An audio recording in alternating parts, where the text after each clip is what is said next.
Imagine if the hero that was summoned to save the world preferred to have a peaceful life, but while he takes care of his small farm, the voluptuous demon queen takes over the world to the point of unifying every race under her without a way to fight against her. Humans became her slaves and even started to be against the hero. All of that happening while the legendary one is enjoying his tranquil life. The problem is that the queen wants to defeat the hero to prove to everyone that she is the pinnacle of all beings, so she did all that she could to find the legendary hero, but what she found wasn't as easy to deal as she expected. But all of that starts by telling us that this is a world with all races you can imagine, from simple humans to legendary dragons and everything in between. And at this moment, all races are at war with the queen of demons. However, even with the strength of all races against her, the demon army with the queen is easily destroying everything. The beating was so intense that humans began to surrender, causing several rebellions. And it was with the unfolding of this war that Elizabeth, the strongest demon queen in all the history, assumed the position of ruler of the world and of all races. At that moment, she sits on the throne. A priest speaks to her.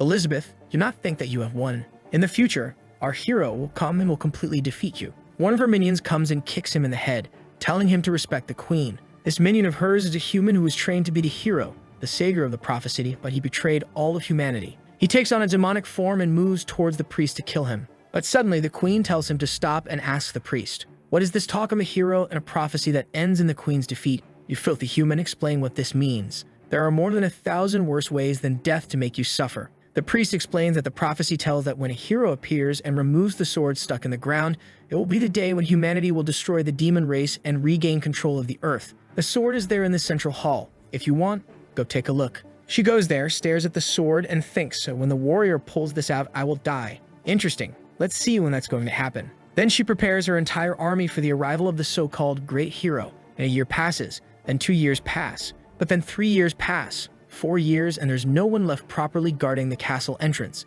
15 years later, where the hell is the hero who hasn't shown up yet? Life in the city has even returned to stabilize. The races are all living peacefully. Trolls, lizards, humans, elves, all living in peace. And because of this, most people don't even want the hero to return. They are insecure because they know that if the hero returns, there will be a war. A lot of people will die, and they will have to rebuild the entire empire again. Even a faction against the arrival of the hero has been created. No one wants the hero to come. In the hall, the queen asks, "Does anyone have any news of this bastard who hasn't come to kill me?" The elf tells her that she has contacted all the trees, plants, and insects on the entire planet. No one knows where the so-called hero is. The dwarf says he's dumb and can't collect any information. But of all the weapon shops and blacksmiths in the world, no one has heard of the hero. The trader who is now representing the human race says he doesn't even think it's worth worrying about anymore. Probably the hero doesn't even stand a chance against the queen anymore. But the bull demon who is on his side there already warns. Be careful, the queen is not afraid of the prophecy. She wants the prophecy to happen. She wants the hero to come here and fight her. Better not talk too much about it because she's been irritated for 15 years. The elf says, in fact, this prophecy is probably a farce, and this hero doesn't even exist. At that moment, that guy who had warned the queen that the hero was going to come and kill her enters with a sign from the Anti-Hero Arrival Association. The guy changed completely. Angry, the queen grabs him there with her hand of darkness and asks, "You didn't say there was going to be a hero of prophecy who was going to come and pull this damn sword here? Where is he?" The WoW #1 fan of her says that in fact she is so strong that the prophecy even failed to activate because humanity couldn't create a being as powerful as her. The queen's minion agrees with him. "That's true, my great queen. You don't even need to worry about this hero anymore. There's no chance for him." But he gets a thick tail slap in the face. The queen puts the priest on the wall and says, "Where is this damn hero? I've reached the top of the world, but I need to kill him. Otherwise, everyone will think I'm afraid of the prophecy. Where's this damn guy?" Shigen says she studied all the powers of this planet to learn the magic of the end of the world, just to face him. But where is he? At that moment, she stares at the sword and says, "Okay then, since you didn't come to me, I'll come to you." And she starts trying to pull the sword. Everyone is watching in horror saying, "Your Majesty, don't do it. You will die. The sword was made to kill you." Energy begins to explode all around the place. The queen is sweating, and everyone starts flying, having to protect themselves. She uses another wave of power and blows up the entire castle. However, with this, she pulls out the sword of prophecy. Who said only the hero can take this out? At that moment, she can feel for whom the sword is calling, and her gaze begins to sweep the planet toward a little house, a small farm in the middle of nowhere, and she says, "So this is where you've been hiding?" Then she uses a forced teleportation. Her subjects beg, "Please, your Majesty, don't go. Allow me to serve by your side, Queen Elizabeth." We then see life in that little farmhouse. A boy is there peacefully with his straw hat, wiping the sweat from his face and saying, farming is so peaceful." And he really is the legendary hero. We see how his life was before being reincarnated. He was a guy who worked all day, and he hardly had any hobbies. He didn't play video games, didn't read anything. The only thing he liked to do was watch some farming TikToks on the way to work, and he always thought, man, if I could live a life like this, just farming and without worries, it would be so good. And then he was transported to this world. The beginner system taught him how to do basic survival things, like using some weapons, how to hunt, and he really liked it. This had always been the farmer's life he wanted, but then the system started warning him. Congratulations, hero, you have completed the beginner stage. You can now start your adventure. But he thought, why start the adventure? Well, it's so peaceful here on my farm, I'm not in the mood. The system explained. After you leave the beginner village, you will encounter many people in this world. You will learn many skills and magics. You will learn swordsmanship and become stronger. And when you become the legendary hero, you will kill the demon queen. Please start your adventure now. But he thought, I'm not interested in killing the demon queen. Let her be. I just want to stay here and live peacefully. But the system kept insisting. No, you can't do that. The demon queen is killing everyone.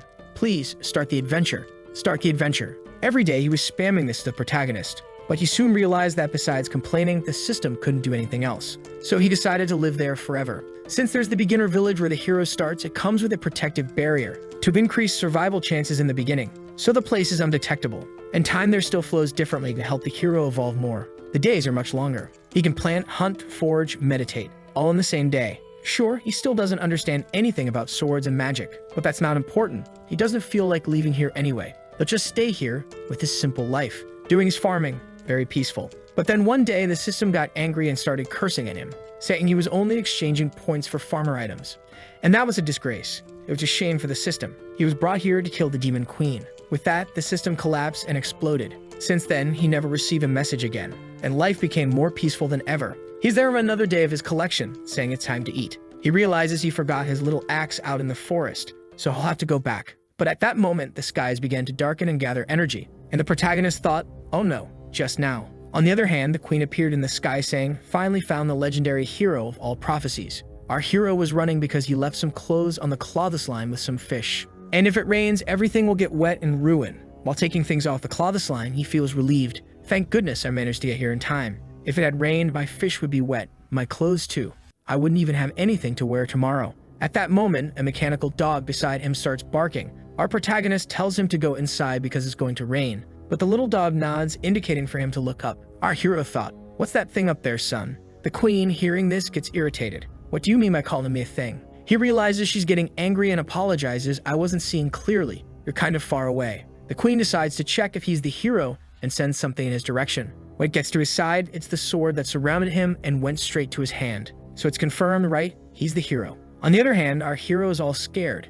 He doesn't even want this sword, telling her, take it back, I don't want this thing here. The queen, seeing that he doesn't even want the sword, starts getting irritated, thinking, is he hiding his true power? I, Elizabeth, the strongest demon queen in history, I will obliterate you. The protagonist is dying of fear and annoyed because the system had said it was impossible to find him there. The little dog keeps barking at the demon queen, and the protagonist finally understands. Following the logic of the prophecy, it was inevitable that one day they would meet. So there's not much more to say. He drops the sword and walks back home as if he's accepting his fate. I'm going to die anyway, so I'll die peacefully in this house here at least. I've never practiced anything. I have no sword skills. I have no magic, so I'll lie down in this bed and be blown up. However, from the queen's perspective, she interpreted everything differently, as if he had told her that he didn't even need to defend the house, that only his little dog was more than enough, and that she should come at him with everything she has. Obviously, she didn't like that. This cursed hero is arrogant. She immediately sends a bunch of meteors towards the house. However, the little dog starts calculating her power. He prepares a barrage of missiles,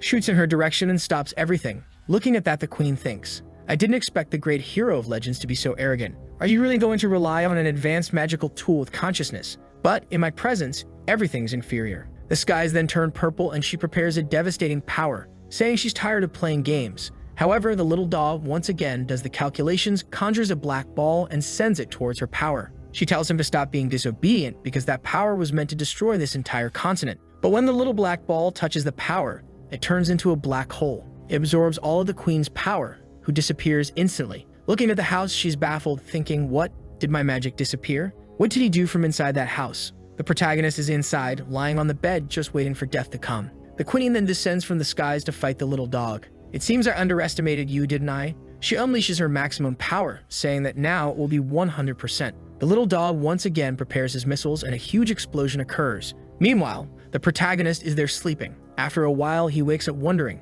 Am I dead already? Not dead yet. Huh.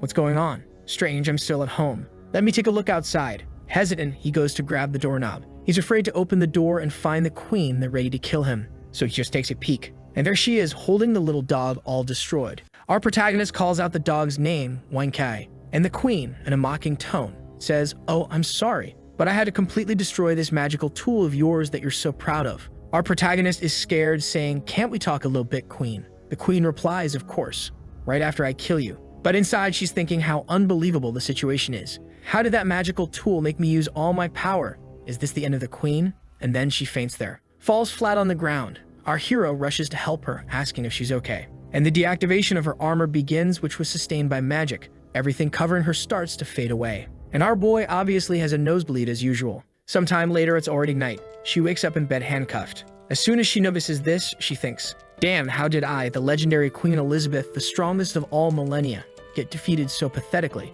And the worst part, instead of taking the opportunity to kill me, he imprisoned me. All of this is just for him to show me his power." She tries to free herself but can't and thinks, "Damn it, another legendary level tool which I've never heard of. How much more power does this hero of legends hide from me?" She looks around seeing chess pieces, playing cards, and thinks, "I've never seen any of this around here. Apparently, this hero is much more treacherous than I imagined. I really underestimated him." At that moment, our hero enters the room with some snacks in hand. She looks and says, "All right if you want to kill me, but don't expect me to beg for mercy." But our protagonist is just thinking how annoying this queen is. She's too strong. This is my only way to survive. So he tells her, "Can't we talk? These handcuffs I put on you, it was just a precaution because I'm very afraid of you. You're formidable." The queen is a bit confused, thinking she's being underestimated. He says, "I think we had a misunderstanding. I'm going to take these handcuffs off you so we can talk peacefully, okay?" But from her perspective, she's interpreting what he said like this: "Sorry if you hadn't realized from the beginning the difference between us, believing that you were strong enough to challenge the hero, okay? I'm going to release you here for you to realize that you can't do anything and you're going to obey everything I say." Then she thinks, this bastard, how dare he threaten the demon queen? He then says, "Ready, I already released you from the handcuffs to show you that I can't do anything against you. Got it? Let's talk." The queen is frustrated. "Damn it, I underestimated him too much, as strong as I am. I also have to know when to surrender, but he will pay dearly for this arrogance in the future." Our protagonist leaves the room trembling and says, "Go rest now." Our hero breaks the fourth wall and says to us, "You must be wondering, why didn't I kill the demon queen? But I've read in the books of this world, and it's extremely common for the demon queen to be revived immediately after dying. So if I kill her, she will come back. The only way to resolve this conflict here is by ending this conflict. There can no longer be a fight between the queen and the hero. As long as I'm not a threat to her, I'll be able to become her friend and we'll live happily ever after." The crazy hero is laughing like the Joker. The queen is just thinking, "Damn, he's still laughing in my face." The prona grabs the little dog there and says, "Hey buddy, you're all be up, huh?" The queen, seeing that situation, says, "Oh, so this is your most powerful magical tool?" Our hero thinks it's not exactly a magical tool. It was just a little invention I made when I was kind of bored. And he responds to her, "Yeah, you could say that. It was one of the last things I developed." The queen lets out a little smile, planning, "Perfect, now's the time." He was careless. By taking off my handcuffs, he allowed me to use my secret abyss magic and instantly recover. And now, without the protection of your robot, the balance of this fight is completely in my favor. It's time to kill you. Ready for the attack, she said. "Sorry for breaking your things, great hero." But he replies, "Relax, it's okay. His memory card is still here." Behind him, she's thirsty. "This is the perfect moment. I'm going to end the hero of legends now." At this point, our hero says, "Luckily, I have 6 more of this little body of his prepared, so you don't need to worry about that, queen." The poor girl is speechless. He already puts the memory card in and the little dog turns on, all happy jumping. Lipping, her hero still says to her, "I even like having company, but sometimes they're too messy, so I just leave one activated." In her view, all of this was a plan for her to be embarrassed. Seeing his distorted smile, she already falls on the bed, not understanding anything. There's no way. It's impossible. Suddenly, she smells something and says, "What's that smell?" Liping says, "I saw you passed out, so I prepared a little meal here to warm you up. And it's ready, all made with the farmer ingredients he grew." But after being a farmer, therefore, the time his level of cultivation is the maximum. The queen looks at the food and says, "Why did you bother with this? Only the weak need to eat. I have transcended, I don't need these things." But she smells the food and ends up feeling like eating. Our hero says, "I myself cultivated all these vegetables and grains. Please try it."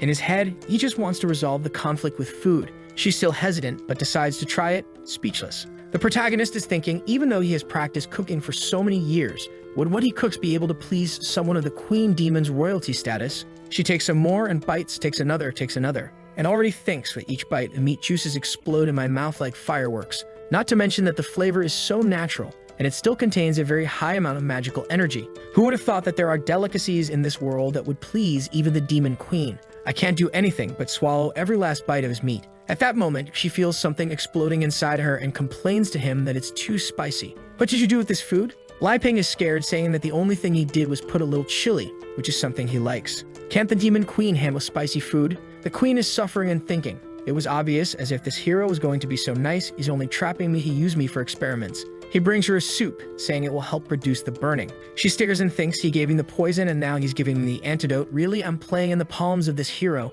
It's such an uncomfortable feeling, though. Suddenly, she transcends and goes to heaven with the protagonist's meat in her mouth. The taste is so comfortable, so peaceful. The war between the Demon Queen and the hero, none of that matters to me anymore. I'm going to forget everything and live quietly, because I finally discovered how insignificant I am. The food has such a high magical concentration that it even evolves her. Getting stronger, she gets confused. She looks at him and says, "Stop pretending. What do you want from me?" Lai Ping, feeling awkward, says, "What do you think? I just wanted to do some research to see if the Demon Queen and the hero could live together." But she interprets it differently. In this world, you are the only one qualified to be my research slave. Since I'm the hero, so come here, I will help you get stronger to see if one day you can beat me. Our protagonist asks, "Do you agree with this? I'll keep making delicious food to serve you." While the queen is losing her mind, saying that a knight may die, but not passing so much shame, especially her, Demon Queen. She is sure that the protagonist's plan is to make her stronger to see if she has any chance of facing him. Thinking about it, she turns there, goes to the bed, stands up, and announces, "I agree with you, but there are two conditions. First, I am not doing this because I am afraid of you, but because I want to reach the pinnacle and be the strongest in the world." Lai Ping is confused. The Demon Queen, does she not know she can kill me? She continues, "Second, as long as I am here, don't think I will bow my head. I will never submit to you. My dignity as the great queen must never be violated. If that happens, even if I have to sacrifice everything, I will destroy you." Our hero is all embarrassed and says, "Understood. Understood. Okay, let's be friends. Let's stay close to each other." She gives him a stare and says, "It's okay if you want to do research. Feel free. And another thing, if there's anything tasty, give me some." And our hero agrees. A year has passed, and our protagonist is using the legendary prophecy sword to chop wood. While he thinks things have kind of complicated, because after the queen forced her way into the house, he lost the camouflage that hid the house from the whole world. And the monsters that keep passing by there don't seem easy to deal with. But obviously, when they sense the queen's presence in the house, they don't dare to attack. The problem is that he imagines as soon as the queen leaves, he'll probably lose his house. From inside, the queen is screaming angrily, asking why lunch isn't ready yet. In our protagonist's head, he can't let her escape, he needs her protection. Meanwhile, in a living room, the naughty queen is watching some high-quality content. And besides, after eating so much this whole year, she got chubby. She says, "I'm tired of watching these same recordings. Don't you have anything more from that system?" Leping responds, "I've told you, the system has been gone for a long time. Come over here, I made lunch." She thinks about getting up, but instead of walking, she conjures two little wings to fly over to the table. She looks at Lai Ping and says, "What kind of poison is in these potatoes here? It seems that the more I eat this, the lazier I become." She ponders. This darn guy using delicious food to paralyze me with his slow-acting poison and still trying to lead me to total depravity with these extremely provocative images, deluded. Lai Ping tries to explain it's just that these potatoes have a lot of calories and then by eating a lot, you start to gain weight and get kind of lazy. At that moment, she looks down and sees her belly, but then she conjures magic there and there, turn all the energy from the belly into magical energy, turning into a mega babe. The protagonist is impressed. Can magic be used in this way? She stares at him and says, "Haha, another of your tricks didn't work. Are you disappointed?" Lai Ping tells her, "Yes, I am very disappointed now, let's eat already." She looks at the table, he says, "Wow, today's food is perfect. I won't hold back," and starts eating. Lai Ping lets some words in the air. "As much as she eats a lot, I always manage to go and make more food, right? And besides, I'll have to get used to it anyway, since we're going to live like this for a long time." Her interpretation, of course, is completely different. "You're still very weak. I'll have to fatten you a lot before I kill you." So he gets up and says, "I'll get you a dessert." She, on the other hand, can't stand it anymore, thinking the jerk keeps treating me like a pig, feeding me with these magical foods. I've evolved more than 10 times just this year. It's not possible that now I don't have enough power to challenge him. It's time for the great decisive battle. But right at that moment, our hero already gets the little pudding and says, "Here, your favorite here, look." Her eyes sparkle and she goes all happy to eat. The prota thinks even though she's the demon queen, she's not very difficult to deal with, you just need the right food. The scene changes to an old man running away with a blonde girl. They are being chased by some creatures in purple cloaks and white masks, who are throwing some powers in their direction, until they get trapped in a magic cage and have to stop to fight. It's the father and his daughter. He turns to her and says,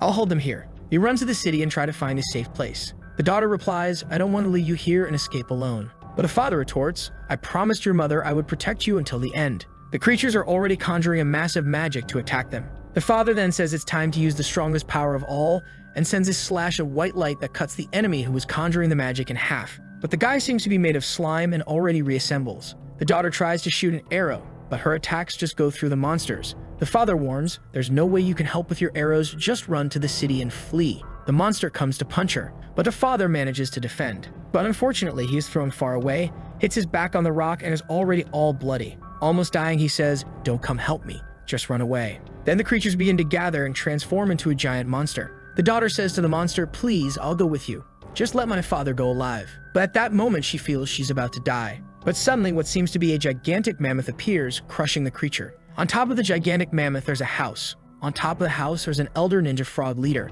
And on top of the elder ninja frog leader's head, there's a doghouse with the protagonist's little robot. The frog speaks to the dog. Big brother, what are we going to do with these two harmless humans? The little dog replies, don't hurt them. I'll take them back to the master. In the next scene, the girl is waking up at Li Ping's house, all confused about what's happening, looking around. She wonders, where am I? What happened? As far as I remember, my father was by my side about to die. She then gets up, rushes to the door, and opens it. When she looks, her father is showing some bodybuilder poses to our protagonist, who asks him, wow, how do I get a physique like that? The father replies, a warrior's physique is something fundamental. You have to take better care of yourself, my boy. Li Ping thinks, so this is the so-called warrior profession that I hear so much about. It's amazing. The little dog is all happy walking around the queen, who, annoyed, kicks him and says, who told you to bring these two here to my house? Stupid dog. The little dog gets all sad and starts crying. And our protagonist keeps squeezing the guy's muscles, saying, wow, you're so resilient. The father says, okay then. If the great Li Ping doesn't mind, I won't hide it either. He then bursts out of his clothes and our hero just admires, while the daughter is thinking, Dad, what are you doing there? Oops. Then she notices the presence of her daughter, and our guy tries to explain the situation. But the demon queen already goes to her and says, there now that you're awake, scram. I'm warning you, I got here first. Li Ping, trying to calm the situation, says, relax.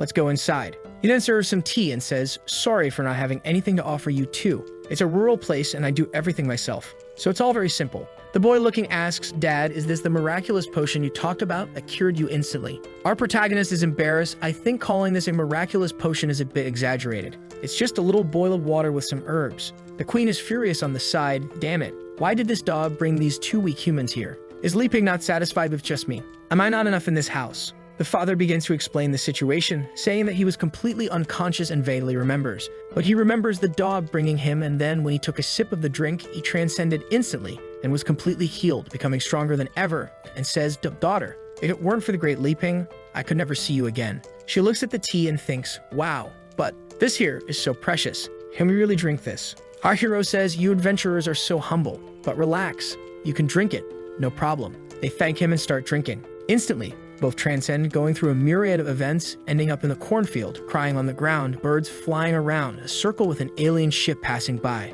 Both are confused, and the father instantly goes from a 3-star archmage to 4 stars, and the girl goes from a 1-star mage to a 1-star archmage. The father turns to his daughter and says, girl, our level has advanced instantly, and she replies, indeed. I even feel that the elven blood from my mother's lineage was awakened by this drink. New ears grew on my head. I really checked and she didn't have elf ears before. The two are dismayed to realize how much stronger Li Ping is. For them, that is an unattainable power. They even get demotivated. The protagonist looks and says, relax, I'll serve another glass for you. The father crying says, it's okay, Mr. Li Ping. It's enough.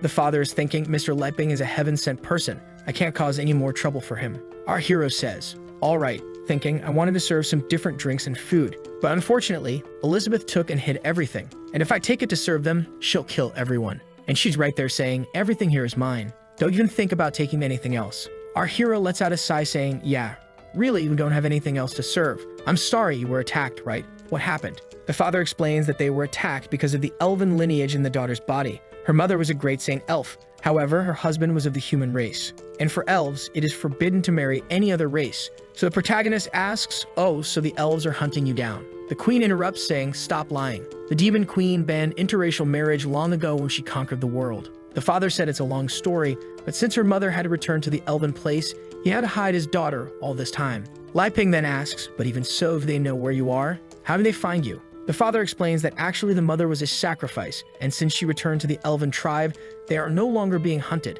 But now it's the Black Guild of the Demon Kingdom that's after them. Lai Ping looks to the side thinking, demons, the Black Guild, could it be you? She is angry and points her finger at him, who apologizes. She sits down and tells him to explain where this Black Guild of demons is wanting to capture elves from. The father explains that apparently this Black Guild is conducting experiments on living bodies to try to bring the Demon Queen back from the dead, and elves are necessary materials. They are trying so hard that even the daughter, who is not of pure lineage, is being hunted. Lai Ping looks thinking, I guess that has something to do with you, doesn't it? The queen grabs him and starts shaking him, telling him not to even think about it. Then she says it doesn't make sense for her to have been here for a whole year and for him to have always seen her, so she couldn't have left. The father and daughter are confused. The queen says, wow, just with my absence for a year, the land is destroyed like this, who has been spreading the rumor that the queen is dead. But they tell her, Queen Elizabeth hasn't been seen for over 500 years. If she were alive, she would have appeared to take over the whole world again. She must be dead, right? Lai Ping is biting his fingers, thinking, 500 years? She's been living here with me for a year. The queen sits on the couch and asks, what are the rumors of her death? The elf explains that according to the great literary legend, the queen was destroyed by the legendary hero. The father continues, the battle lasted for over a month until finally the great hero sacrificed himself to protect the continent and died along with the demon queen. At this point, the queen gives a glare at the two and takes them to a death world. The daughter asks, Father, what place is this? The father says that it is her pure intention to kill the two. The queen then says, all this rumor is false, and he just agrees. Lai Ping said it must also be a false rumor because he is the legendary hero. At least that's what the system said. Father and daughter then are left without understanding anything. Lai Ping explains, and this one here, which you're all talking about, is Queen Elizabeth. The two start exploding with excess information. Their brains can't reason with all this. From the queen's point of view, the interpretation is different. Look at this fool here. I've dominated her for so long, she doesn't even know what to do, laughs in her face. With that, she gets the table angrily, saying she's not going to stay here entertaining them. Thinking, Dan Li Ping, you stinker, it seems like you only saved them to humiliate me in front of them. This time you went too far. She slams the door and leaves. The father then asks Lai Ping, what are your plans for the future? What are you going to do with us? Our hero says he needs to calm down because even he doesn't know what to do after Elizabeth broke the barrier. The synchronization of time inside and outside became completely messed up. Night falls and the daughter is talking to her father. Wow, I didn't expect your story to be like this. Apparently, the great demon queen fell in love with the legendary hero and gave up the whole world just to hide with him, just like you did with Mom. The father replies, stop talking nonsense, we can't even compare to them. And another thing, at this moment, Lai Ping must be considering whether he kills us or not. The daughter said, but if he were going to kill us, he wouldn't have saved us. Why did he say must to kill us? But the father says, did you not drink that tea? Did you not realize how distant they are? Just by seeing his power, you should know that for them we are no more than ants. Whether we stay alive or not, none of that matters to them. It all depends on how they're feeling at the time. At this point, the protagonist enters the room and says, so it seems like you two haven't slept yet. What are you talking about? The elf gets scared. If you haven't slept yet, how about we play some cards? The father plays some cards. The three are then sitting around a candle. Lai Ping asks, did you understand everything? The father basically said that while the elf girl is thinking. It's like my father said, this here is Lai Ping's test to decide if he's going to kill us or not. Our hero then says, so now I'll start dealing the cards. The father swallows hard and says, Mr. Lai Ping, could I ask you what the name of this game is? The elf girl is terrified because there's an aura emanating from the deck. Our protagonist thinks I can't say we're going to play landlord. The people in this world won't even understand those words. I know. Then he says, the name of this game here is Dragon Battle. Surprised, they say, Dragon Battle. Elizabeth, who is nearby disguised, also gets confused. Dragon Battle? What does he want to do with them? Lai Ping explains, you two brave heroes have to join forces to defeat the dragon. We'll decide who the dragon is and who the heroes are based on the cards we draw. The father and daughter stare at each other, both thinking this is definitely a test. Nasserim then says, I'll start dealing the cards now. Remember, choose very carefully. Lai Ping pulls his hand, I'll take a look at my cards first. The father looks at his son and says, we can't hesitate now. Draw your cards. All right, there's already a weird mana coming out of the deck. She then draws a card and the two are taken to another dimension. The poor girl is staggering, leaning on the ground thinking, this isn't good. Just by drawing a card, my mana was completely drained. I'm powerless. She looks at her father and says, I'm sorry. And he replies, it's okay, my daughter, leave the rest to me. Lai Ping asks, you want to be a dragon? He stares at his hand thinking, even though I don't have many big cards, it's still a pretty good hand. Not to mention there's a king. This isn't bad at all. It can win. The father and daughter say they have no intention of being the dragon. Lai Ping, on the other hand, is having fun. If I can get another 4 and an ace, I'll have a winning hand. He asked again, are you sure you don't want to? They reply that they don't. Lai Ping says, since that's the case, I won't be polite. And he puts his hand on the deck and draws 2. Then he throws an 8, a 10, and a queen. He is dissatisfied with the cards he drew and looks disappointed. The father thinks, what happened? We didn't do anything. Is Mr. Lipping dissatisfied with our performance? Nosa then says, I'll start with an 8. It's your turn, Uncle Beerus. Uncle is already sweating cold. If we can pass this test, he'll spare us. I can't give up, but I'm feeling. Every time I play a card, it costs me a few years of my life. My life force is being drained. Trembling, he says, I play a jack. The daughter says, Father, but he interrupts, saying it's okay. Leave it to me. She then says she'll pass. Lai Ping thinks about their strategy. Besides the royal flush, they can make a sequence from 7 to the queen. Only the 10 and the jack are left. Should I break with the pair? If I do, they'll play a 2. Thinking of various strategies but unable to come to a good conclusion, he says he'll pass too. The father asks, are you really not going to play? Lai Ping says no. The father is confused, thinking, this Lai Ping, he's making me play these cards to consume all my life. Since that's the case, I need to get rid of all this as quickly as possible. He then plays 2 queens, 3 6, 3 7s according to the rules. This combination of cards is called Flying Dragon. I don't know what's going on, but it seems like all the life energy from his leg was drained. The price for this was a leg. The bigger the cards, the higher the price to be paid. A flying dragon appears between them and both are confused. What is this? The creature then uses a power and hits Lai Ping on the head. Elizabeth watching everything. The father is afraid, thinking he made a wrong card combination. I just offended the legendary hero. But our hero is very calm and says, well played. The father says, it's your turn now, Mr. Lai Ping.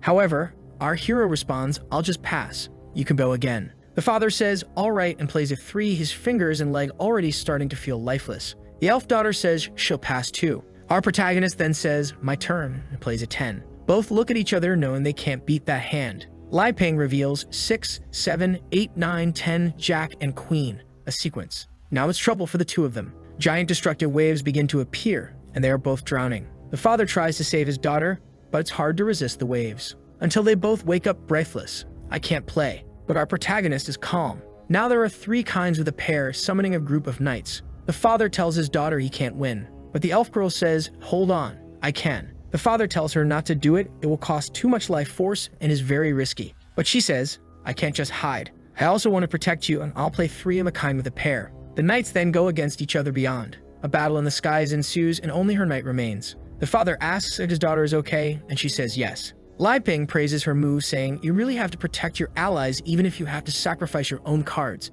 The most important thing is that determination. Our protagonist thinks, I didn't expect them to learn how to play cards so quickly. The father looks at his dwindling hand. Determination? At that moment, Lai Ping says, now it's too late. The father and daughter are scared of Mr. Lai Ping. Elizabeth thinks things are getting bad. This aura is frightening. Our protagonist then plays 2 jokers. The dimension begins to shatter and a killer clown appears above. Elizabeth seems to recognize what he summoned, saying it's a 3-star demon, a clown king. He was about to attack the other 2, making a heart. But then he notices Elizabeth and says, what are you looking at, huh? Turning the heart into a knife. You better be careful, or I'll kill you. Elizabeth tries to defend herself. Who do you think I am to belittle? But she's angry. All this time she's been absorbing everything the protagonist has been doing for her, and theoretically giving all the possible energy. But she just reached the 3-star level. But this creature that Lai Ping summoned is a 3-star demon. She's confused. How can he summon something of the same power level as me so easily? The father looks at his daughter and says, Elif, I'm sorry, but I don't have this power. It's okay, Gad. How can you blame yourself? It's all my fault. I annoyed Mr. Lai Ping. The poor man is spitting blood, saying, my life force. It's being drained. Lai Ping sees him spitting blood and asks, Uncle, are you okay? Thinking, wow, I don't think his injuries have healed yet. He sees the old man's hand that had 3 3s and 4 kings and says, wow, he could have won a long time ago. He was just letting me play with him. Man, I was so naive thinking I was good. It seems like I just disrupted his rest. With that, he says it's all right and takes all the cards. The dimension dissolves along with the demon, and he stands up, saying, sorry for causing trouble. The father and daughter can't understand the legendary hero, but they are relieved to see they are still alive. Elizabeth is angry, thinking, that ridiculous Lai Ping. He pretended to want to play cards with those 2 just to take advantage of this opportunity and hit me with that clown. The next day in the morning, the 2 are leaving and Lai Ping says, Uncle Bass, do you really not want to stay a few more days? The fruits I planted are almost ripe. He bows, we can't disturb you 2 anymore. Mr. Lai Ping has already been very charitable and gracious. We will never forget. Our hero is a little embarrassed and says, it wasn't that serious. The father says, don't worry. After we leave, we won't tell anyone about what happened here. The elf girl with presents in her hand asks Mr. Lai Ping, you still want to give us something so precious? But he says, it's just a little tea. No problem. Approaching the old man, he puts something in his hand and says to him, "Oh, and here's something for you too. A memento for you, uncle." The father looks to see what it is, and it's the deck of cards. Li Ping says, "You can keep that. My card skills are very bad. I'm not cut out for this." Then Elizabeth appears, saying, "Hey." He looks at her, and she just opens her mouth. "Go ahead. Get out of here." They both run away, and Li Ping is left somewhat confused. She enters, "Well, now that everything is back to normal, it's time to make some food for this queen here." Our protagonist simply agrees. The father and daughter are running as fast as they can. The daughter asks her father to stop, saying, "I can't take it anymore." But he tells her, "We can't stop. First there was that game of the legendary card test, and then a threat from the demon queen. And then he remembers the night before. The two of them were in the room, when suddenly Elizabeth appeared and cut off their heads, saying, 'I, Elizabeth, command you two to leave this place tomorrow. You must not reveal any information about this demon queen and the legendary hero to the world.' The two replied, 'Yes, your majesty.' The queen explained, 'If you have any plans to go against this queen, your head will be destroyed immediately by the curse on your neck.' The father then tells his daughter, who would believe that the truth of the story is that the great hero Li Ping grew tired of the world's conflict and didn't want to cause harm anymore. At that moment, the daughter says, 'Wait, isn't this place familiar?' He takes a look. 'Did we run this far?' The little dog nearby thinks, bringing them here should be enough for them to stop bothering the master and that evil woman.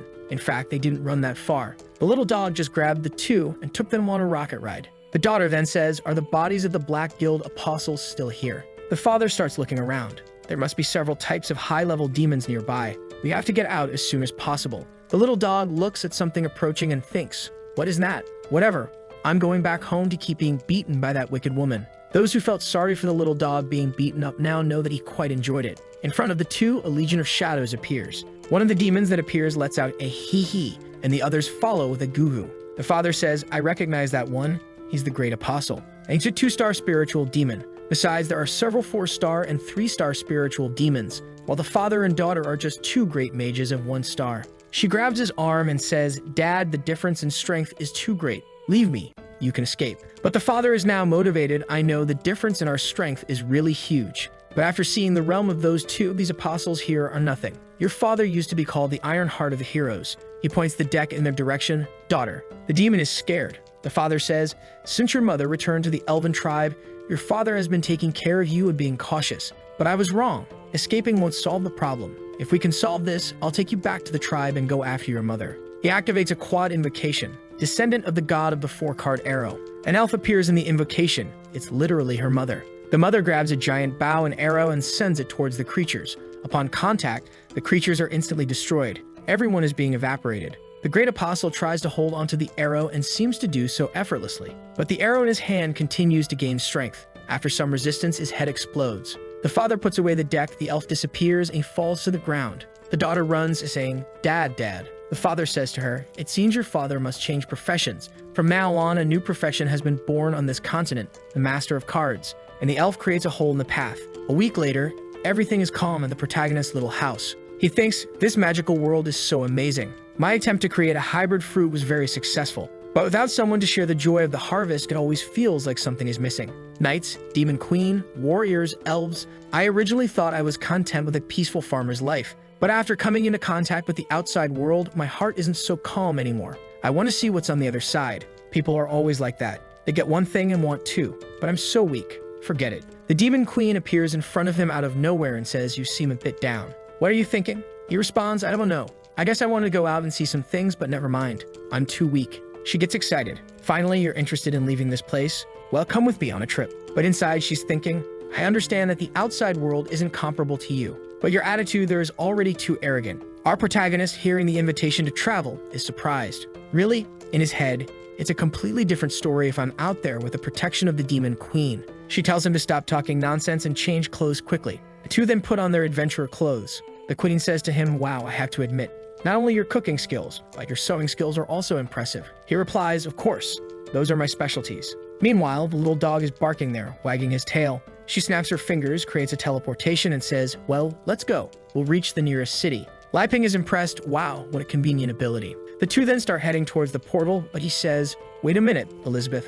I have some questions after we go. First, you're not going to leave me alone, right? Second, will you control your emotions? Third, can you be discreet?' However, her interpretation as always was completely different. First, don't go without my permission. Second, you better control yourself. Third, don't use magic or you'll ruin my adventurer's fun. She just agrees, saying, I got it. But Li Ping says, lastly, after seeing the outside world, will you come back with me? In his head, he's afraid that if he goes out with her and she doesn't come back, he'll be attacked without the barrier. She only agrees with this thinking. Before defeating that evil hero, the outside world meant nothing to me. Li Ping says, really? You'll come back? She then says, I'll come back, but you'll have to agree to a condition. Li Ping asks, what? The queen tells him, when we return, I want you to make me a super luxurious fruit pudding. Li Ping is a bit confused. A pudding? She says yes. Any problem? He says no, and they leave. The two leave, and the protagonist's little dog stays there. They enter the portal and appear in the city of Bolster. Several knights, creatures. Our protagonist is impressed. Wow, this place is amazing. It's like I've entered another world. Look over there, Elizabeth. There's even an equipment shop. And wow, look at this. They're selling ingredients, but this doesn't seem to be just pork.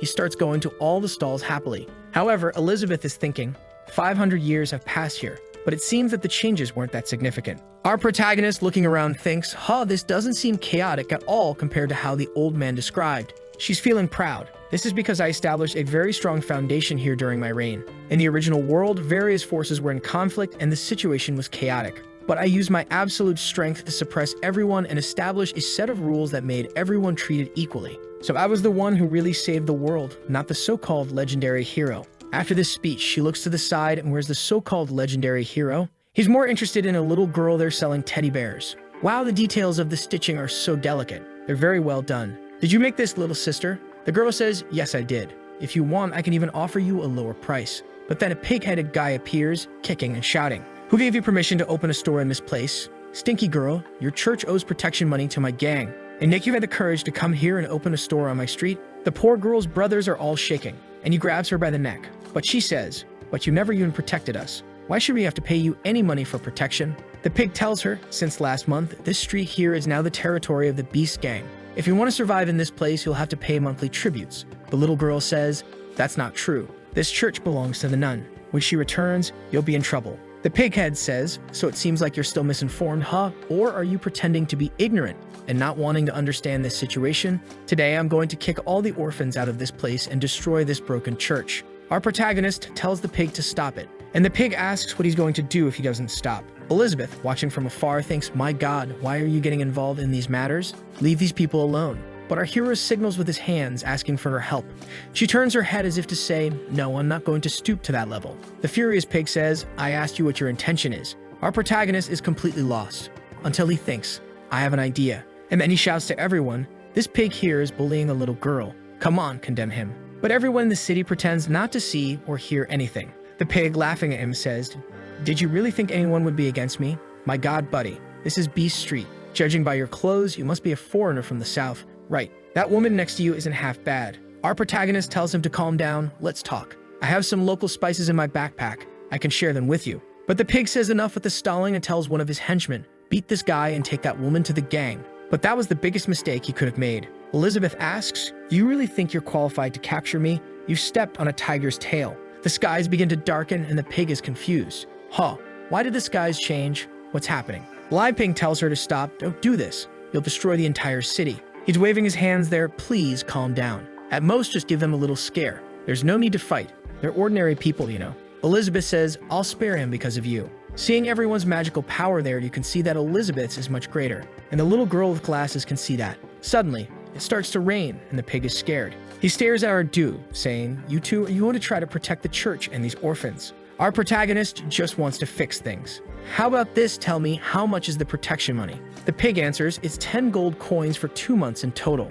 Elizabeth then loses her temper and says, 10 gold coins and you're causing all this chaos? You really are an idiot. Our protagonist goes to her and asks, you must have a lot of gold coins, right? She replies, stop messing around. I have so many treasures that I can't even count. Li Ping says, how about you lend me some? I'll sell some vegetables later at home and pay you back. Angry, Elizabeth asks, are you trying to use my food to trade for these useless things? I won't accept that. Besides, I had no money when I met you. The pig is brave, saying, so do you guys have any money? Li Ping says, we really don't have any gold coins. Can I use some local products from my backpack to pay for it? The angry pig refuses, are you kidding me? Enough of this. But suddenly, someone throws a bag of gold coins at his face. The pig asks, who did this crap? But when he looks, there's a lot of gold, and then a knight appears. This guy really lives up to the name of a knight. He looks at the pig and says, stop bothering my friends and get out of here. You've received your money. The pig says, so now the knight in shining armor is coming, huh? Okay, I'll let this one slide. I'm going, but you won't be so lucky next month. The little girl then thanks everyone there. Our protagonist thanks him, saying, I brought some fruits, you can have them if you don't mind. The knight suddenly says, I wanted you to be my partner in something. Staring at Elizabeth, the little girl is there confused. Partner? What can I help you with? Elizabeth crosses her arms and says, I'm not interested. Let's go, Leping. But our hero tells her that they can't do that. He just helped us. Let's at least see what he has to say, right? The girl then says goodbye to the other orphans, saying she'll be back soon. They are about to enter a bar. I don't know how he's going to sit in the chairs with his horse's body. The knight tells them not to pay attention to anyone. Elizabeth angrily says, it's all your fault, Leping. You insisted on bringing me to this terrible place, and I'm wasting my time. Our hero ignores her. The knight then says, we've arrived. When he opens the door, a bunch of girls cling to him. Our hero is confused when he hears the guys say they are his wives. He's then preparing some tea and says, well, let me introduce them to you. The first one is Gaksha, and her profession is a shield warrior. This one here is the assassin Lolo and the mage Glee. The guy literally gathered a bunch of wives to make a perfect group for going into the dungeon. This guy's Elon Musk when it comes to productivity in the fantasy world. Lastly, there's Galia. She's an incredible elven archer. Liping asks, so she's of the elven race? I also met a girl who had elven blood. Elizabeth impatiently says, enough of this chatter. This is a waste of time. What's the deal you wanted to talk about? We need to leave soon. One of the horse guy's wives seems not to like that and says, Master, what's with this woman? Her attitude is very irritating. Elizabeth stares at her and says, that's how a queen should act. Do you have a problem with that? The assassin says that Elizabeth is quite funny, even calling herself a queen. Master, is this girl's brain functioning? Look at the shape of her ear. She probably has a mediocre lineage with a little elven blood. What is she doing in front of me? I personally advise this woman to be quieter. Elizabeth says, if you really want to bring destruction to this place, don't blame me. The little one runs ahead and says, calm down. Let's just have some pudding. Phew, I'm glad I made some. He then explains we came from a distant place, from a tribe with no name, just to travel here. She is the princess of this place. Her name is Elizabeth, and I am her servant, Leping. The wives continue to criticize, no wonder you act so weird. Apparently, you're the princess of a place that has never even seen the world. Your name is Elizabeth? You must be from a terrible place that worships that demon queen, right? Our hero asks them to stop, let's take it easy. She's still adapting to cultural differences.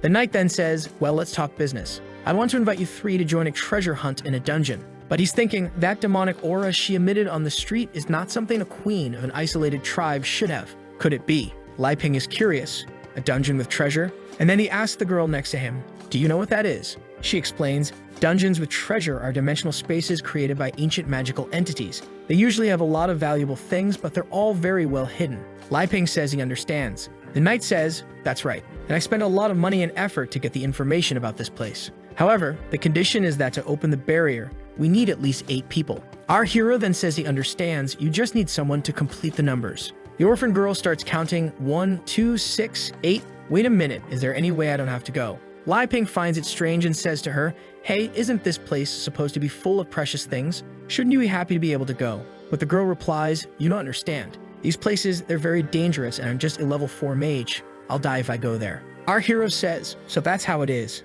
I really didn't know about all this danger. The knight tries to reassure them, don't worry. We just need people to complete the numbers, and your treasure in the end won't be less than ours. I guarantee you'll get at least a few thousand gold coins. One of the wives says, the master alone has taken out several dark apostles. He'll ensure our safety. The orphan boy says, a few thousand coins at least? Seriously? Then all the church's financial problems will be solved. Our hero looks at Elizabeth and asks, let's help them. It's just to complete the numbers. Okay. Impatiently, Elizabeth agrees, saying he's the one deciding. Just don't bother me while I'm enjoying my pudding. The knight then looks at the wife who has an orb in her hand. Our hero asks what that crystal ball is. The knight explains, you just put your hand over it, and it will measure your magical power. The orphan girl recognizes it immediately. Wow, the crystal is showing 8769. That's at the level of a demonic spirit. The knight tells them, so my magic level is already at 4 stars. My wives are also all great mages, 4 or 5 stars. Since we're forming a team, it would be good for us to cooperate well and get to know each other better.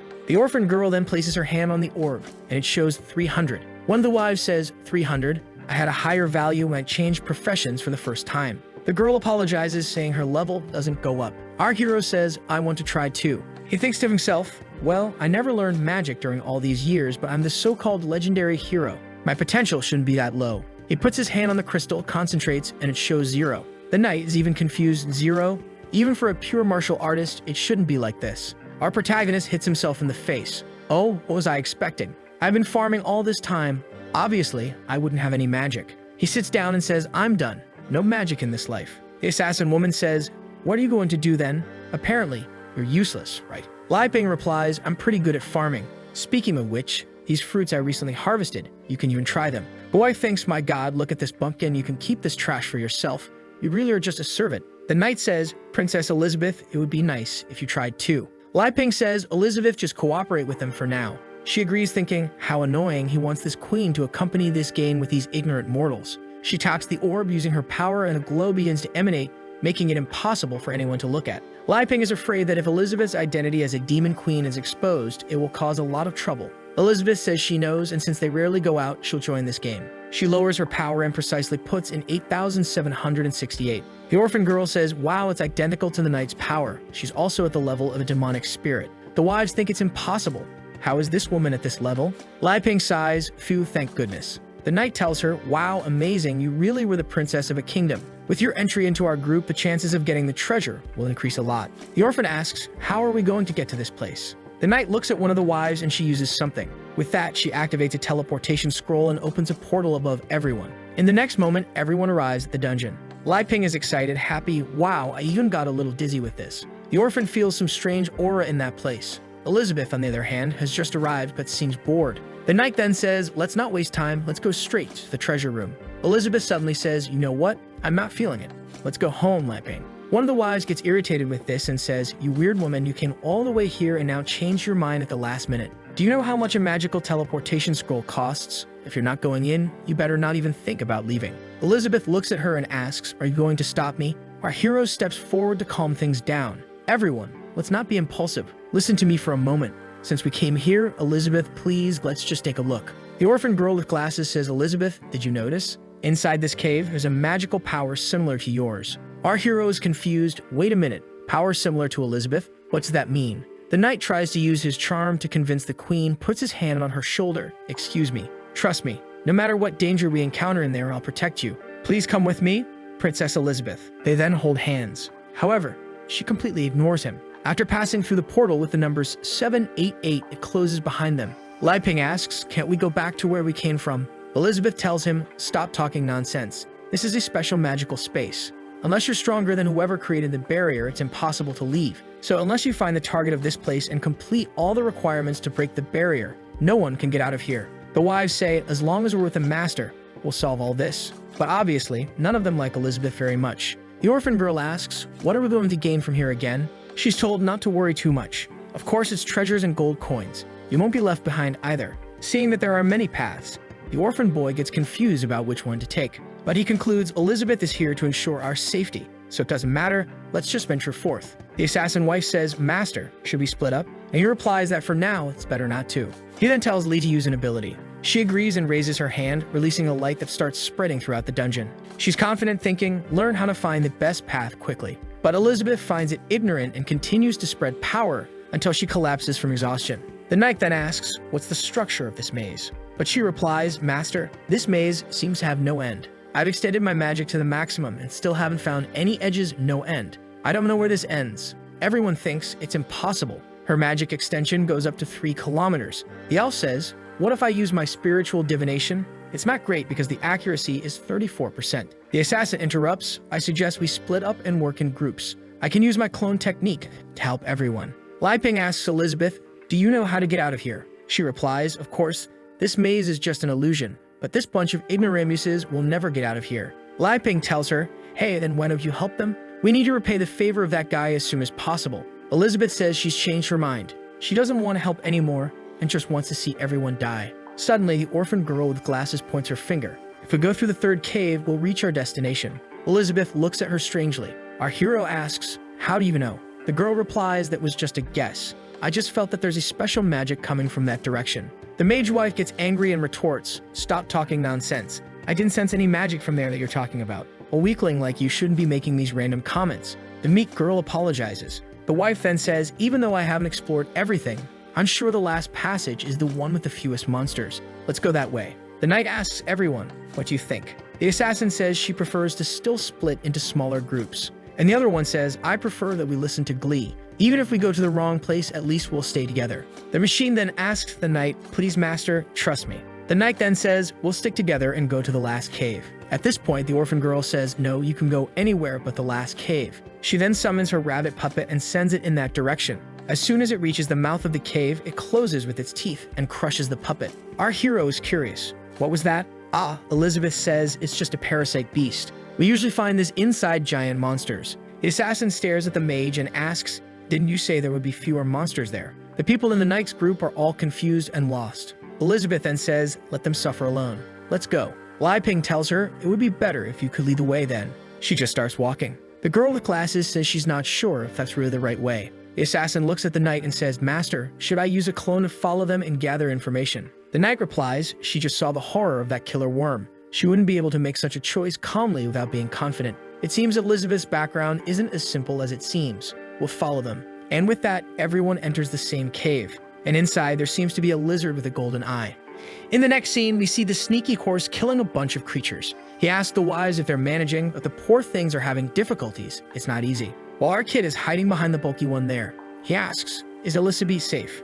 She says his acting is ridiculous. The little magic-like thing says, it's all your fault. Look at the path you made us take. It's full of monsters. Elizabeth, who took the potion of deliciousness because she's getting thicker with each chapter, says, the more magic in a place, the more creatures. That's basic, didn't you know? The little magic thing says she knew. She's just angry because Elizabeth's just standing there doing nothing. Elizabeth says she's standing there because the little magic thing said she can handle everything, so handle it. The night horse says, Glee, calm down. Looks at Elizabeth and says it's an honor to escort her. Now the mage is even angrier. This cursed one is embarrassing me and even seduced my master. Then the archer asks, Master, why don't we rest a bit? The battle was very long. However, Elizabeth says, no one here will rest. This queen doesn't have time to waste with you. The assassin wife says, if you're so good, why don't you continue alone then? Obviously, everyone agrees with that. The horse says, Miss Elizabeth, please listen to me.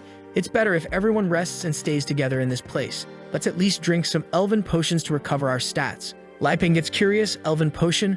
Elizabeth stares at him and asks, what, you want to drink this? He replies, I've never drunk it, I wanted to try, you know? I don't know what it tastes like, maybe it will inspire me to create different things. Elizabeth thinks this damn kid is so used to eating good stuff that now he wants to eat garbage, but okay. Around the campfire, the little magic thing is saying, wow, this elven potion is so good. The buff one next to her says it's good indeed, but she's more concerned about how long it will take to find the treasure. Gilia, who is the elven wife, says, this one is my special potion already going towards Elizabeth. You can increase any kind of status just by drinking it. If you're so powerful, you don't even need it, do you? The knight tells her, Gilia, don't be so rude to her. She apologizes there and throws a little potion. The queen takes it without caring much and throws it into our protagonist's hand. He asks, Elizabeth, don't you want it? I'll drink it then. Already drank it all. However, our kid immediately throws up, damn, the taste of grass is so strong in this. You can't drink this. Do you want it for yourself, Annie? Annie says, sorry, Lai Ping, I haven't used much magical power, so I don't need it. Obviously, Gilia didn't like that and says it was a waste to give such a good potion to idiots like you.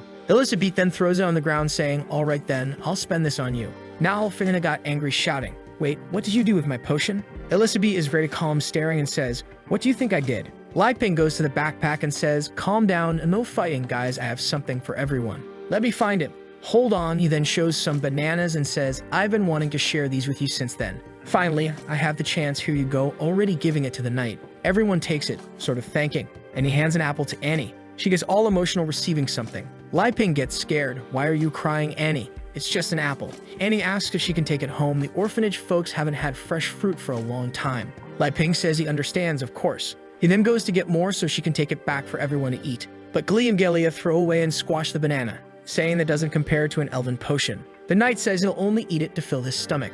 When they find the treasure, he'll buy something tastier. The strong and the assassin decide to take a bite with him. The assassin seems to be a professional at handling bananas because she was drooling and salivating before biting, trying to melt the banana in your mouth. At that moment, the three feel something, and they end up in a sort of tropical paradise with a parrot there saying, banana. In front of them, what seems to be some crickets singing say, let's dance samba. Dance is samba to remove any fatigue and frustration. They start dancing there, unintentionally, and this assassin kills with blades and curves. Even the knight is all graceful. Follow me, 1, 2, 3. The three keep dancing there, the creatures singing, and the assassin squeezed the banana too hard, and it exploded. The force was such that its contents ended up covering a good part of her outer skin layer. Did I perhaps enter the wrong site? They keep dancing like crazy in the illusion, but back in the cave, they're all going crazy too. The knight is acting like an idiot. Glee and Gilia are confused. Master, what are you doing? Suddenly, the knight realizes that he's leveling up a lot. The assassin and the muscle mommy, who were already lower level, gain even more levels by swallowing the protagonist's banana.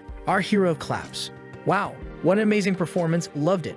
Truly, the culture of other countries is extremely interesting. Seeing a centaur enjoying this dance was incredible. The queen, as always, interprets everything differently. Lai Ping, he knows very well that they were going to die a bit further. That's why he wanted to level up to continue with this little theater. He's really cruel. The elf Galia gets curious. What's happening, master? Why did your level go up so much? Annie tells her. It's because they ate Lai Ping's banana. Galia looks angrily to the side. What nonsense are you talking about? As if these bananas were bathed in holy water? But the muscle mommy says, Galia, you have no idea. This banana made me advance straight to a demonic 2-star level. The assassin is confused too. After she drooled and smeared the banana, she advanced straight to the realm of demonic sovereignty. Was there some enchantment in it? Even the knight is confused. I was already strong, but this made me advance 3 stages directly. It's unbelievable. He looks at our kid and asks, Lai Ping, what's the origin of this banana? He's confused. I don't know. The knight says, what's the problem? You can't tell. Lai Ping says, I don't know what to say. It's just a regular banana. There's nothing special about it. The knight says, I can tell it's a hybrid harvest. Lai Ping explains, yes, it's a hybrid harvest. The process is all natural and organic. It's time for 2 more gluttons to eat Lai Ping's banana. They go slowly. However, just as the 2 are about to touch lips, the banana rots in her hand. The elf says, ew, this is rotten. What is this? Annie says, it's because of synchronization. Elizabeth says, girl with glasses, you know quite a lot, huh? Anne responds, saying that Elizabeth is very kind, that she only learned from books. The knight asks, synchronization, or what do you mean by that? Anne explains to him, I read in a book that some special items and treasures need certain special conditions to provide the effect. Perhaps Lai Ping's banana had to be eaten by 3 people at the same time to produce the effect. Glee points to Elizabeth and says, stop pretending, can't you see she's eating alone there? Anne apologizes, she can't understand properly. But she's thinking, the condition of a treasure can sometimes be ignored if the person using it is much stronger than it. Elizabeth stares at her and says, don't look at me with those eyes. Anne apologizes, but her eyes are a little red. What's that? Angry, Galia says. Oh, maybe it's because of the accumulation of my elven potion that produced this effect, that's it. The knight then asks Lai Ping for another fruit, and Galia is angry, stop believing in this nonsense, master. But our protagonist is happy. For him, who has been cultivating for so long, sharing the fruits is the greatest pleasure. But not in Elizabeth's case, who already snatches everything from his hand saying, no, I'll eat this later. Already throwing it over her shoulder, let's go. You've already rested and the journey has to end. Lai Ping feels embarrassed and apologizes, saying he'll give them more when he has the chance. The knight then tells the 2 to go ahead. He'll catch up with them later with the wives. Lai Ping says, hey, don't you want to come along? But Elizabeth interrupts, saying, let's go already, Lai Ping. Lai Ping then says to everyone, see you later, bye. The drooling and greedy assassin has a wicked little plan. Master, should we steal that backpack from them? The muscle mummy also says maybe they have something even better hidden there. Look at the greedy knight also enjoying the big banana, saying, no rush. It's not the right time yet. Looking at Elizabeth, he thinks the way she carries that treasure shows she doesn't care about it. Someone from a remote tribe wouldn't act like that. He licks his lips thinking. Recently, one of the 4 major powers in the kingdom is offering a reward for information about the lost princess. Maybe she's right in front of me. Brothers, I thought he was just going to take the information and sell it, but his plan is to make her his woman. Oh, my warrior, he wants to climb the ranks of the aristocratic empire in this way and gain even more of these delicious fruits. Friend, give up, man. But taking something from his back, he says, I'm going to use this to completely conquer you, laughing like a psychopath. The 4 wives are in love, saying there's an incredible pheromone emanating from the master. Maybe they need to satisfy him even more. Look how Manani, he has some item to have so many women. But in the background, the labyrinth has a bunch of eyes staring down the path, and the leader of the Shadow Wolves is watching when he sees our people coming and runs away. Lai Ping asks the Queen, Elizabeth, this labyrinth is getting darker and darker. Is the exit really here? Elizabeth says, I've already explained to you, the labyrinth is just an appearance, we're already getting there. We then see something coming from the sky, taking a peek at them. Anne warns Lai Ping something is getting close. Suddenly, a beam of light comes out and something happens. Lai Ping is there coughing. When they look ahead, the knight appears saying, oh, sorry for making you wait. The wives seem to be all under some kind of spell, all sweaty and red. He comes all seductive saying, I was a little late. Forgive me, Miss Elizabeth. Can I serve you for the rest of my life? You could even sit on my back if you want. She just interrupts him saying, get out of my way. You're not even qualified to be my mount. Elf Gilead gets angry. You're arrogant, shameless woman. How do you treat my head cut off from one moment to the next? The elf died. Everyone's pupils shrink in shock. Some rocks start falling from the ceiling. When they look up, there are some insects coming down. Lai Ping asks, what's this? From the sky, what's coming is a dragonfly with Gelia's head already being swallowed. The creature stomps on the wall, then goes to bite Elizabeth, who just looks, and the creature explodes in front of her. Anne is crying scared. Lei Ping takes the opportunity to run and cling to the voluptuous queen. "You devil, look where he's going with his face," saying it's a matter of life and death. "Elizabeth, what are we going to do now?" Elizabeth takes a little look and thinks, is he trying to test human nature? Letting the selfish and arrogant ones die first by destroying themselves. Apparently that's it. The dragon fleas are flying back and forth. The muscle mummy grabs the carriage as Defense and Glee conjures a protection spell. Lei Ping asks, "And what are we going to do here?"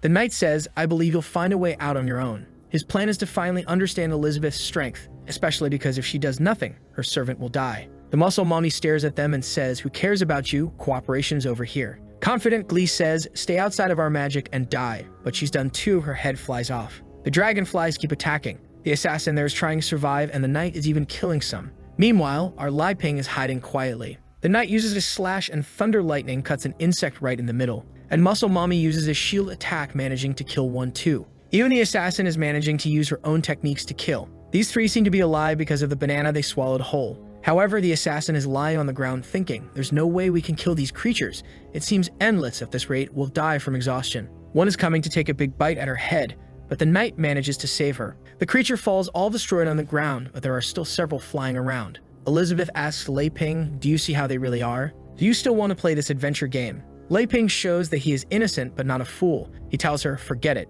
It's time to go separate ways," thinking this world outside is truly unpredictable. "Maybe staying on my farm in the village is the best thing to do." Elizabeth smiles. Look how he acts. First, he made them suffer. Then he determined if they had any value to deserve to be saved. And now this is the third step, abandoning them here. She looks at him and says, "Get ready to leave." He's confused. "Leave? Have we arrived already?" She says it's just ahead, and they start going. Then a creature comes to attack them. But Anne takes a look, and her little bear comes out punching and explodes the creature. Suddenly, her little bear turns back into just a bunny, and she's confused. "Hey, what happened?" Lei Ping turns around. "Hey, Anne, come on," she says. "Oh, okay." Elizabeth touches the wall, forming some waves, and says an incantation that opens the way. In front of them, a giant gate appears. Lei Ping says, "Wow, so the exit is this giant door that starts to open with a golden light." Elizabeth goes ahead, telling them to come quickly. From afar, the knight looks back, and our Lei Ping also looks at him. And he says to Anne, "Let's go." And with that, they're gone. The knight, who was facing the creatures until now, says, "Come on my back, and let's try to escape." The two look at him, and then the knight is going crazy, saying, "Damn, do they think they can just abandon us here like this?" But apparently the door has already closed. Inside, there's an immense amount of treasure. This room is on a floating island. The knight's wives manage to enter. Lei Ping is celebrating happily there with Anne. At that moment, the knight arrives and throws him aside. The muscle mommy does the same to Anne. He pauses for a moment there, staring and smiling like a psychopath, thinking, the treasure really exists, the Demon King's nectar. Lei Ping says to him, "Now we're on equal footing. I don't want your gratitude, but you don't need to act like this either." The knight looks back and says, "Yes, you helped a lot by completing the number of members we needed. With gratitude, I'll let you die quickly." But then a coin falls, and there's a golden eye in the middle of all that treasure. The room starts shaking, and a giant hand appears. A golden dragon emerges in the midst of everything, facing everyone. Lei Ping, sweating, says, "Elizabeth, there's a dragon there, my daughter, there's a dragon." Shaking her. Anne is trembling. There's something even scarier hiding. Her eyes turn black again as she says, "Master, what do we do now?" Elizabeth just observes this. The dragon lets out a roar towards everyone. The knight tells his wives, "You too buy me time. I'll prepare my strongest attack and kill him with a single blow." They agree, and the dragon gives them a swipe, and they go up. They manage to dodge the first blow. The muscle mommy tells the assassin to go ahead and draw his attention. She says, "Okay, leave it to me." She releases some origami there and uses a Naruto-style clone technique. Then she throws herself at the dragon. Seeing the situation, the knight thinks, now that this giant dragon is the only threat, I don't need to hide anymore. I'll gather all my energy and use my best move. Quick thunder cut, already charging up, getting all electrified. Lolo's clones are using assassination techniques, but nothing's happening. The plan was to use this technique to create a weak point, but it's not working. The muscle mummy says, "Relax, let me handle this." And she uses an explosive shield transformation, throwing the shield with some torpedoes straight up at the dragon, hitting its leg. She feels confident seeing it hit, thinking it worked. But the big dragon is just staring at her, intact. It raises its paw, she's confused, and then it crushes her. When it raises its paw, there's just her remains all crushed there. The assassin says, "Sister Gakshak, what happened?" She uses the Shout 1,000 Clones technique, and darn it, to be happy, I only needed 2 of these 1,000 in my room. She's confident that even if she can't cause damage, she can distract him. However, the dragon takes a look, flaps its wings, gathers all the coins, creating a sort of golden whirlpool. Her clones are all destroyed, and the tornado starts shooting the coins like bullets in every direction. The coins are flying, almost hitting our guide, but they're not hitting. Elizabeth looks at him and says, "Are you so calm? But that's expected of you, isn't it?" Li Ping is thinking, "Darn it, I almost died." The dragon keeps spinning. At that moment, Anne takes a look and activates the dollhouse invocation. But what appears is a giant bear in front of them. Now it's protecting them from the bullets. The assassin tells her clones to protect the master so he doesn't stop the conjuration. She manages to save him and is happy. The dragon takes a look and sends a bullet right in the middle of the forehead. Man, headshot. But at that moment, the knight finally completes his charge. Thunder cut 300%. He goes up saying that not even a spiritual demon could block it. However, when the smoke clears and only made a slight scratch on the neck and his sword shattered, he looks at the broken sword, confused what's happening. The dragon once again takes a look, lashes its tail, and sends him flying, destroying the entire room. Now he looks at our trio. It's a 4-star golden dragon from the demon sect. Li Ping and Elizabeth are standing with their arms crossed. He says, "Elizabeth, the poor guy is thinking the centaur died from a tail lash. I think I'll have to use my trump card, right?" Elizabeth looks at him. "Okay, what are you going to do now?" Li Ping says, "You can act now." She's confused. What? Has he already figured it out? I don't know what, but there's a plot twist going on. Li Ping tells her, "If you don't do this, I think everyone here will die." Well, he'll die, right? That's why he's scared. Elizabeth angrily says, "Don't order me in front of other people." She's thinking he's trying to use my mount to threaten me. I can't believe it. While Anne is saying the real terror hasn't started yet. I don't think we're getting out of here. At that moment, Elizabeth puts her hand on her head and says, "Jinju's bloodline. Show me what this kind of magic is about." Anne's eyes activate that effect and some memories start appearing to her from the orphanage. From when she had dinner with the children to a day when she was sleeping, and when she opened her eyes, the woman was staring at her with a sinister smile. Next scene, those evil creatures went to the orphanage to attack everyone. She was about to be captured when suddenly the bear appeared on her back and all the creatures were killed. Unfortunately, the orphanage people had already moved on to the next life. Elizabeth realizes that Anne suppressed these memories with her own power. She extracts some energy from inside her head, saying it's foolishness. Poor Anne falls to the ground saying it's all her fault that she killed her brothers and sisters. She wants to apologize. Elizabeth is cruel. She looks to the side and says, "You are a disgrace to Jinju's bloodline. If you want to escape the prison of regrets, stand up and fight for me." Anne gets serious. Even though she's crying, she gets up, saying that at least this time she wants to save her brother Li Ping. Suddenly, she starts floating in the sky, forming a purple energy. Li Ping doesn't understand what's happening, but then she opens her arms and summons puppets. An eagle, a rabbit, a panda, and a snake appear. The dragon comes to claw at everything, but its paw plunges right into the panda's belly, which expands, and when it returns to normal, it's holding the dragon's paw. At that moment, the rabbit is already attacking, beating him up and breaking his neck. Li Ping asks, "Elizabeth, what did you do to Anne? Why did she change so much?" Elizabeth says she didn't do anything special, just made her accept reality. The rabbit is going up and Annie is now motivated. Smoke rises, and when everything clears, the little bunny is also clinging to the dragon's paw. Now the two are holding him. The snake then comes and starts wrapping around the dragon, crushing it. The dragon once again flaps his wings to summon that golden tornado. However, this time the eagle cancels out his tornado with hers. Li Ping, impressed, asks Elizabeth, "What's this Jinju bloodline thing about?" But suddenly he's pulled and thrown to the ground.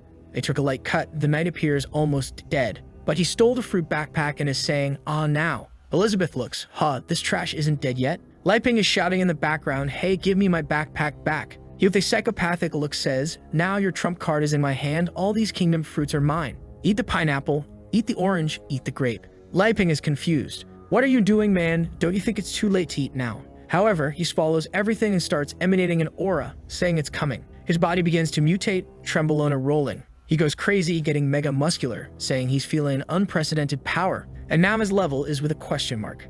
Staring at his own hand, he thinks, finally, with this power, I'm no longer afraid of those old men from the Holy Sword Guild. But the dragon seems to get angry and breathes a golden dragon breath in his direction. When it's about to hit, he disappears and is already next to his head saying, "Stop bothering me." He uses a thunder kick that makes the dragon stumble and fall to the ground. The centaur then descends and goes right to the middle of the altar to get the so-called Demon King's chalice. Looking at it, he thinks, if I add this, I can't imagine how strong I'll become. Without hesitation, he swallows it and his pupils turn red. He once again begins to transform, wings sprouting from his back, and he enters demon form. He says that this sweet Demon King's wine is very good. It's gradually understanding everything. Anne is there in front and Li Ping says, "That guy is getting weirder and weirder. Elizabeth, do something, my daughter." Anne tells him not to worry, she won't let him get near brother Li Ping. She conjures a marionette spell, but the knight has already pierced her chest. Holding her in the air, he says, "First, I'll eliminate you who are a threat." Li Ping is terrified. The centaur throws Anne on the ground, coming towards them saying that the next one is him.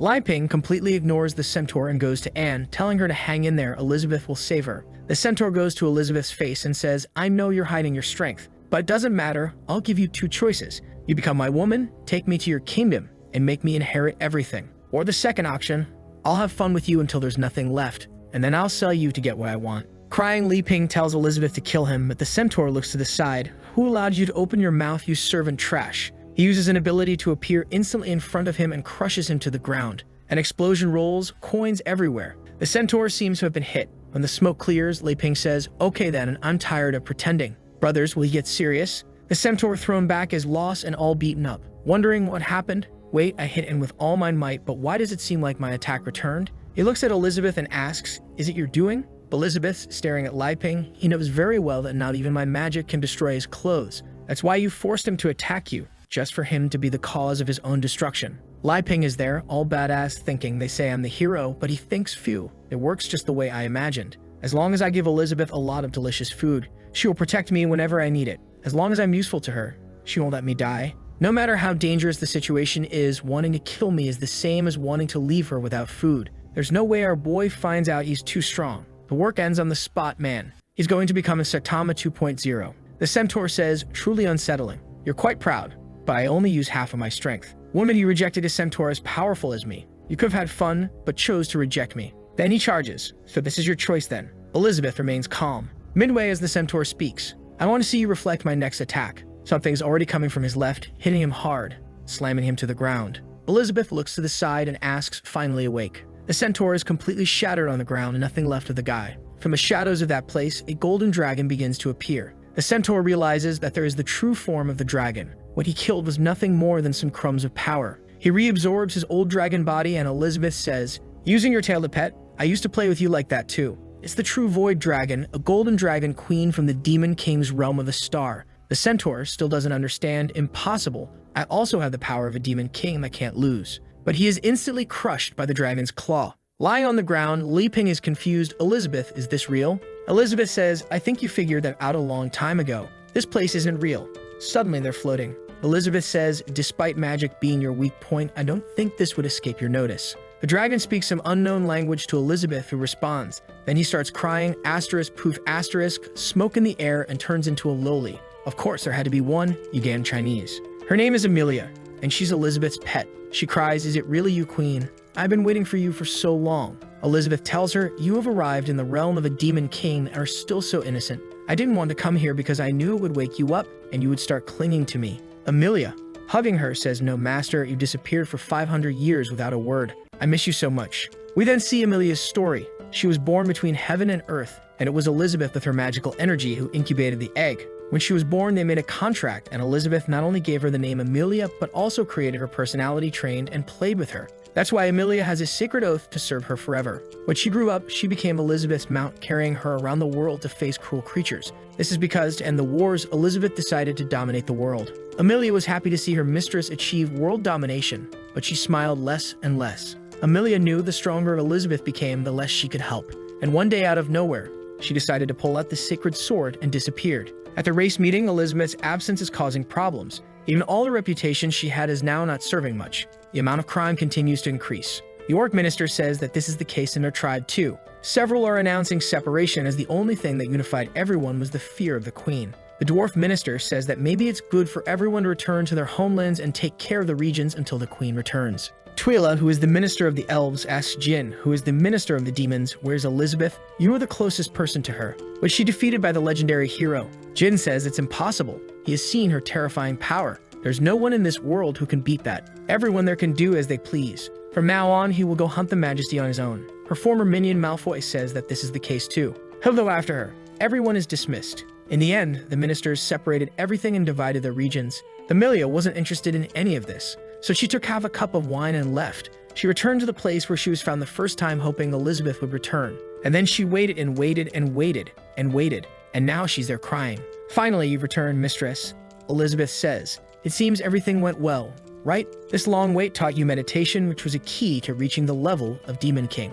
Amelia continues crying. Mistress Elizabeth, don't leave me like this again, please. Poor thing is thinking. She abandoned me just so I could understand meditation and increase my level. She really does everything for me. Li Ping up there trembling says, hey Elizabeth, Stop dwelling on the past and save Annie already. At that moment, Annie opens her eyes and says, Brother Li Ping, where are we? Li Ping is relieved. Annie, are you okay? She says yes, but she reaches for the backpack, pulls out the apple he gave her, and the apple is all destroyed. Li Ping pets her, saying, that's not a problem. Relax. Seeing the situation, Elizabeth thinks. From the beginning, he had already made this plan. The scenario was already set when he gave the bananas. Amelia is all cute, rubbing against Elizabeth, but she gets mad when she realizes the queen keeps looking at Li Ping. So she asks, Mistress, who's that guy over there, huh? Elizabeth says, him, he's the hero of legends. I stayed at his house while I was away. Amelia gets even angrier. Hey, you, while she thinks, the hero of legends, did he kidnap my mistress for 500 years? And it seems he wants to take her heart. I need to end this now. Our smiling hero says, my name is Li Ping, nice to meet you. Amelia smiles and has a plan. Now that I've reached the Demon King level, I can reach my mistress. If I join forces with her, we can kill the hero of legends. She already summons a Dragon King's claw and charges, saying, nice to meet you. It hits him hard in the chest and an explosion occurs. Poor thing is confused. What happened? He shut off her claw. Li Ping says, oops, sorry. I couldn't react in time. However, Amelia is puzzled. My attack was strong enough to destroy a city and he canceled it like this. Li Ping reaches out his hand and says, my turn to take initiative. Amelia is sweating, realizing he might be more oppressive than the mistress. Poor thing is there. No, please. He takes her hand very gently and says, sorry for messing up your handshake. Now it's clear why Elizabeth is so calm. She has a polite friend like you. Amelia is confused. Handshake? Friend?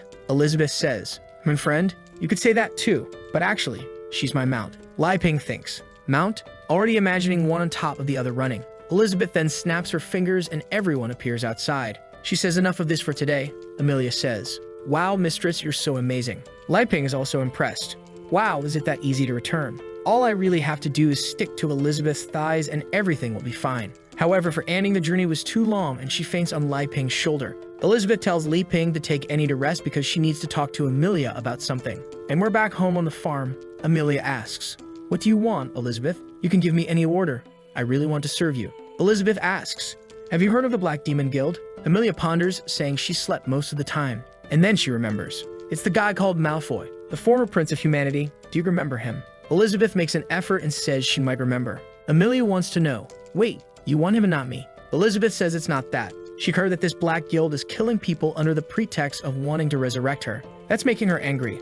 Amelia gets angry. Resurrect you when you're alive? That's disrespectful. What do you want me to do? Elizabeth says, you're going to make them disappear from this world without revealing any information about me or this place. Amelia only accepts. Elizabeth then says, when you're done with this, I'll release you. Amelia says that a job given is a job done. And in her interpretation, doing whatever she wants is clinging to Elizabeth all night long. With that, she sets off motivated. But there's a missile heading her way that explodes in the sky. When the smoke clears, she's injured. Who attacked me? Realizing her skin is all scorched, she knows. It must be someone, at least in the sovereignty realm. Down below, Wankai is detecting a target. He raises the defense system to level 2. She's sweating cold. The missile comes, and she defends with her wing. She looks and asks, you chose me to be your opponent? Wrong choice. But when she sees a barrage of missiles coming, the explosion covers the entire sky. Poor thing is all beaten up. Wankai analyzes again. Target detected as alive, increasing defense to 3. At that moment, Elizabeth shouts, stupid dog. She's my person. Let her go. The little dog is trembling. Okay, I'll put her on the whitelist. Poor Amelia leaves thinking, damn place, it's terrifying. I wanted to get out of here. Inside the house, our hero is cutting oranges, making a delicious juice for Anne. He goes to her and says, if you're feeling unwell, you can have this. She thanks him, takes a sip, and her entire cells begin to restore. Every bit of the fruit contains a huge amount of magical power. She's amazed. Is this sensation some kind of advanced divine magic? She reaches a clear state of mind and remembers the orphanage fair like a monster saying, I am you and you are me. Stop suppressing your true self. Anne is crying there, lost, while Li Ping falls on the couch saying, indeed, a home sofa is the most comfortable. At that moment, Elizabeth enters, passes by her and says, looks like you finally remembered everything, huh? You know your Jin clan ancestors always swore loyalty to me. If your bloodline woke up, the power of the oath also awakens. At that moment, Anne can see Elizabeth giant with her in the palm of her hand. Trembling, she asks, are you a legendary demon queen? Elizabeth replies, yes, I am the commander of this whole world. Anne is confused, but according to the legends, you died with a hero. Brother Li Ping, who are you? Li Ping awkwardly says, I'm ashamed to say. But yes, I'm the hero. Anne says, now I understand the whole story. It was like this, right? In the past, Li Ping and Elizabeth fought the final battle for the position of the most powerful. As a result of a month of battle, you began to like each other. After so much bloodshed, you gave up this fight to know who is the strongest and fell in love. And then you lived this secluded life for 500 years. Elizabeth says, that's almost the truth indeed. What Li Ping said is she got it all wrong. Elizabeth then changes the subject and says, as a descendant of the superior warriors of the demon bloodline, you're in this state. You're a disgrace to the demon clan. Li Ping is confused. Wait, is Anne from the demon clan? Anne is standing there without saying anything. Elizabeth says, it was 600 years ago, right? A child named Jin awakened the demon lineage. When his eyes shone red, his ability power and magical power increased greatly. However, as his power grew, he became more and more violent. Only death could satisfy him. In just a few years, he left the northern territories in chaos. Hundreds of my elite warriors were destroyed by him. His ambition grew so much that he came to the castle to challenge me. Obviously, he was easily defeated, and then she sealed his violent side. And with a loyalty oath, he has been serving her for generations. Trembling, Anne says, I didn't know any of this. My first memory, I was living in the church orphanage. The nun and the brothers were all my family. Elizabeth tells the truth. We killed everyone in the orphanage when you went mad. You couldn't accept reality, so that's why you kept thinking you were waiting for the nun to come back. Elizabeth thinks, with the power Jin has, you could have dominated the world in this time that I've been away. What's going on in that place? Anne is freaking out, saying, no, I didn't do this to my brothers. Li Ping says, Elizabeth, we met her brothers at the market, didn't we? Elizabeth says enough of that. She opens a visualization portal and says, let's expose the truth and see what these brothers of yours really are. When they look, they're all dolls. In Anne's interpretation, she really saw them as people. But clearly, that wasn't the case. Elizabeth closes the portal and says, do you understand? You're using your magic to sustain this bunch of dolls. That's why you're stuck at the mage level. Li Ping is confused, not believing it either. Elizabeth is cruel and relentless. To get rid of the Black Apostles, you activated your bloodline. However, you went mad and killed everyone. That's the truth you want to avoid. Anne starts going berserk Dragon Ball Z style with the purple aura. To stop this, Elizabeth flicks her forehead and she faints. Li Ping picks her up and Elizabeth says, I know you want to help her, but when she wakes up, if she triggers her lineage again, she'll destroy the whole city. But Li Ping says it's okay. He'll try to handle it. Back at the church, Anne is waking up. She gets out of bed and apologizes for being a nuisance again. Li Ping says it's no big deal. They used Elizabeth's teleportation. But how is she feeling now? Anne starts crying again, saying she can't believe she caused all those deaths. Li Ping says that's not the case. She was trying to protect everyone. She's not a murderer. However, Anne doesn't accept that. She says it's all her fault for losing control. But our hero says it's their fault for attacking and forcing you to lose control. So stop blaming yourself.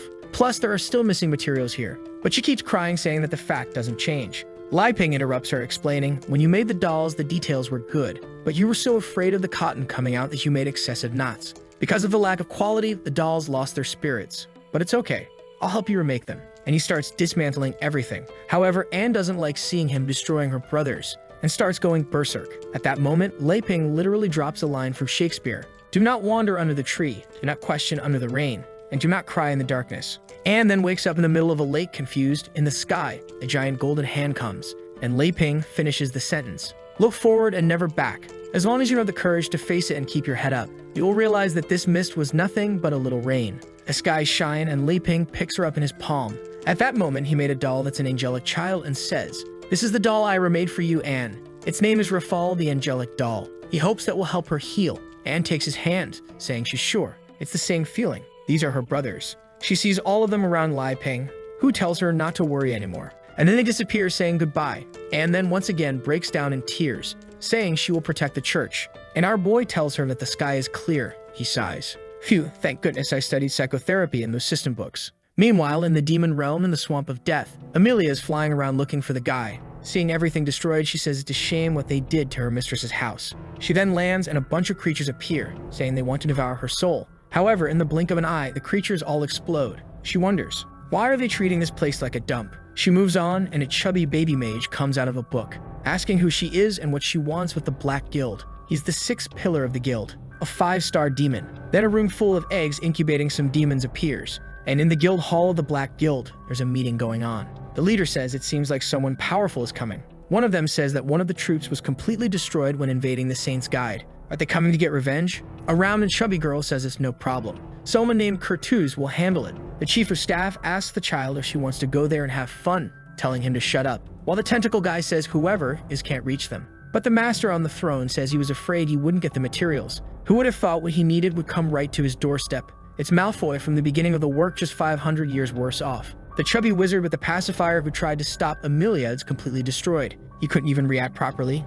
He had stepped on by the dragon. It's over. A bunch of apostles appear, one of them literally being a girl carrying 6 balloons. They are confident they will kill her. However, she just activates the power of the Golden Dragon King. She lets out a roar that already blows everyone away. With that, she continues walking calmly. She arrives in front of a giant eye that underestimates her once again. She kicks and destroys it, and enters the boss's chamber. She sees Malfoy and says he looks horrible. Poor Malfoy is really finished, but he recognizes her. But in the blink of an eye, he's blown up in his seat. Everyone is frightened and doesn't understand what happened. Obviously, she just made a little dragon arm and squashed him. The finished Malfoy asks, "Why did you wake up from your sleep?" But apparently he has a reconstitution ability. Did you happen to find Elizabeth? She gets confused. Some tentacles come from the ground and wrap everything around her. Of course, those damn Chinese. The tentacle guy tells her there's no way she can escape. She asks escape. What do you mean? She bites, and the guy gets scared. She starts swallowing everything like pasta, and it's over. Poor guy for digestion. A mega curvy one comes from behind saying she surrenders.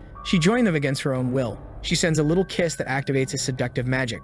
And boy, she is seductive indeed. In front of Amelia, she says that since attacks don't work, she's going to make her a prisoner. However, Amelia burps up the octopus she had eaten and finishes her off. Another one comes to attack, was finished again. Now she's face to face with Malfoy. She asks if he's going to take his own life or face her. Malfoy says he can't face her. However, if he joins what's behind him, then it's different. When she sees in the incubation cocoon, there's an Elizabeth being produced. A month later, we're on the little farm. Obviously, planting, watering, and harvesting a peaceful life. Back home, chopping wood, making food.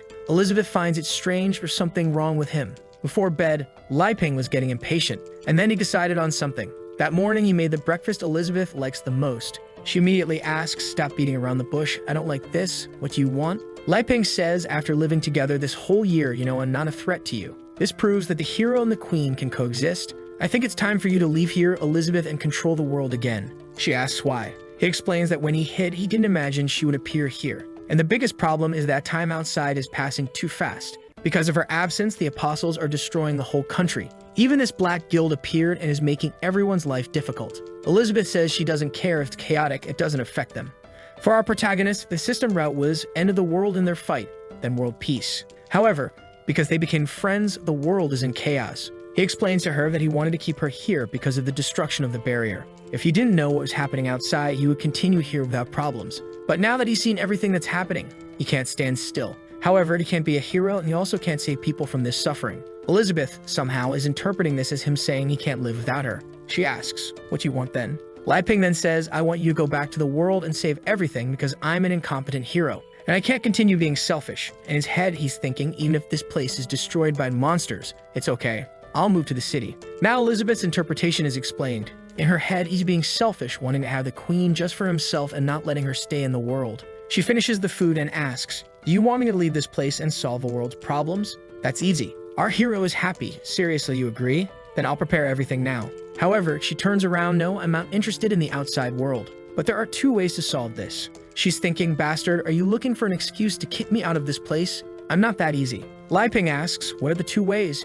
She says the first one is simple. She goes outside, uses a magic that destroys the whole world, and done. Li Ping says, "No, not that option." She says the second option is to find someone who can rule the world in her place, and she'll help from behind the scenes.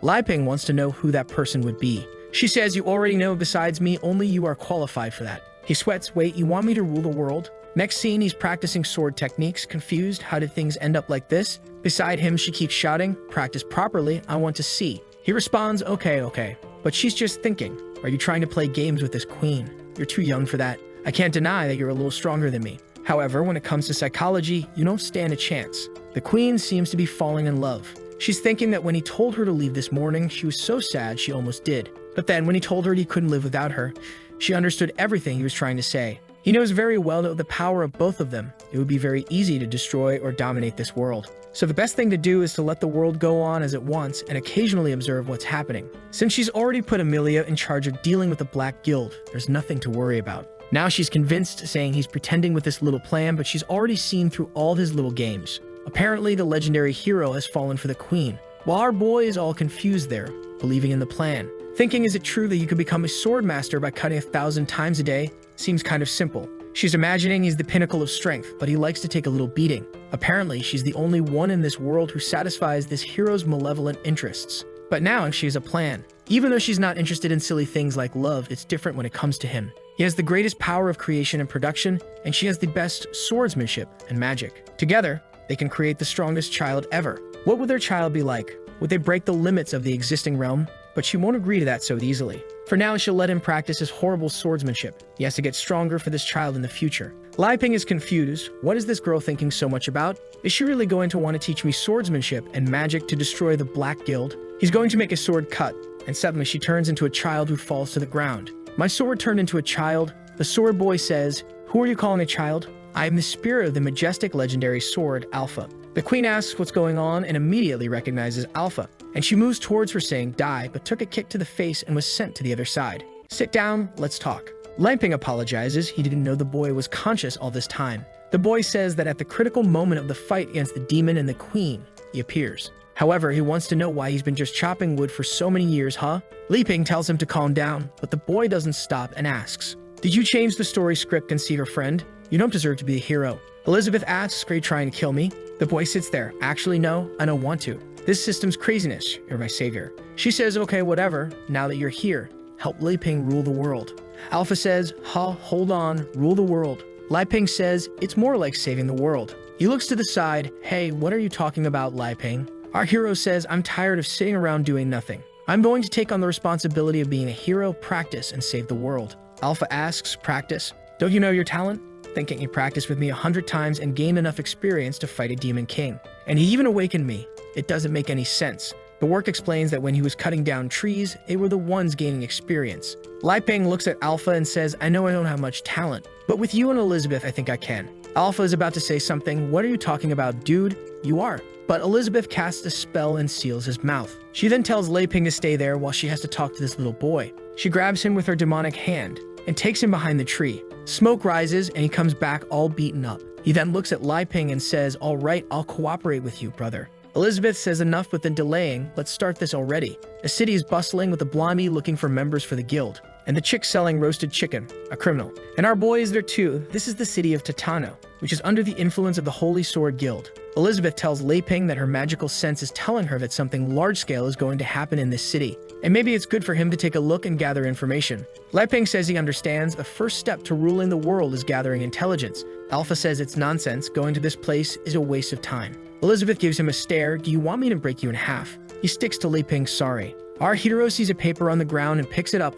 These flyers are everywhere. Could this be the event that's happening? Competition between guilds. Elizabeth says it's a fight where each guild sends its representative. Someone plays a drum telling everyone to place their bets. People are all excited to bet, and Lai Ping pulls Elizabeth, who's all modern in this outfit. They head towards the giant arena. However, when they're about to go up, a green bull stops them, saying he couldn't detect their tickets with magic. Lai Ping says, "Elizabeth, I'll handle this." Lai Ping then takes out a bag of coins and says, "I saw on the poster that it's 10 coins per ticket. Can we buy them?" The big guy says yes, but he monopolized them all and is now selling them for 200 coins. Lai Ping thinks the guy is a Dan crook, but Elizabeth uses magic on his head and the guy hands over the VIP ticket. With that, they both go happily. Lai Ping is impressed. The place is very luxurious. There are some guys there that you can't see properly. A guy smoking a pipe writing some magic, a dwarf, and 2 hot babes from the Holy Guild. Wow, that's a lot of divinity. The blonde is Luna, and the redhead is Anna. Hannah asks if those 2 are on the guest list. Meanwhile, Elizabeth is telling our boy to go get some snacks, but those 2 little saints are just keeping an eye on them. Then someone shouts, "Ladies and gentlemen, welcome to the final guild competition." He announces it's going to be the sword genius from the Holy Guild, King, the giant bear guild's general, Gala, the wonderful elf from the elf guild, Travis without Scott, and lastly, a special guest from the Holy Guild representing the card guild, Yi. It's all going to happen at the same time. The goblin jumps out of the arena. The atmosphere becomes tense. The elf thinks that big guy looks very stupid. He probably won't be of any use. The guy is screaming like a maniac. The card guy seems weak, not to mention he's only here because he helped the Holy Guild. That means in this competition, the biggest danger is the blue sword guy from the Holy Guild. The big guy stomps on him and goes straight for him. The elf pulls out 3 arrows and fires at him. It's 1 for each, but all 3 dodge. But the arrow falls to the ground, turns into a root that transforms into vines and entangles everyone. The big guy gets angry and tries to break free, but only tightens even more. The elf says this is the gum root. The more force you exert against it, the tighter it gets. The blue sword guy then draws his blade and cuts it all down. while the card guy is just standing there doing nothing. The sword guy apologizes for killing her plant. The elf says it's no problem. He just has to pay with his life, then fires another arrow at the dancing butterfly. But the guy is all monk samurai and says fearlessly, doubtlessly, without confusion. Altruistic state, blue bird, power matches power. But the elf has already lost her little arm, which fell onto the ground shattered. He approaches her, points the blade at her, and says, "You've lost." The elf says he deserves the title of genius, but she's also one. He is then surrounded by exploding butterflies. His blade flies off, and when the smoke clears, he's there all beaten up but alive. She then takes a seed from her mouth, spits it on the ground, a plant grows, she puts her arm into it, which turns into a new arm. But it's crooked because it was crushed by the buff guy, and it was crushed hard. He then looks back and says it's the samurai's turn, who finds the aura of that guy strange. But in the audience, everyone is going crazy, loving this competition. He throws his arm aside and pulls the blade back into his hand. The buff guy says power is everything, and now he's going to crush. He jumps, activating 70% of his muscular strength. The swordsman dodges, sends him a cut. However, it touches his skin and nothing happens. He comes for another blow with 80%. He tries to defend with the sword and is thrown back, and the sword bends all crooked. He comes again, now at 90%. He dodges several times. Lai Ping is curious, asking Elizabeth who she thinks will win. She doesn't say anything. While Anna is finding it strange how come a sword forged by rank B dwarves was destroyed with a punch. Luna asks if they should stop the fight, but Anna says not for now. Up in the super VIP section, the guy is asking, shouldn't we interrupt this? A guy named Bowie says, I think those two are handling it. What do you think, boss? The guy says maybe. He's the president of the card guild, isn't he the girl's father? The boy next to him noticed he's trembling and thinks it's because the buff guy's magic is from the apostles. That's why he got so angry. But he's scared because he saw our protagonist with his little demon in his head. Lai Ping came here to see how he's using the deck. He has to meet the expectations of the great hero, while down below the buff guy is just going for it.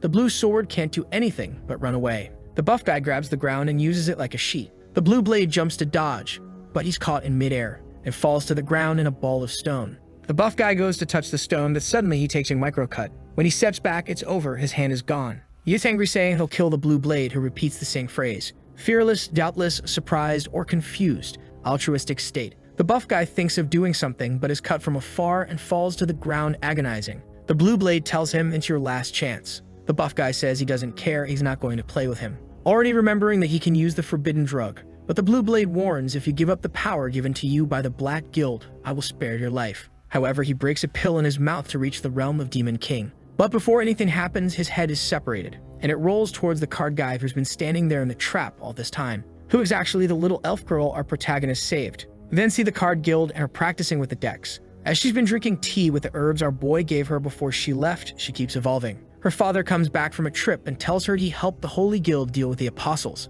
and for that, he received a gift. She thinks it's that pile of apostle remains in the bag, but it was actually the direct qualification invitation for the finals. If she wins, the card guild will be recognized as an official guild. She feels insecure. She can't compete with those geniuses. But he says none of that matters. She has to be more confident. They've evolved a lot, they're not the same as before. When the time comes, I'll give her Lai Ping's deck, and with that, she'll win. Amidst the vines, she's pondering. Even though I have Lai Ping's deck with my current strength, I can only use 6 cards at once. The rest of the battle, I'll have to rely on card replicas, which will significantly weaken the power of my attacks. However, I can't retreat here. Determination is the most important. Reaching for her belt, she grabs the deck card cut, easily freeing herself from the vines. That devilish head seems alive. The blue blade speaks. It was a good strategy to hide and only reveal your power in the end. But you're not an opponent for me, so just admit defeat. She sends some cards his way and he dodges, saying, wow, the guild owes you a favor.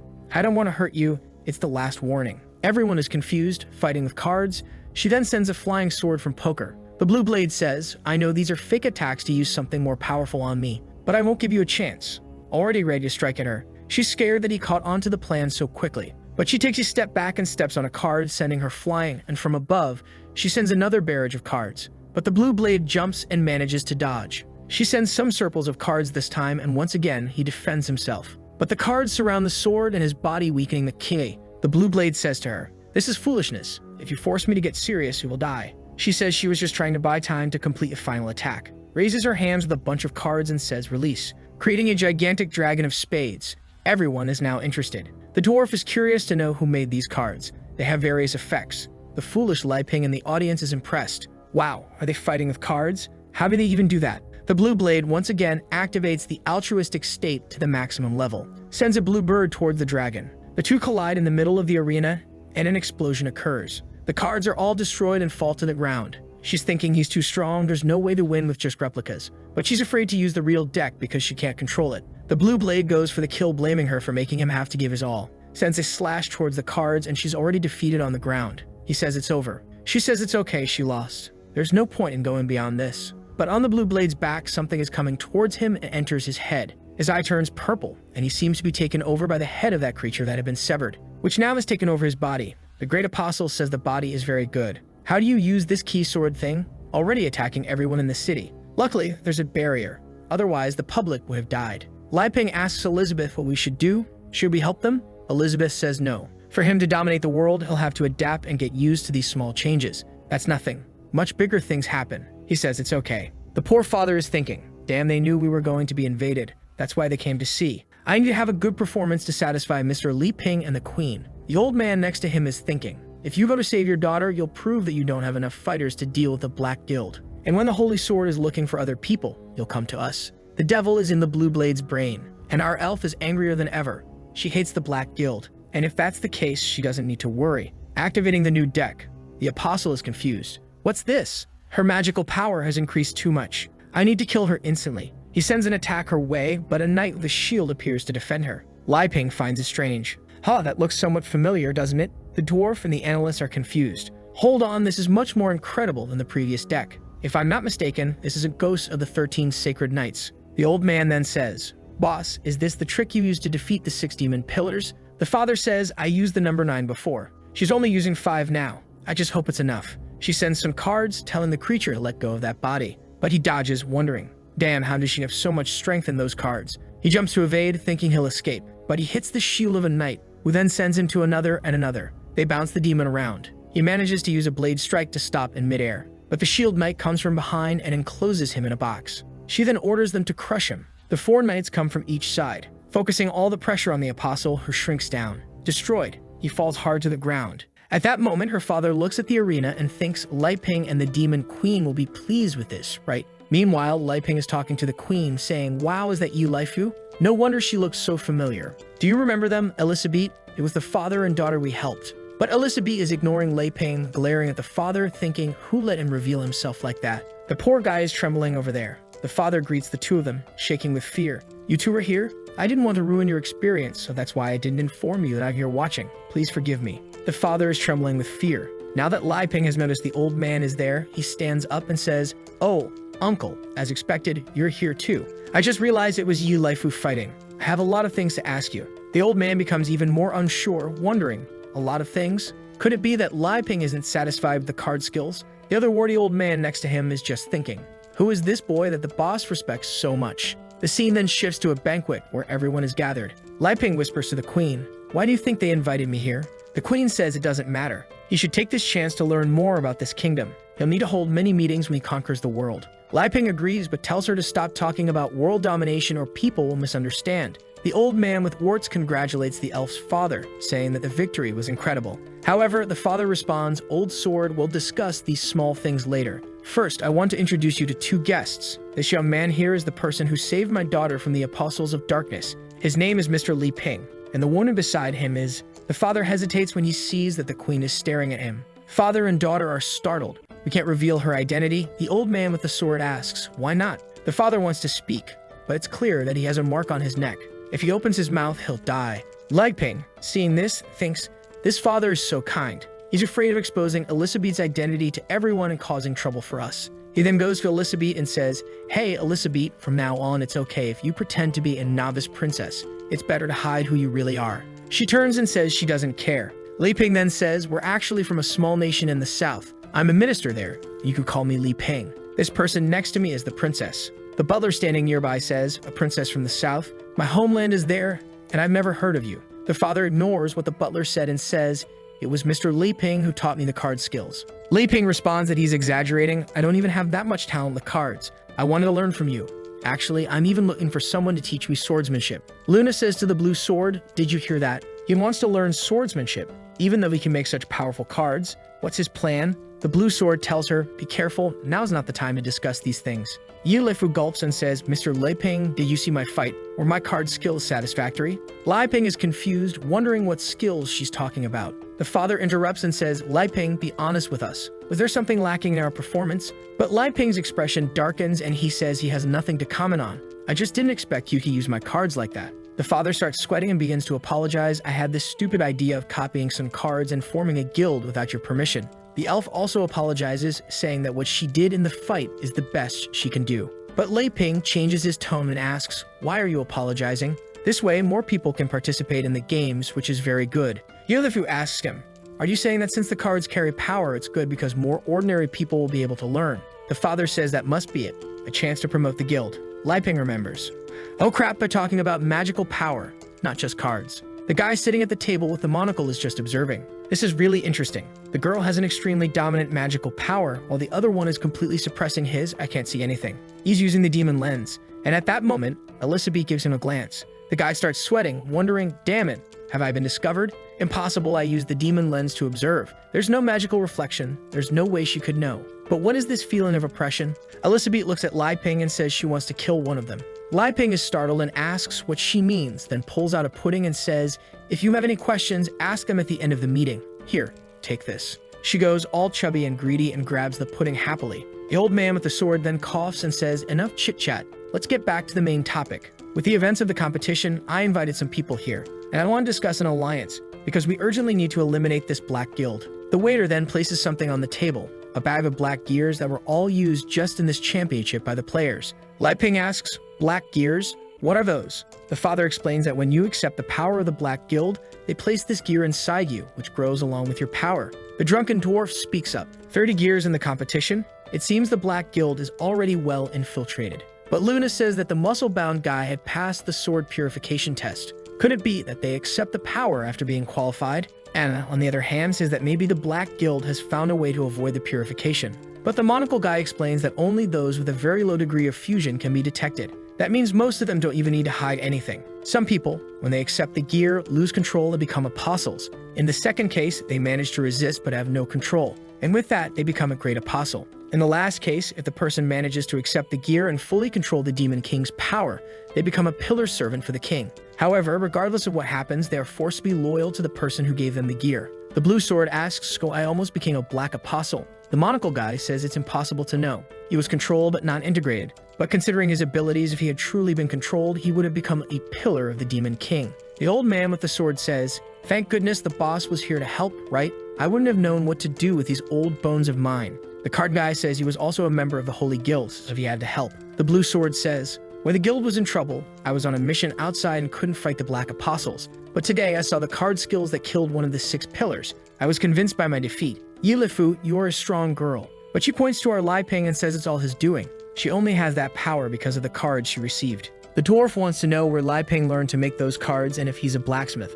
Besides that, he's looking at the sword on Lai Ping's back and knows it's of extreme value. Lai Ping says he just likes to do some handiwork at home from time to time, just to kill time, with no blacksmithing or anything involved. The dwarf says he's a very humble young man. Meanwhile, Luna says that if the Sword Saint were here, the Black Guild wouldn't even dare to invade. Anna says she's saying too much. And Li Ping asks the boss, Yilifu's father, if this Sword Saint is the most powerful swordsman and where he is. But the boss tells him, I'm no longer a member of the Holy Guild, I can't give an opinion on that. The old man with the sword says, it's alright, boss. We can't hide this for much longer. Rumors spread quickly. The dwarf says, so the rumors were true. And the monocle guy explains, after the rebellion of the Holy Sword Guild, not only did their combat power decrease significantly, but even a sword saint has gone missing. That's why the Black Guild is taking advantage to attack. The old man with the sword confirms, that's true. The sword saint sent some messages about half a year ago. There hasn't been any information about him since. Lai Ping is confused, rebellion, the saint disappeared.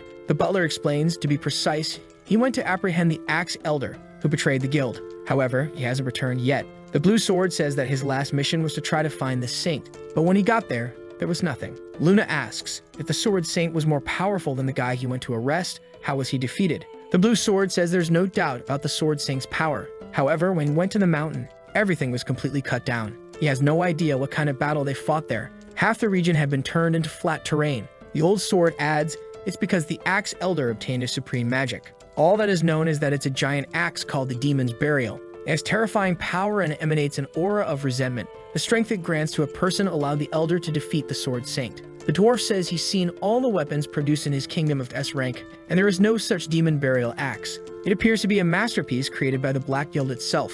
Lei Ping looks at Yi Laifu and asks, I still don't understand. Who is this elder, and why did he betray the Holy Guild? The boss explains, in the Holy Guild there is a leader, the Sword Saint. Beneath him, there are 5 assistants who guide the disciples. The Sword Elder, who is the guy there at the table with warts, the Dagger Elder, the Spear Elder, the Shield Elder, and the Axe Elder. However, one day the Axe Elder joined the Black Guild and launched a rebellion within the Holy Guild, killing the Spear and Dagger Elders. The Shield Elder died in a fight against the Black Guild. The Sword Elder says that he is the only one left standing. During the rebellion, many from the guild betrayed them, including his most precious son, Sir Buthorn Tyrus. Lei Ping asks, Tyrus, is he a centaur who wields a sword? The old man looks and says, yes, that's my son. How is he now? Without hesitation, Lei Ping says that he's dead. The father, apparently indifferent, responds, it doesn't matter. That's the fate of a traitor. What's important now is that we unite and fight against the Black Guild. The dwarf says his kingdom can provide some weapons. However, rank A or his weapons will be difficult since they're short on stones.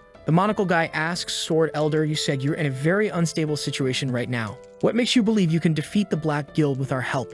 The old sword says, it all depends on the boss. I think he should give up on this card guild and return to being a vice president of the Holy Guild. The boss asks, Elder, you want me to go back to being vice president? I've been away for a long time. I don't think it's right. However, the old sword says, if I say you're qualified, then you are. Cards are now also considered weapons, just like daggers and throwing knives. We can still open a new unit and make Yi Laifu an elder. Yi Laifu now becomes flustered and scared too. Wait, me? I'm not qualified to be an elder of the Holy Guild. But the Sword Elder says, if you agree, boss, the plan will go smoothly and the guild's resources will all be used as you wish. Even I will obey your orders. The butler tells him to consider the option. It will be much easier for him to help the Holy Guild than to try and create a guild from scratch. The boss looks at Lei Ping and asks, what do you think, boy? With the Holy Guild's help, the card skill will spread even faster. Lei Ping is confused. You're asking me, in my homeland there's a saying, it's easier to become an executive in a large company than to try and start your own big company. However, the ambitious always prefer to work on their own business. This means it's up to you, sir. To the boss, what Lei Ping said was, do you want to become someone's accessory or do you want to rise in life? If even with everything I've given you, you lack ambition, I'm disappointed. But he's unsure because the old sword is insisting a lot. If he refuses, he'll offend the entire Holy Guild. The old sword says, boss, if you're still dissatisfied, tell me what conditions you want. The boss stands up and says, Elder, say no more. I didn't establish my guild because I wanted fame and wealth. I did it to elevate my card skills. Lei Ping, do you see? My resolve is strong. The Sword Elder is confused and asks, boss, are you sure about this? Have you thought it through? The old sword is wondering, I don't sense any aura coming from this Lei Ping. If the boss says this guy taught him everything, it must be some excuse to hide something. Lei Ping says, good job, boss, but inside, he's disappointed. Dan, I wanted to use my connections with the Holy Guild to learn swordsmanship from them. The boss then says, but even though I refuse to join the Holy Guild, don't worry, Sword Elder. It's my responsibility to eliminate the Black Guild, and I will fully support you. The old sword says he understands, and since the agreement was already made, they will recognize the card guild as legitimate. Lei Ping looks at the boss and says, you're pretty brave, boss. The boss responds, it's all for your satisfaction, Mr. Lei Ping. The other Fu also says she will work hard. The old sword then asks the dwarf when their king will come out of seclusion. They need rank A and weapons to help in the fight. The dwarf, who is the prince of the kingdom, says he can't speak on that. But the truth is they're in need of grinding stones. It's hard to find any in the entire kingdom. Even the kingdom of Aristoteles is refusing to cooperate with them. That's why his father is researching in seclusion until he finds a solution. The old sword asks Tagore, the monocle-wearing guy, if he can provide some weapons and combat magic. Tagore says he's neutral in all this, but if it's just about using some magic, that's not a problem. The old sword then says, let's reach a mutual agreement so that in 2 months we can join forces. During this period, let's try to solve all the other issues. Any other questions? Lei Ping raises his hand and says he wants to join too. The elder asks, you want to join the fight against the Black Guild? Lei Ping says, no, actually, I want to join your guild to learn swordsmanship. Even though I've been idle for a long time, it's never too late to start learning right. The father and daughter ask if he's joking. He wants to learn swordsmanship. Lei Ping says it's the princess of idea, and if they want to know the reason, they should ask her. Elizabeth is calmly eating her endless pudding. It really is magical. But obviously, neither father nor daughter would question the queen's decisions. The old sword says it's fine, but there are many types of swordsmanship. I want to know what your magical power is. Lei Ping, a bit embarrassed, says, I tested it before and it's kind of low. 0.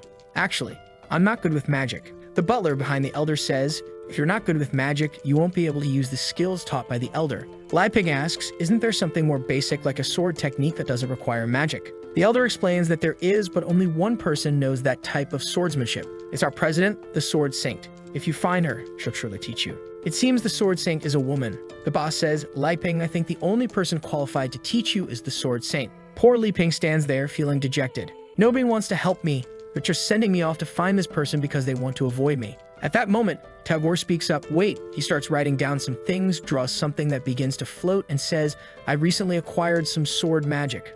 Maybe it'll help you. Lai Ping takes it in his hand, looking at it, thinking, wow, how do I even use this? Meanwhile, Elizabeth's pudding has just finished. Lai Ping shows it to her, saying, look at this, swordsmanship skills. She, now angry, says, I just finished my pudding and you already want to talk business. She crushes the pudding cup and crushes Tagore in his chair, exploding his body. She then says she had to get rid of an insect who was trying to act smart. The scene then shifts to a desert where an explosion occurs, and look who appears. It's the Sword Saint. Now there's a powerful and a slim one for our hero. Her name is Chissy Saugus. She's shouting, come out, stop hiding. The Axe Elder appears, asking, what's your problem? Why are you coming here to cause trouble? Chissy responds, Axe Elder, I've come here to cleanse you of your crime of joining the Black Guild, and I'm going to eliminate you today. She makes a slash with her hand that tears through the entire desert. The Axe Elder defends and sends a black aura back in her direction. She dodges it effortlessly. The Axe Elder says, now that the integration between me and the demon burial is becoming deeper, your threats are becoming irrelevant.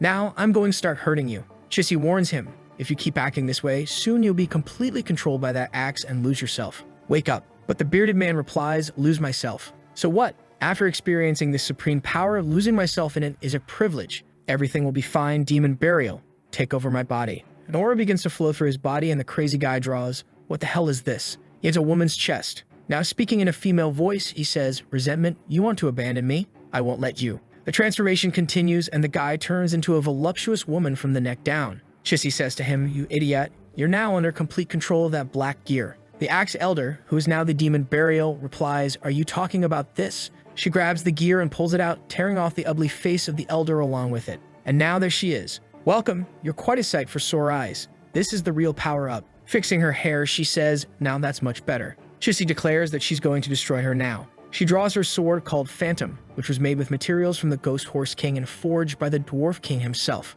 The seductive demoness, who still doesn't have a name, points her massive axe and says, Stinky, come at me. In the next moment, the Sword Saint is behind her. She sends out a mist slash. A whole field explodes, sand rises, and a crater opens up. Chissy says, the Axe Elder is dead. There's no reason for me to show you mercy anymore. It's over. But her sword begins to crack and falls apart. The demoness looks back and says, my body felt a small impact from your strike, but if you're capable of that, I can see you're quite powerful. Got any more tricks? Now Chissy is worried. That sword was practically indestructible and barely managed to hurt her. The demoness says, if you're done, I'll start my warm-up. Be careful now, all right? The demoness literally starts warming up, stretching her legs, extending her arms, while Chissy begins to summon all sorts of weapons, grabbing a scroll, throwing everything up, fusing a spear with a scythe with a dagger. Everything starts exploding. Even her eye now has a pentagram. She invokes space distortion and sends a black light sphere toward the demoness. The demoness, reaching the climax of her transformation, says she's finally getting more flexible. Chissy even threw 2 scrolls to surround her, while the space distortion is approaching. The demoness, still warming up, says she's being underestimated. Chissy says she'll have to use destruction sorcery. She pulls out a hammer and strikes it against the space distortion, with the spear at the tip, the scrolls surrounding it, and sends everything at once toward her. But in 0.001 seconds, the demoness smirks, makes a slash, and in another 0.001 seconds, the slash begins to cut through everything the Sword Saint had sent, tearing through the entire desert. In 0.004 seconds, the slash is already in front of Chissy, and she feels that death is coming and that she's about to be sliced in half. She then invokes the protection of the 7 sword guards, but the strike comes and starts breaking the swords. In 0.05 seconds, she sees she's going to be cut in half again. But unfortunately, this time there's nothing she can do. She's struck, and the swords shatter. In less than half a second, she's finished and falls to the ground. The demoness, looking down from the sky, says she's very inadequate. Now that she's warmed up, it's time to deal with what matters. The axe-wielding demoness starts looking around. She sees through an eye that begins scanning for something. Her vision sweeps across the planet, and look who she's focusing on, Elizabeth. She says she's heading there now, while Elizabeth is running to grab the remote and some chips to chill out. She tells Lai Ping, you were always right. Staying home eating chips and watching TV is way better. Let others worry about world domination. Lai Ping throws himself onto the sofa too, saying, "Man, I'm mentally exhausted. This whole ruling the world thing isn't for me." But the queen reassures him, saying that since they've already agreed, she'll help him, so he doesn't need to worry. Lai Ping says, "Hey Elizabeth, but you should have warned me before doing something like that." She bites into a chip, replying that he's a very demanding boy. Back to the moment when Tagore exploded. The old sword was startled, the butler behind him drew his sword, everyone got ready, even the poor blue sword, who's barely holding on, mustered what little energy he had left. Meanwhile, the dwarf is calmly drinking, saying that the show's going to be good. The boss stands up and tells everyone to calm down and listen to him. He looks at Lai Ping and asks, "Sir, can you give us an explanation?" Lai Ping is there but doesn't even know what to say. Then Elizabeth says, "With your level, it's no wonder you're being infiltrated by the Black Guild." Lai Ping asks what she means.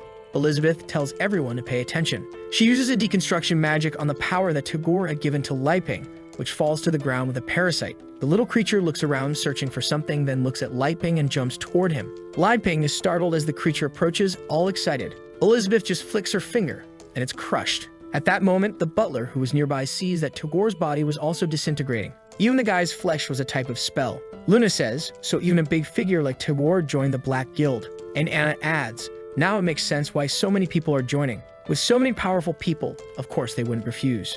Elizabeth says, "Their techniques are ridiculous, nothing more than a bunch of idiotic gears." Lai Ping is biting his nails, looking like an idiot, wondering, what was that parasite? Would it have hurt if it bit me? Gold Sword then asks Elizabeth how she knew about the parasite, but she just glares at him and says it's none of his business. The old man is losing his patience and says the Holy Guild is getting weak, but it won't tolerate this kind of disrespect. The poor boss is now in a tight spot. Damn, the elder is very sensitive. He doesn't like having his pride hurt. But he doesn't know the true identities of Mr. Lai Ping and the queen. You must be thinking they're beneath him. If he offends her, the consequences here will be catastrophic. The boss then tries to smooth things over. "Mr. Lai Ping, could you please explain?" But Lai Ping replies, "I still don't understand anything either." Elizabeth pulls him by the arm, pressing him against her, using her assets to her advantage. Good stuff.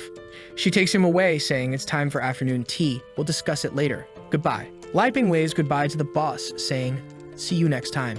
The boss already knows everything is going to fall on him now. How am I going to explain all this to the chief? Elizabeth looks at him and asks if he's done. The boss stays quiet, saying nothing more. They then leave, and the old sword tells the butler to conduct an investigation in the southern region. Back at home, Lai Ping says, "If you're going to do something like that in the future, let me know beforehand. I need to be mentally prepared." Elizabeth is thinking that there are two important things to note. That guy's eye was definitely forged by Jim, the red-eyed demon. Second, the dark magic he was using was different from that of the Black Guild. So clearly there are other, even more powerful forces that haven't moved yet. But maybe none of this matters since Emilia eradicated the Black Guild's headquarters. All that's left are some demons for Lai Ping to play adventurer with. Lai Ping, lying on the sofa, says, "That parasite thing freaked me out. How did you know he was a bad guy? Teach me that. It must be magic, right? I'm not talented in that." Elizabeth is thinking, when someone uses that eye, they can see the reflection of magic. To detect it, you'd have to be as powerful as I am. However, Lai Ping's clothes don't detect magical reflections.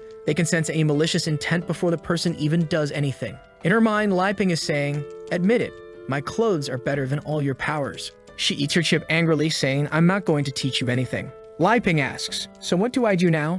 Is it really enough to just do 1,000 sword swings a day? I need to learn some other techniques, right? The sword saying is missing, so why don't you teach me a bit, Elizabeth?" Elizabeth replies, "No, our agreement has 3 conditions. First, you must conquer the world with your swordsmanship and magic. Second, aside from your clothes, you can't bring any other items you've created. And third, I'll go with you, but I won't teach you magic or swordsmanship." Lai Ping protests. "When did we agree on that?" She responds, "Just now." Lai Ping says, "Fine, then I'll ask Uncle Boss. Even though he switched to cards, I think he can still teach me something." At that moment, the sword Alpha, who has returned, says, "Better give up. I didn't sense any pure swordsmanship from them. They can't teach you anything." Lai Ping asks, "What do you mean by pure swordsmanship?" Alpha explains that it's because all of them use magic with their swords. To have pure swordsmanship, it's only possible for someone who has no magic at all. The protagonist thinks it makes sense, right? In a magical world, everyone would use power to strengthen their swords. So you know what? He stands up and says he knows what to do. Alpha tells him to stay longer, but our boy is already gone. Alpha then looks around the house, wondering what kind of place is this that he prefers staying here instead of conquering the world. He decides to investigate. He sees a microwave, a fan, a little cleaning robot, and a bunch of strange things. What are these things? At that moment, he feels a blade slicing through him and is shocked. What the heck was that? Was it Lai Ping? No, such intense killing intent wouldn't come from him. Was it Elizabeth? No, her killing intent would be more violent. Then he realizes the aura is coming from the kitchen utensils and gets confused, saying, "I'm the sacred sword. A kitchen knife wouldn't do this to me, right?" Lai Ping suddenly shouts and Alpha is startled. The poor sword runs off, stating he doesn't want to stay there anymore. Our protagonist is left not understanding what's going on. Whatever, I'd finally found it. A Tai Chi's sword exercise book. Helps prolong life and cure diseases. Stay fit and learn the mysteries of nature. Lai Ping opens it confidently. I always thought this would be useless. I'm glad I kept it on my shelf. He reads through it, then closes it. Wow, there are 13 movements that seem simple. They can be used by both men and women, but can I really use this in combat? He then tells Elizabeth that he found the sword manual and asks if she can help. But Elizabeth, stuffed with chips, says she's tired and wants to just lie there. Our hero says, all right then, I'll find Alpha and test it with him. Watching him leave, the sly Elizabeth is thinking you have no idea how to refine your swordsmanship. Soon you'll hit a wall and won't know how to overcome it. That's when I'll step in to guide you and you'll realize my superiority. Lai Ping then heads to the garden calling for Alpha, but he's there in sword form. Our hero asks, why are you back in sword form? If you keep ignoring me, I'll start practicing without your consent. Alpha stays silent, so Lai Ping opens the book. Let's go first movement, stretching his arm out, saying, like a dragonfly touching the water. The scene shifts to 3,000 kilometers away, where that big toad, who's a friend of Wine Kai, is getting beaten up. He's trying to use some magic techniques, but the demoness is there saying, just kill him, and the others will obey. She strikes with incredible agility, flexibility, and power. She kicks the toad in the stomach, sending him flying far away, where he crashes into the ground, beaten. The toad has a hole in his chest, and she walks towards him, saying, you have so many high-level creatures protecting you, but enough of that. I'll wipe them all out so you can't hide anymore. From today on, your peaceful days are over. At that moment, a barrier appears above him. Above the toad, Wine Kai is calmly watching. The demoness recognizes him, thinking, here comes an enemy that will give me trouble. Wine Kai glances down and lets out a small bark. The toad, now battered, says, since you're going to fight, I'll take a break, and disappears into smoke. The demoness warns, if you don't want to die, you better get out of the way. Wine Kai begins his analysis, sees that she's not on the whitelist, recognizes the high-risk level, and activates the rule that no one can ever disturb the master. He immediately escalates the threat to level 3 and deploys a missile barrage. The entire field explodes, and far away, our boy Lai Ping is practicing his Tai Chi techniques. After a while, he's feeling confident. Wow, I actually managed to do them all. It's not that hard. At that moment, the sword Alpha reverts to its humanoid form. The protagonist asks Alpha what happened. But when he looks at Alpha, who's now cultivating, Alpha slowly opens his eyes and says he's finally recovered. Lai Ping then asks, give me some tips about this swordsmanship I've been practicing. Alpha is confused. Swordsmanship? What are you talking about? Lai Ping gives him a few pats on the head, saying, I know the techniques I've been practicing are more for exercise. They're not that great for combat. But Alpha is thinking about something else. Those weapons inside the house were incredibly powerful. He ran away in fear and passed out by a tree, which is why he reverted to sword form. His soul was so suppressed that he became a sword without consciousness. If Lai Ping hadn't practiced like he did and given Alpha energy, he would have remained a mindless sword forever. But why did he save me, wake me up, and ask about sword training? Alpha imagines Lai Ping saying, my little boy, the oceans and seas are deep. Now you understand why I never worried about using you or finding the Demon Queen. Compared to what I have here, you're just a piece of junk. Trembling, Alpha says, I'm sorry, sir. I was foolish. He begins to have an existential crisis, questioning why he came here and what he's doing. I don't know who I am. He reverts to sword form, saying, I want to get out of this place, and flies off. Lai Ping shouts, would I need someone to teach me? Back with the demoness, explosions are going off and she's getting worn out, saying, are you really going to be a lackey for the rest of your life? Cooperate with me and let's destroy this world. But Wan Kai is just barking at her. The demoness says he doesn't appreciate the favor and she only asks for cooperation to save time. She's not afraid of him moving in to strike with a slash, sending a cutting blast his way. But Wan Kai simply hops to the side and the attack rips through the ground. Wan Kai analyzes the strike and sees it will reach deep into the earth, potentially disturbing our dear Lai Ping's life as the magma would destroy the region. If that's the case, this has to be stopped, he says, extending a small hand to catch her attack. She seizes the opportunity, launching another attack, but Wan Kai pulls out his second small hand and absorbs her next strike too. Then he starts draining the energy from both attacks, causing them to disappear into nothing and charging up his own energy. The demoness, furious, shouts, you scoundrel, you're absorbing my attacks. Wan Kai calmly thanks her, saying, thank you very much for the energy. If you want to leave, I'll let you. She draws the demon burial axe, saying this attack was meant to finish off that heartless person. But now I have no choice. I'll have to finish you off, dog. The constant destruction of hope, the eternal torment of waiting, the sadness and fury of being abandoned. The resentment I've accumulated for 500 years is all now gathered and about to explode. Filthy dog. Now that you've seen this, you're about to be sliced in half and die. She sends the resentment of the final deadline his way. Wang Kai, still calm, scratches himself and then reaches behind him, pulling out a small mirror. A simple, perfectly smooth mirror, a creation of Li Ping. The entire attack strikes the mirror and is reflected back. The demoness is stunned, even the axe's eye is in disbelief as the power rebounds. It travels off into the galaxies and explodes in several planets. The demoness in disbelief looks on, my 500 years of resentment gone just like that. Wang Kai then releases a few drones. The demoness tries to react, but she's surrounded by the drones, which construct a force field around her. Wang Kai, now lying down, says, "This is the second strong woman to invade, but after getting beaten by the first, I powered up to handle any risk." He increases the force field to 50. The demoness begins to explode and melt, crying out that it can end like this. She starts screaming that she won't give up, but the force field is already at 100. As the eye of the weapon agonizes, everything explodes and the demoness collapses to the ground. Wang Kai, stretching, comments that the opponents he's been facing lately are quite strong and he'll need to upgrade himself. At that moment, a hand emerges from the ground, startling Wang Kai. And there she is, the Sword Saint, making a well-timed appearance to teach our boy some important lessons. She had a legendary lucky pendant that saved her life. Meanwhile, back at the house, Elizabeth is watching TV, but she's getting bombarded with ads and is getting frustrated. Damn it, so many ads. I'm going to tell Li Ping to get me a premium subscription, but then she realizes her chips are all gone. She looks at the bottom of the bag and says, "The best part is always at the bottom." She sticks her finger in, savoring the last bits, making a playful comment about how good and satisfying it is to lick that up. She tosses the bag in the trash, slips on her slippers, and opens the door, thinking it's almost time. Li Ping must be suffering so much with his sword training. He has no idea how much I had to endure to master the art of swordsmanship. When he's on the verge of giving up, thinking it's impossible, I'll show up to guide him. Seeing it this way, I'm definitely stronger than him. She says out loud, "You're not being lazy, are you? How's your training going? I came to check on you." Li Ping tells her to be quiet, and when she looks, she sees he's cultivating. She's confused and asks, "Didn't you say you were going to practice swordsmanship? Why are you sitting cross-legged?" He keeps ignoring her. She's getting annoyed, saying, "I'm asking you something." She then concludes, "You must be struggling to progress and feeling embarrassed, huh? Trying to avoid the problem by ignoring me, but that won't change anything. If you lower your head and ask for my guidance, maybe I'll teach you a few things. Of course, there will be 2 or 3 conditions." But at that moment, Li Ping finishes, wakes up, and says, "Elizabeth, you're here? I didn't realize you were talking. Sorry, I was deep in meditation." She's still a bit annoyed, responds, "So that's it? It seems like you practice well. But I think you're confused. You were supposed to be practicing swordsmanship, not meditating." Li Ping waves a wooden stick in her face and says, "You think this is useless? These are strengthening exercises. It's very important to cultivate both body and mind. While you're eating chips and sleeping, I learned the 13 Tai Chi sword positions. Do you want me to demonstrate and then you can guide me?" She laughs, a bit smug. "All right then." But she's thinking, if you want to make a fool of yourself, I won't stop you.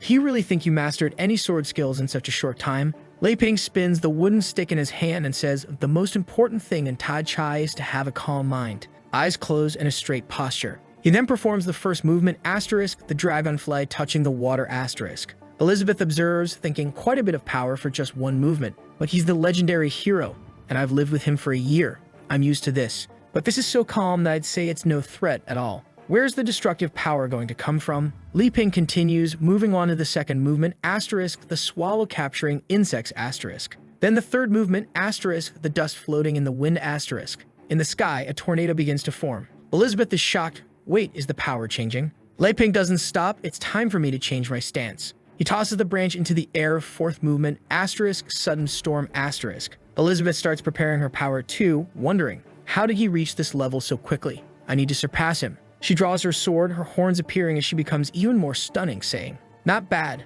Let me guide you a bit." Li Ping continues, fifth movement, *, the blue dragon out of water *. A dragon actually emerges from the water. Elizabeth activates the * demonic sword of destruction *, summoning a dragon and sending it to clash with his. The dragons collide and Elizabeth's dragon is destroyed. In the sky, all that remains is a peaceful blue. Elizabeth, seething with anger, mutters, "Damn it, this makes no sense. Why am I so much weaker than you?" Li Ping continues, "When you're calm, your mind lacks nothing. When you're still, you're at peace. Every movement must be calm regardless of the events that occur. Only then can you understand the true essence of Tai Chi." He lightly touches the water on the ground, activating the 8th movement, *, the moon on the water *. It's literally that, a moon reflected in the water. A well-explained name. Thanks. Everything starts to explode and Elizabeth yells, "Li Ping, you sneaky little. You're pretending to be weak just to pull this on me again. But fine, if it's about swordsmanship, I'm not going to lose to you." The moon continues to grow and she declares that it's time to get serious, no more holding back.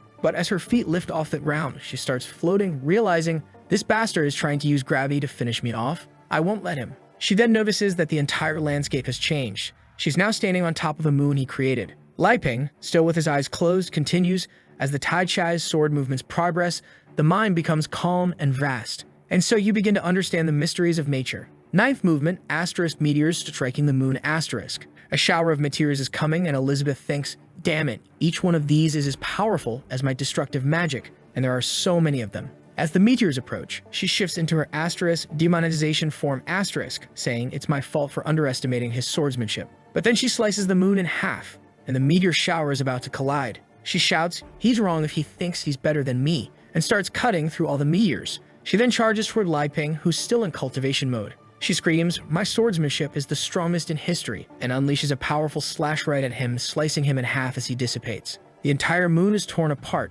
She suddenly feels a pang of fear, thinking, wait, I was driven by the desire to defeat him. I didn't accidentally kill him, did I? However, a new Li Ping appears in the sky, calmly saying, in the vast emptiness, be sincere and calm. She looks up bewildered, wondering what's going on. Lai Ping continues, the state of mind is expansive. This is the embodiment of Tai Chi as a part of nature.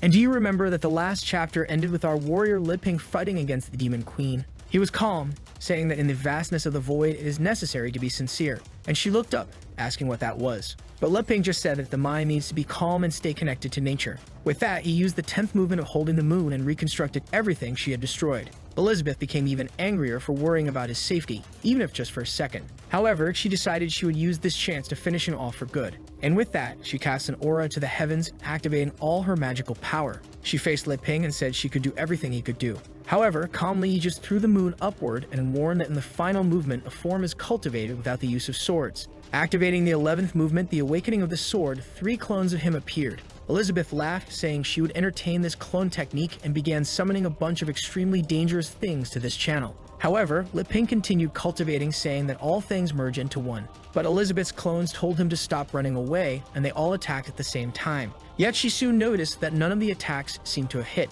He was standing there on top of a yin-yang, and Elizabeth became furious, realizing he was unreachable in that state. Li Ping only said that when you meditate, your mind naturally opens. But she said that just because the attack didn't reach him doesn't mean she couldn't do anything. And with that, she sent a giant barrage of attacks in his direction, saying he would experience the most powerful blow ever created by this demon queen. However, Li Ping activated the 12th movement, 3 lives give rise to all. With that, the entire planet above him exploded as the blade created by Elizabeth approached. She saw her entire attack disintegrate upon contact with the universe he created. That had been the strongest blow she had created in her entire life. However, it was easily turned into dust. That whole universe was seen in a drop that dripped on a leaf where the two now stood. For a moment, she touched the water, and that's when Elizabeth realized she was facing Li Ping. She said that everything she had been practicing all this time was not enough. Our poet said that the mind walks through time until it returns to where it came from, and that's where it finds peace. Elizabeth became even angrier that he was trying to give her a lesson. However, suddenly, she changed and said it was okay.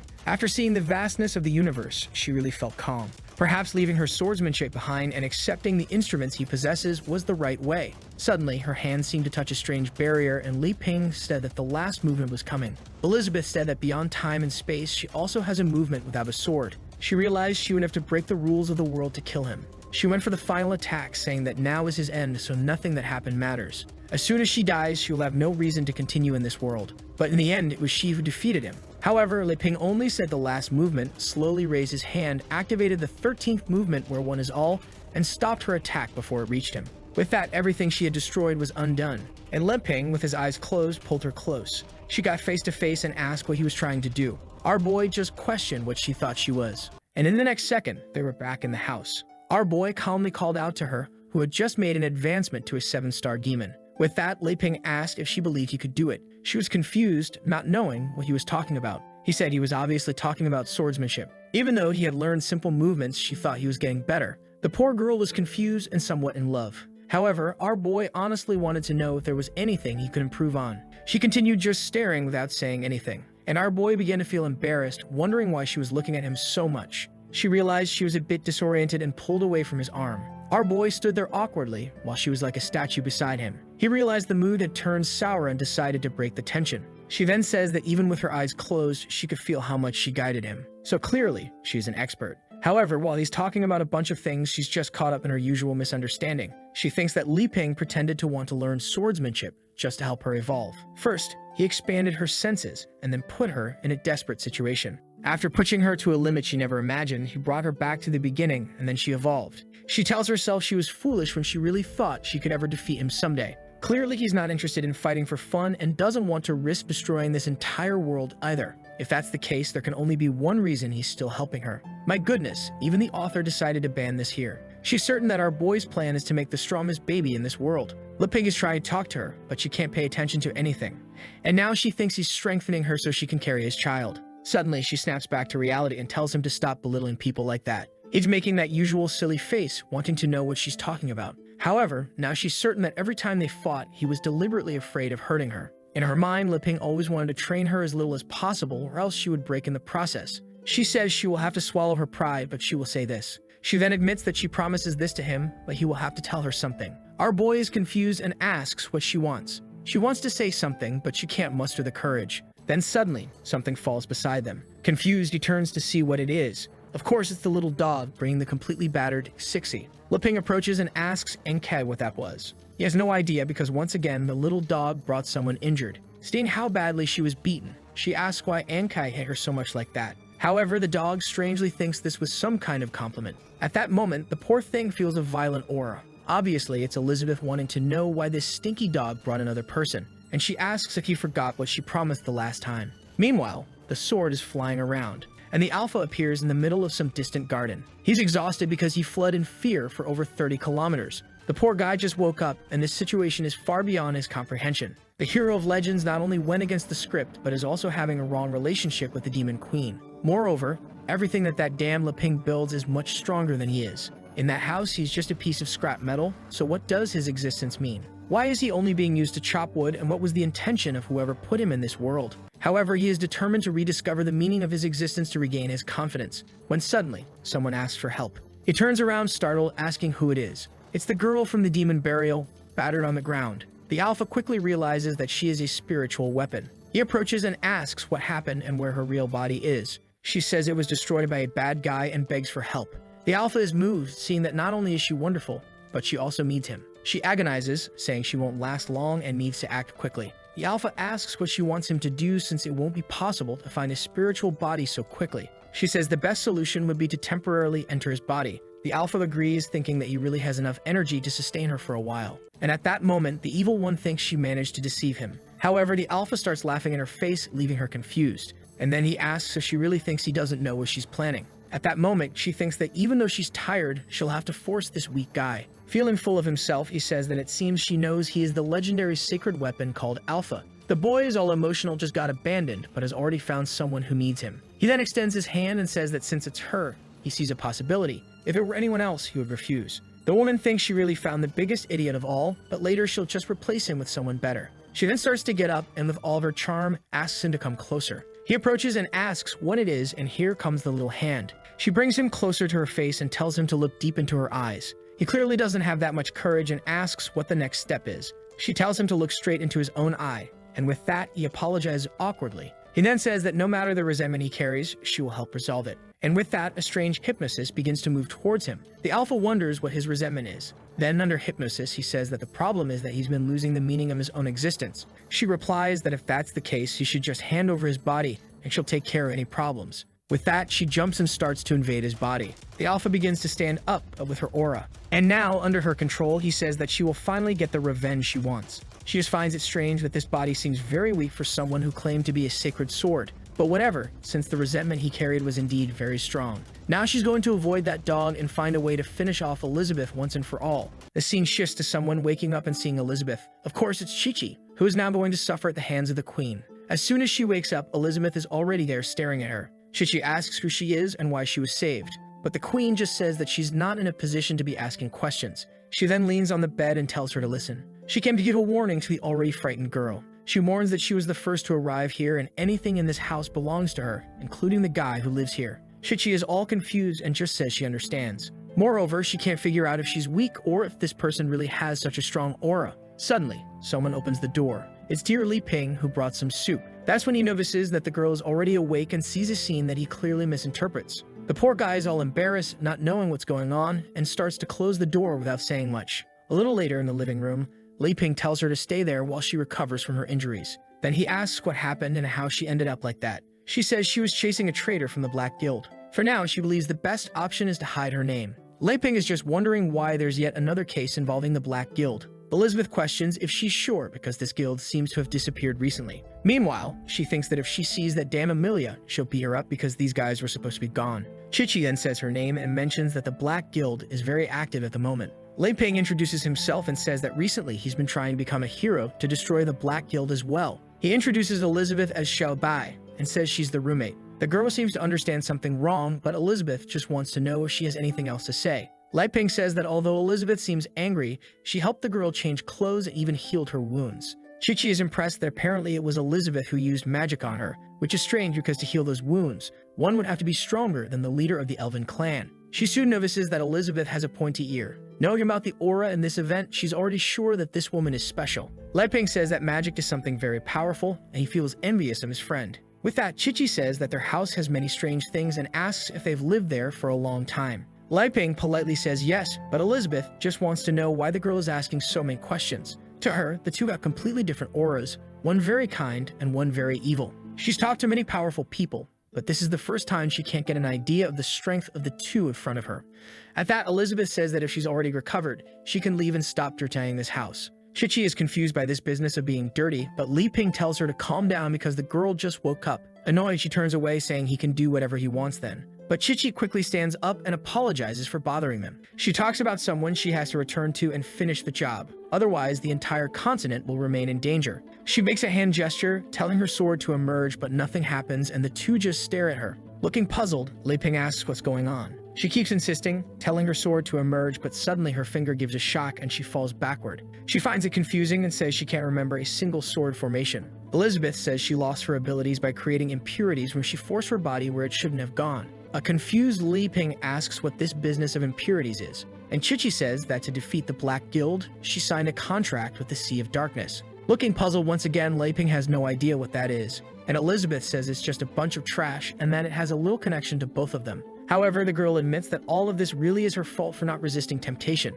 Li Ping says that if she doesn't mind, she can stay there and learn swordsmanship with the two of them who are also training. But immediately, Elizabeth warns that she hasn't agreed to teach anyone else. Li Ping apologizes and says he thought Elizabeth was interested in destroying the Black Guild. Once again, Chichi stands up and says it doesn't matter. She'll leave so as not to bother them anymore and thanks them once again for saving her. Li Ping says she must be hungry, and he made some instant noodles just for her to eat. The thing is there on the table, exuding an aura and full of energy. However, she just thanks him for his kindness and says that unfortunately, she needs to calm down before doing anything. And with that, she starts heading for the door. Li Ping, seeing that she's determined, tells her to be careful because there are many dangers around. With that, Elizabeth steals the noodles he made and says that the girl is really smart to realize that only she deserves to eat this. However, Li Ping says the girl got hurt fighting the Black Guild, so why doesn't she want to help her? Elizabeth turns away and says she won't get involved and he can do whatever he wants. Outside, Chichi is sitting on the grass, remembering the fight. She remembers when the demon delivered the final cut. All she could see was the attack coming toward her, and in the next second,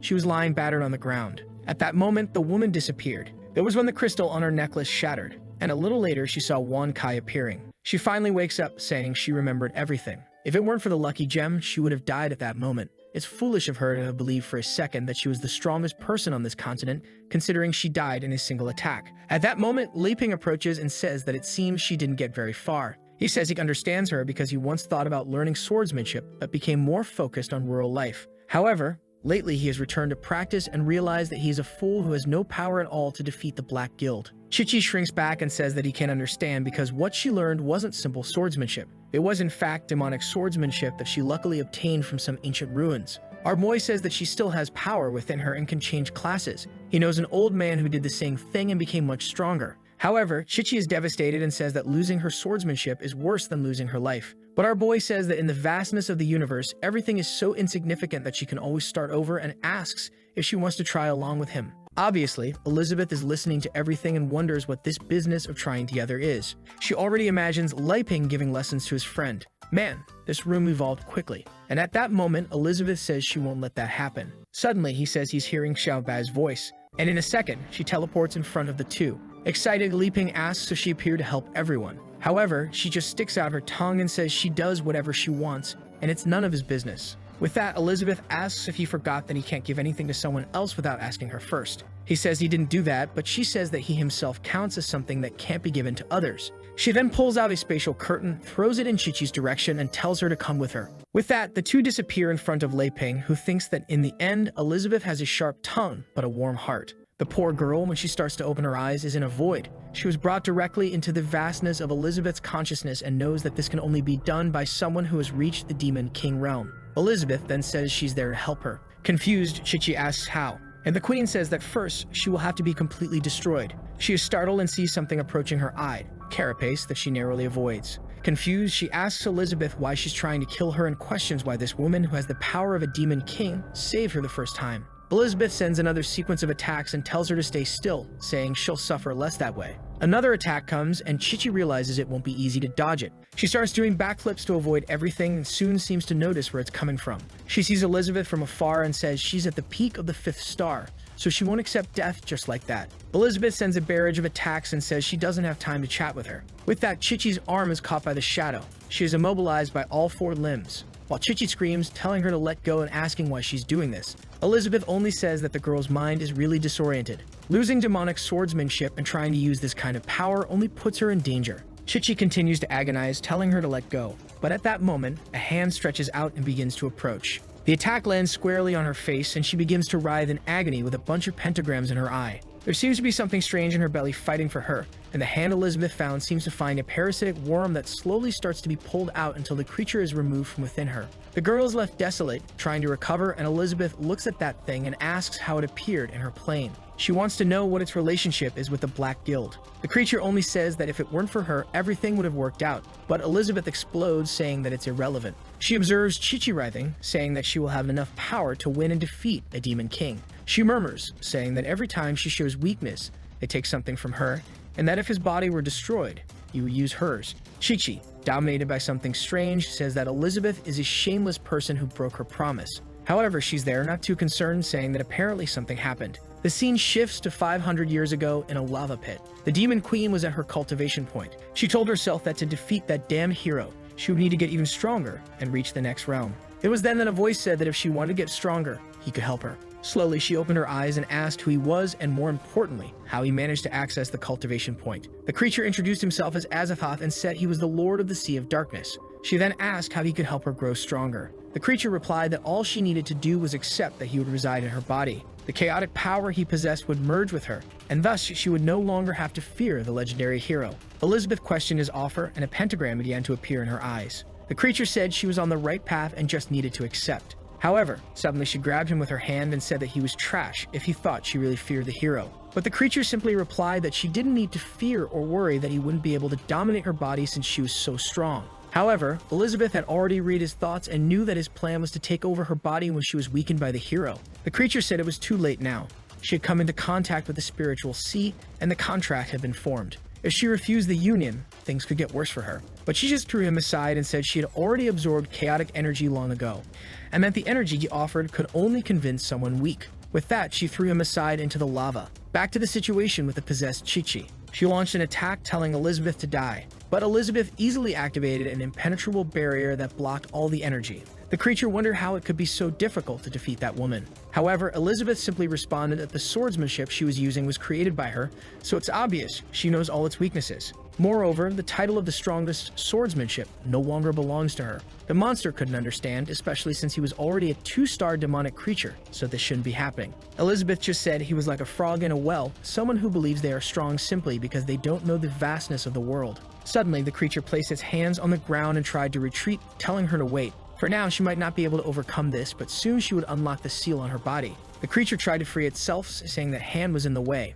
The monster told her to give up because no magic would be able to break the contract she made. But suddenly, Elizabeth threw Li Ping's instant noodles on the creature's head, saying she didn't need to do anything because she had these noodles made by him. The monster felt humiliated and asked how she had the audacity to do that. Then it began to notice something was wrong with those noodles. They were invading its body's cells and draining all the chaotic energy. And suddenly, the creature began to writhe in agony. Slowly, the energy returned to Elizabeth's pot, and she said that in the end she relied on him again. It seemed that once again his plan had worked and she couldn't do anything. Meanwhile, Lai Ping was standing in the garden until a portal appeared behind him. Our boy turned around and said that was fast, asking if they were okay. Elizabeth had put an oxygen-made outfit on and said everything was fine. Lai Ping wanted to know why those women were acting like that. Meanwhile, Alpha was flying around. The woman from before said she had finally figured out where they were and was slowly approaching their house. Once again, she felt Wan K's presence. She immediately stopped in the air, knowing it was that guy. That was something she knew she had no chance of surpassing, so she immediately changed her mind.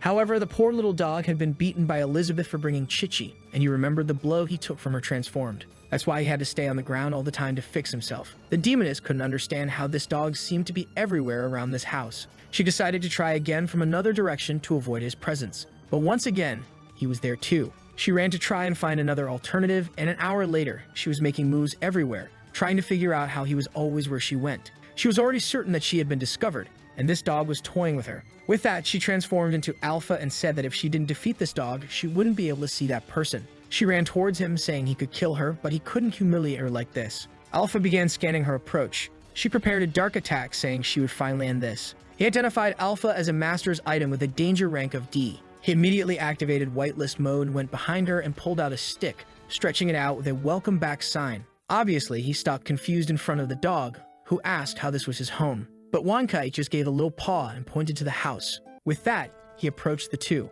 and now he was face to face with Lai Ping's house. The strange thing was that she stood there looking around. She saw the house and the trees and said that she was finally back to the place where she was born. Once, a long time ago, Lai Ping was hammering metal. He carved the wood, and that's how he brought the first axe to life. That was one of his incredible creations and also one of the first conscious weapons he managed to create. And on that day, he named it Dazuang, who had already noticed this plot twist. The story gave several hints when it showed in the early chapters that the axe disappeared overnight. And now we see that from the beginning, she had been chopping wood with him. Until one rainy day, our boy was rushing home and accidentally forgot the axe. She felt abandoned. She lay there on the ground while he ran off to get the clothes from the line. The poor thing fell, pleading for his return. Unfortunately, he never came back. More than 500 years passed with her on the ground. Her consciousness began to deteriorate and resentment accumulated in that axe. A long time passed after that day, until by coincidence, some apostles were talking nearby. They handed a strange potion to a guy and said it was a new experiment from the Black Guild. The axe's first master found it odd that he would become stronger just by drinking that.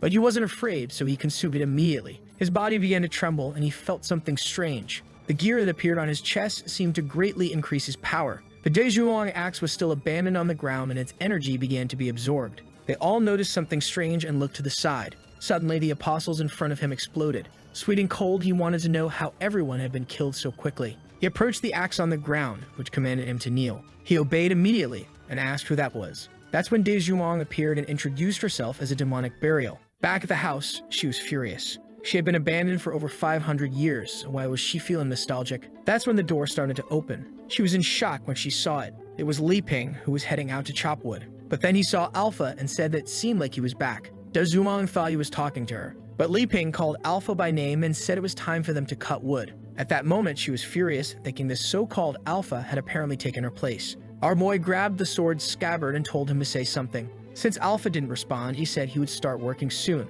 But Daezhuang was feeling a very familiar sensation. He prepared to start chopping wood, but said he found it strange that today he felt nostalgic holding it. Daezhuang thought he was pretending not to know it was her. With that, Li Ping prepared and chopped the wood. Daezhuang felt something odd. And once again, he chopped another piece of wood. She began to realize that even after 500 years, this was the best feeling that existed. Lai Ping asked why Alpha was making strange noises today, but he didn't care as he felt they were a perfect duo. With that, many cuts were made. And a long time later, a lot of wood had been accumulated, with Lai Ping saying it had been a long time since he felt this way. He was used to chopping wood, but today reminded him of the times he was with Daezhuang. Crying, she was moved to see that her master had never forgotten her. All resentment had been dissolved, and now everything was resolved. Lai Ping said that if that barrier hadn't been broken and the whole world changed, he would definitely have wanted to find her. It was a shame that this would be the last time he would feel the sensation of chopping wood with her. Daezhuang realized that without her body made of resentment, she no longer had the strength to sustain herself. At least she had been lucky enough to be created by him and hoped that the next axe would serve him well.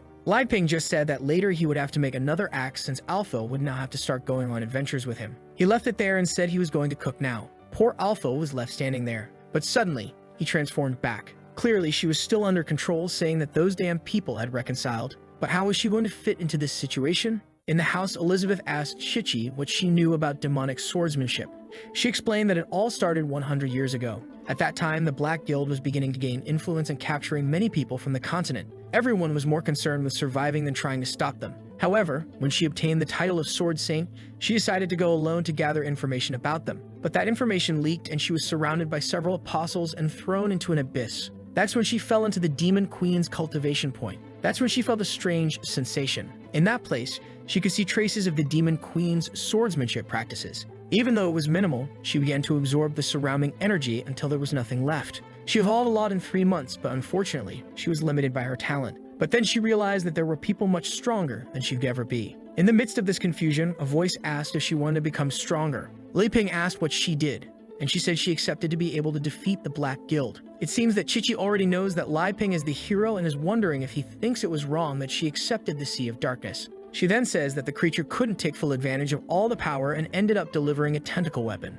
Elizabeth just says that thing had already been sealed by her and that she'd get contacted, in fact, a clone of the consciousness. And with that, Li Ping asks if the weapon she received is like an octopus. Then he stops to think that he has never tried this type of food in this world. Elizabeth immediately wants to know if it would be tasty. He says that in his world it was very good, but he has no idea about the creatures in this place. Chichi wants to know why they were talking about the end of the world earlier and now they're talking about eating octopus. But then he says enough talking, it's time to eat. With that, he pulls out the pot radiating a golden energy. Chichi is immediately startled by the amount of magical power. You already know what's coming because he made an infernal curry. Elizabeth is all excited, but you know what's going to happen. Here comes the first spoonful. She puts it in her mouth saying it's delicious. Apparently, she learned to control herself because she only says it's a bit spicy. She already has to drink some juice, saying it's ridiculous that a 7-star demon can't handle this taste. Li Ping asks if it's too spicy and says he'll cut some icy onions. He stretches the mash sheet on his own hand, saying it will be quick. With one touch, it completely dematerializes. Chichi wonders how it's possible that he thinks he has bad swordsmanship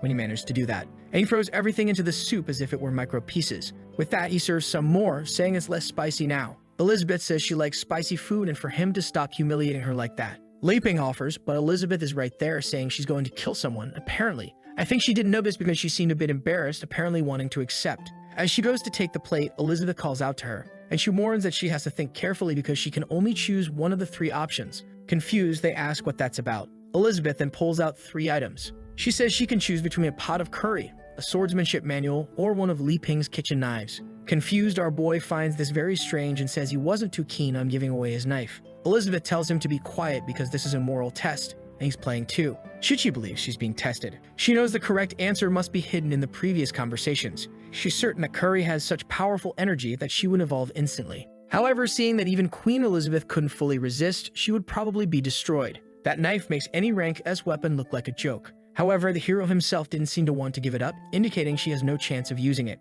Neither the curry nor the kitchen knife can be chosen. All that's left for her is that swordsmanship manual. So she says that following Elizabeth's advice, she wants the manual. At that moment, the door is destroyed. The 3 of them turn, confused by what happened. And our boy asks why Alpha is like that. He enters, full of resentment, saying he came to get revenge and kill everyone. Chichi stands up immediately, saying she's sure it's the demon burial. She gets up, asking to borrow the knife to solve this problem. But as soon as she grips it, she feels the energy of a gigantic genius. She tries to control the power, but it seems to have some sort of spirit inside. Her hand can't even hold it properly and all her energy is drained in an instant. The poor girl falls, drained to the ground. The knife drops and rolls in Dae Yuang's direction. She realizes she made a mistake by entering this place and the thing slices clean through her. With that, Alpha himself is cut in half and the machete alone returns to Li Ping's hand. Our boy sees the drained girl and calls out for Chichi. Not to mention that Alpha is lying there, torn in half. He shouts, asking how all this happened without him doing anything. The scene shifts to a destroyed field. The 6th pillar of the demonic guild is lying on the ground. The other, who looks like a computer, arrives to try to wake him up and shocks him to see if he revives the poor guy. The bear gets up, electrocuted, and now looks like Volibear from League of Legends. He calls for the Golden Dragon King, saying he's going to keep fighting. But then a little heart appears, and he starts drooling. The girl named Bader tells him that the battle is already over. Robot number 24 explains that the president was eaten. Everyone died, and she disappeared. She says none of that matters since the outcome was decided. In the midst of them all, there is a golden dragon egg.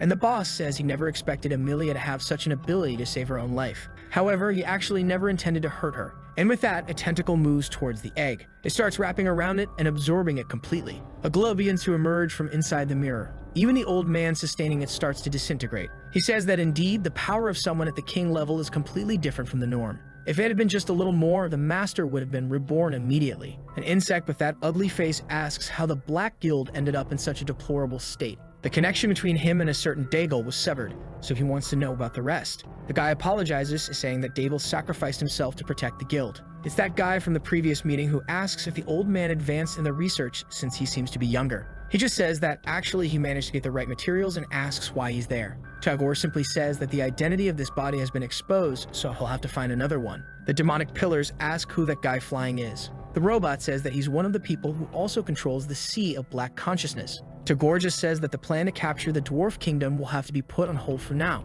And the boss on top of the portal says that unfortunately, they lost many apostles. A few years earlier, when the old man was doing his research, he finally thought he had found what he had always been looking for. When he pressed the button, Elizabeth began to be reconstructed. He was emotional, thinking he had really succeeded, and number 24 praised his work's success. But soon she started to turn into a corrupted mass, and with that, she disintegrated. The old man was desperate, realizing it wasn't going to work. Once again, all of his research had failed. He had no idea why the body was still so unstable, and the years of relentless research were starting to catch up with him. The time a human has on Earth is too short, and he needed to evolve before life ended. Until something appeared and said that if he wanted to become stronger, it could help. The old man asked who it was. The creature introduced itself as Azathoth of the Sea of Darkness, and said they should work together. A rat that was nearby began to transform and go mad. In the same instant, it turned into a giant creature, and the old man realized that with chaotic energy, he would have enough power to resurrect anything he wanted. Azathoth then said he had all the energy the old man wanted but would need some bodies. That's when various creatures began to be born and the gears became part of the demonic cult. It didn't take long before hundreds of thousands of creatures were incubated. Azathoth asked the old man why he didn't accept the demonic energy as well. The old man said he wasn't interested since his only plan was to resurrect Elizabeth and not to become stronger. The creature said that was fine. It would take over that place for a while. He realized that that damn Malfoy was very cautious and that the plans wouldn't work on him. That's when he handed over the tentacles, which were another part of his consciousness that would take care of that place. Malfoy said it was okay and would make him an apostle. Azathoth smiled, and that's when another part of his plan began. Back to the present. Azathoth asks how long it will take to reconstruct the sovereign body he had. Malfoy says it will take a long time, especially since this entire place is now destroyed. But Azathoth tells him to stop lying because he knows he can build a demon king in minutes and asks why he doesn't hand over that Elizabeth clone. But the old man says that if he mentions that again, he'll be killed on the spot. The subordinates immediately kneel, wondering if this is the true power of the president. Azathoth says he doesn't need to be so serious and that he was just joking, while thinking that Malfoy is extremely dangerous, so he can't reveal the information about where Elizabeth is. He then says he's leaving and will return when he has new information. The old man starts licking the mirror, saying it will soon be ready. The master will return to him in an even more perfect form. And clearly down below, there's a clone of Elizabeth all ready to go. The scene shifts to the city of Boss. Apparently, Elizabeth sent our boy there to explore as an adventurer. What he's wondering is why the entire place seems to be under reconstruction. Then he sees a giant church and wonders how Annie is doing. He decides to run over to knock on the orphanage's door. He knocks on the door, but it strangely opens right away. The pig is inside, and everyone is telling him to keep scrubbing. Lei Ping immediately questions why this guy is there. He kicks the door, telling them to stop that. The pig trembles and asks why he's there again, while Lei Ping just wants to know where Annie is and what happened to her. He just gets up, saying she's resting upstairs, and asks if Lei Ping thinks he's playing around here. As always, our boy thinks he can't do anything without Elizabeth, and the pig asks for help, saying he's very tired. Then someone approaches, fixing her hair. As she spent some time at home outside, the years passed much faster. The pig calls for his big sister, and our boy is confused. He immediately runs to her, telling her not to worry and that she can rest. He tells her to look at the floor that he cleaned with all his care. And he thanks him, saying that as always, they're working hard for the church, and the monsters are really all focused. Lei Ping then realizes he was called to help clean, but then Annie asks what Lei Ping is doing there. A while later, she serves tea, and he says she's grown a lot. She says it all happened when she managed to regain her magical powers. Lei Ping awkwardly says he understands and asks why all the beasts are working for her. She says she doesn't know exactly, but it seems something happened in the city last week. Lei Ping already asks if it involves the Black Guild, and she says yes. Some of the beasts in this place were transforming into creatures. Everyone started running, screaming that it was an apostle attack. That's when they found themselves face to face with it and knew they were going to die. The pig asked what was happening to his brother and told him to calm down. Nearby, Tagore observed everything, saying that it's much easier for orcs to lose their heads than for humans and elves. The only problem is that they lose their rationality. That's why they only serve as machines of destruction, and not as parasitic hosts. The pig orc was attacked by his brother, and the blow hit and affected everyone. Or, actually, when he opened his eyes, it had been defended by a stuffed panda. The orc started screaming and losing his head even more. But Annie said she would protect that place and summon her entire collection of plushies. With that, a war broke out in the middle of the city, and that's how everything got destroyed. However, at least Annie managed to win the fight, and all the gears embedded in the creature were torn out. It collapsed to the ground and began to disintegrate, and the pig was left crying seeing his brother. Annie apologized, saying that unfortunately she couldn't purify the power in that monster. Tagore found it strange that there was someone so strong in this city. He decided that perhaps she would be a good target for him to parasite. But at that moment, she turned around and her gaze instantly exploded the Azathoth creature, and she realized that something was watching her at that moment. Back in the conversation, Lai Peng says that this confirms that the Black Guild is involved. She says yes, and that the person who was watching her seems to have something related to the lost memories. Lai Peng tells her not to worry, that all of this will return, and he's just there to ask if she has any psychological trauma and to see how she's doing. She says that since he helped her recover, she has remained stable. And just as Elizabeth said, she will use her bloodline to contribute to the peace of this world. Lai Peng smiles and says that indeed, the best option was to leave everything to her. He says it's a shame, but Elizabeth doesn't actually care that much about the peace of this place, and as someone who doesn't understand magic, he can't help much. Perhaps if the world really needed the so-called legendary hero, everything would become a mess. Annie starts trembling and asks what he means by that because in her view, she believes that Lai Peng is too strong to use his power, and that if he had to do something, the entire planet would be wiped out and he would have to rebuild the world from scratch. She thinks this is a warning that if they don't resolve this, everyone will die. But Lai just smiles and says that if Elizabeth approved of the girl, then she has potential. Trembling, she says she understands and will do her best, believing that he trusts her so much because that day, he showed her a bit of his power. The problem is that she is still far from being able to control it. She apologizes, but Lai Peng says it's okay. He pulls something from his back and tosses a bag onto the table. A bunch of fruits that he says he promised on his last trip and now brought for her. At that moment, Annie thinks that he always knew her limitations and brought magical fruits to help her achieve what she needs. This means he's been supervising what she says and ensuring she can use the power he gave her. With that, she thanks him, saying she'll do her best to protect this city. He says that if that's the case, she trusts that nothing will happen there. All because he needs to fulfill the agreement that Elizabeth will be able to rule the world. She's confused by this business of Elizabeth ruling everything, but she says that apparently, if the sacred hero is involved, it's a good thing. Our boy tells her to stop thinking about these things because it's not quite like that. He just wants to dominate the world with her because she says that's the easiest way to ensure everyone's peace. But unlike her, he wants to do it differently. Hesitantly, and he asks what way that is. He says he'll tell her more later. Today, he's here to ask for advice. He knows she's read a lot of books, so he wanted to ask about the continents and the major forces in each of them. Annie replies that he can count on her. She doesn't know much about the Black Guild and the Demon Kingdom,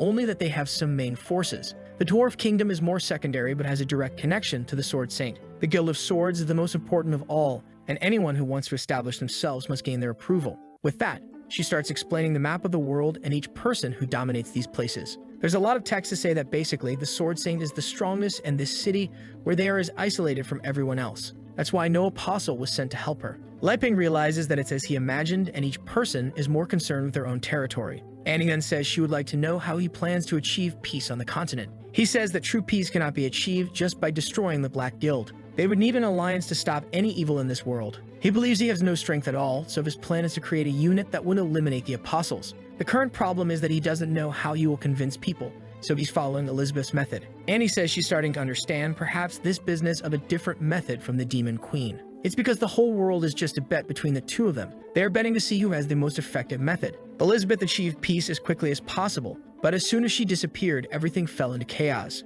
However, Lai Peng wants to show that unity and collective power are the solution for lasting peace. He is planning to visit the entire continent to recruit people who fit into his plan, and she, in the midst of all this, is just a pawn being used in this game. The most dangerous thing is that if she doesn't demonstrate power, she will likely be eliminated. However, she tells herself that she can't think about these things since it's for the greater good of the world. She needs to become stronger with the angel he gave her and help him as quickly as possible. Lai Peng says she seems thoughtful and asks her to explain what she's thinking. He wants to know about the kingdom of Aristotle, famous for its technology and magic. She says she doesn't know much, but it seems they have some giant metal things that can move mountains with little energy. He becomes thoughtful and concludes that it will likely be the first stop. However, and he warns that it's actually better for him to go to the Elven Kingdom since Aristotle is currently closed. Moreover, it seems that a guild recently accepted by the Sword Saint entered the Elven Kingdom and gained a lot of reputation. Who could these elven guys be who gain reputation? Obviously, it's the father and daughter. The father warns that to enter the Elven Kingdom, they will have to pass through the purgatory of plants. He asks if Elif is ready, and she says of course.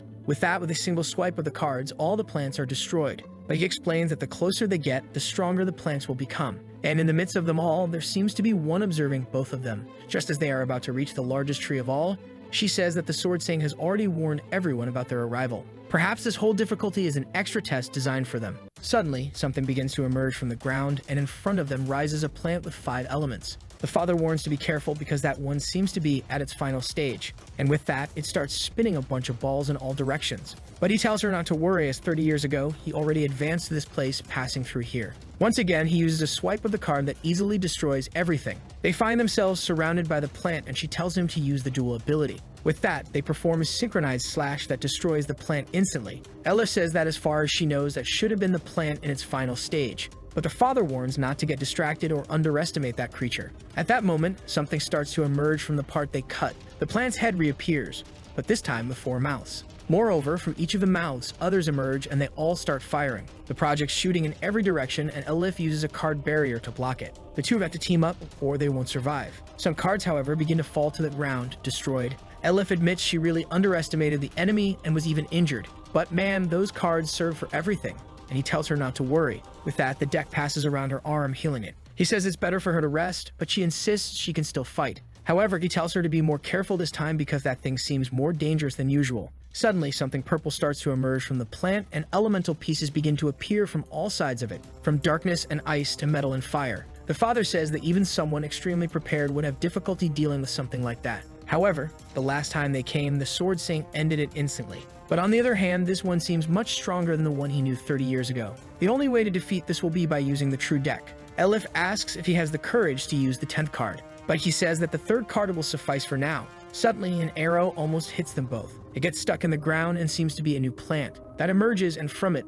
a strange pollen begins to spread. However, the 5-element plant seems to react to it. It begins to tremble, and in an instant, it retreats back into the ground. The daughter says she's feeling a familiar aura, and he says it's because she's an elf. Suddenly, a spirit appears in front of them both and extends its hand, telling them to enter. The arrow then disintegrates. The father says that it seems they have been recognized, but Elif wants to ask a question. If her mother is in that tribe, why didn't she come to fetch them both? He tells her not to doubt her mother's love, but that the elven hierarchy in this place is more complex than she thinks. And the truth of it all, they are about to discover. With that, they walk calmly through the forest until they reach the elven tribe. Everyone there is looking at them and commenting that the girl is a half-human, half-elf mix. The women even say they can smell something disgusting coming from her. Elif asks her father why everyone seems so hostile. He says the people there have never left this place, so they don't know how to deal with differences. She then questions why there are elves in various guilds that are extremely powerful. The boss explains that there are several tribes around the entire tree, and each one has its own hierarchy. Moreover, the closer to the center, the more resources it receives.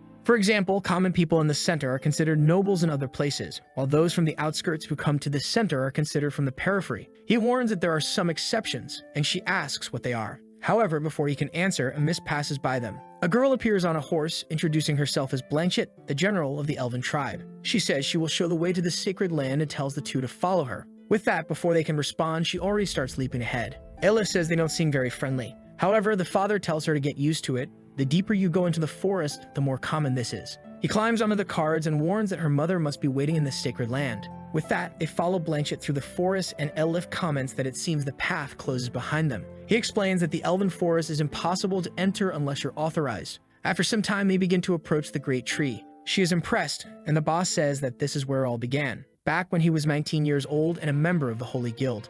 Someone was shouting that they couldn't control it and for everyone to get out of the way. This person passed through, destroying the entire elven village. Clearly, the horse was out of control. However, someone mounted it and from behind took her hand and told her to stay calm, that this was how it was done. The elf was embarrassed but thanked him, and the man said not to worry, he would help her. He approached and said that if she wanted to thank him, she would have to let him take a ride with her. With that, the two were there enjoying the ride together. They went up to the upper part of the kingdom, which was uncommon for a human. The boss was impressed, but the elf said it was better to go back because she was embarrassed. Confused, he asked why she was so shy. She said it wasn't shyness, It was just that she was scared because she believed she would never learn to ride that horse. The boss then points out and tells her to be careful because her father is watching everything. She tells him to hide because if they find out that someone from outside rode that horse, he will be killed. The boss says he was lying and that her father isn't there. The poor girl is confused, wanting to know why he's telling such stupid lies. He tells her not to focus on the details and just appreciate how beautiful the landscape is. She is impressed, saying she had never gotten so high in this region. He says that if that's the case, they should have a little more fun, and with that, they start climbing to the top of the tree. Up there, he gets on the horse's back and invites the girl to do a Titanic. She gets all excited for a second, and then immediately blushes. Wow, that was a quick romance. They even stayed watching the stars with the horse there beside them. He told her not to worry that the officials would be out of the city for another 3 or 5 days. She said that his aura felt so tranquil and calm that it made her want to see the other side of this world too. The boss said that if that's the case, they could go out together, as he knows several places. She got excited, asking if she could really go with him. He said yes, but reminded her that as an elite elf, her life would be much better in this place. But she said that life there was no different from being shackled. It seems that some kind of election is coming, and to gain the support of one of her uncles, her father is going to give her away to him. The boss said he understood, and indeed losing freedom was the worst thing. He would get a teleport scroll the next day, and they would both flee this place. She said she lived a simple life, and that was really all she wanted. And with that, they shared a kiss.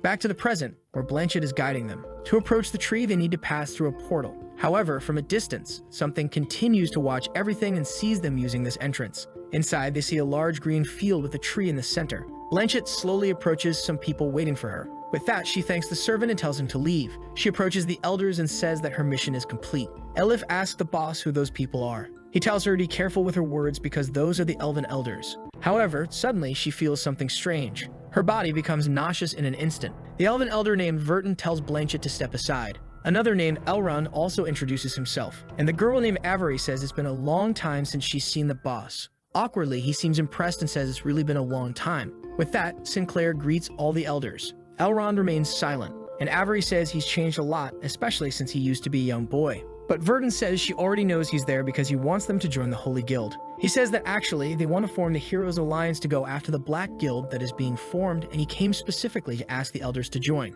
Avery laughs, saying she knows very well that the Holy Guild has weakened a lot. And Verton says everyone knows that the Sword Saint has been missing for 3 months. He says that's why he wanted the help of the elves to locate the saint. She is essential to the plans, and all the elves who know her are well aware of her power. This Elrond hasn't said a word so far. Avery says that this would require a lot of magical power. They want to know what they will receive in return. However, Elif says that now is not the time for anyone to be thinking about personal gains. But Verton says that elves only help those who are deserving, and a golden plant begins to emerge from the ground. She says that if they can defeat it, they can discuss this so-called alliance. The plant opens up with a golden light, and Elif asks the boss what he thinks of it. He replies for her not to worry and he can handle it. The plant then shoots a laser of light at the two of them, so bright that all the elves can't even see anything. But their father had already used the Guardian card and created a shield in front of them. The boss says that they have indeed lost some of the power they once had, but he hopes they can understand that he is determined to destroy the Black Guild. With that, the golden plant falls to the ground. Avery laughs, saying that it seems the little boss has indeed grown stronger. Verton finds it strange that a card used sacred magic. Elif says that the attack felt more like they were trying to kill them than test them. She was about to say more, but the boss tells her to stay quiet. At that moment, Elrond speaks for the first time, saying that it has been 16 years. Hesitantly, the boss just agrees. Elif questions why he is so polite to these people who are clearly trying to make things difficult for him. The boss then reveals that the man in front of them is her grandfather. Verton then says that apparently Makita's daughter is now 16 years old. Elif is confused, having no idea she was in front of her grandfather. Suddenly, he starts throwing confetti and playing a trombone, saying she didn't expect this. The two of them are completely confused by this sudden change. Avery says she warned it was better not to play around, but Verton says it was fun. Confused, the boss wants to know why they did that. Elrond grabs his hand and says not to worry, and that he can call him grandfather. The old man, feeling awkward, questions the sudden change and asks where Nakia is. He says not to worry and just to follow him. With that, he gives Elif a nod. Confused, she asks if he understands what's happening. He says he has no idea, but maybe her mother has improved her relationship with them. However, Elrond does not look healthy at all, and from behind, Blanchett is just observing them. A group gathers in front of the tree. Elrond says that the tree seen from outside their home is a projection, and the one before them is the real one. Its birth can be traced back over 500 years. The first elder, Tevala, used her own body as a nutrient to create this tree. With the powers provided by it, the elves became stronger and began to gain influence. The problem is that all that influence began to wane as the tree started to wither. As a result, many elves began to flee and join people from outside this place. That is why they prohibit marriages between elite elves and outsiders, to prevent the natural talent provided by the tree from being lost. And that was the reason he opposed Nikita's relationship with the boss. But now he's going to show the true home of the elves, something not even the Sword Saint knows about. The boss, confused, asks what he's talking about. Elrond raises his arm and activates a magical removal. Elif instantly feels the same nausea as before, and the illusion that the tree was well-nourished begins to fade. The true form of the divine tree, with several elves trapped in it, is revealed. Elif covers her mouth, unable to even look at it. The boss asks why it looks like Nikita is in the middle of it. Elrond says that she became a nutrient to keep the tribe alive, and in the middle, they can see the completely withered face of the man's wife. The boss starts screaming, calling out for Nikita. He grabs Elrond and asks how he had the nerve to bring her back just to turn her into a pile of nutrients, calling him a selfish demon and demanding that he bring her back. Elrond remains silent, with spit all over his face, and then tells Vertin and Avery that the time has come. The two change their expressions and say yes.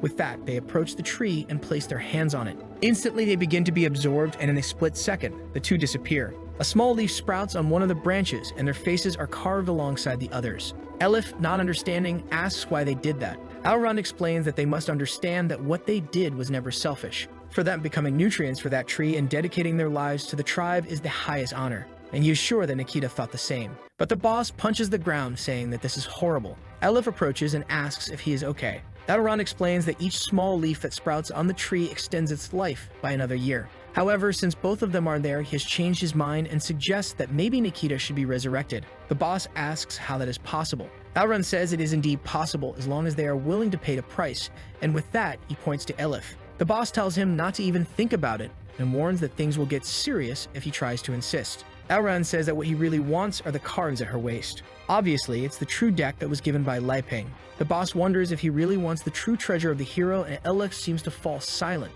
not knowing how to respond. Elrond says that if those cards were given to the tree, he feels that it would be completely revived. This means that if there is energy left over, it might even be possible to revive Nikita. He promises that if this works, Nikita will be the priority. This leaves the boss in shock, wondering if this could really be true. However, Elif says that this is strange because a life that has been lost cannot be recovered, not to mention that those cards are meant to save this world. But someone is manipulating a book and seems to be meddling with something. Suddenly, Elrond's head gives a snap. He turns around and says that he really can't guarantee that this will work, but if it does, all the elves will be able to help defeat the Black Guild. The boss gets excited, saying that the true goal is indeed to destroy the guild and save the continent. Elif tells him that those cards are extremely important, and if they lose them, they will be responsible for it. However, at that moment, the cards start to float from her waist. The boss takes them, saying that he will take full responsibility. He gathers all the cards and asks what the next step is. Elrond says to just hand them over to him, and after the power is absorbed, Nikita will be resurrected.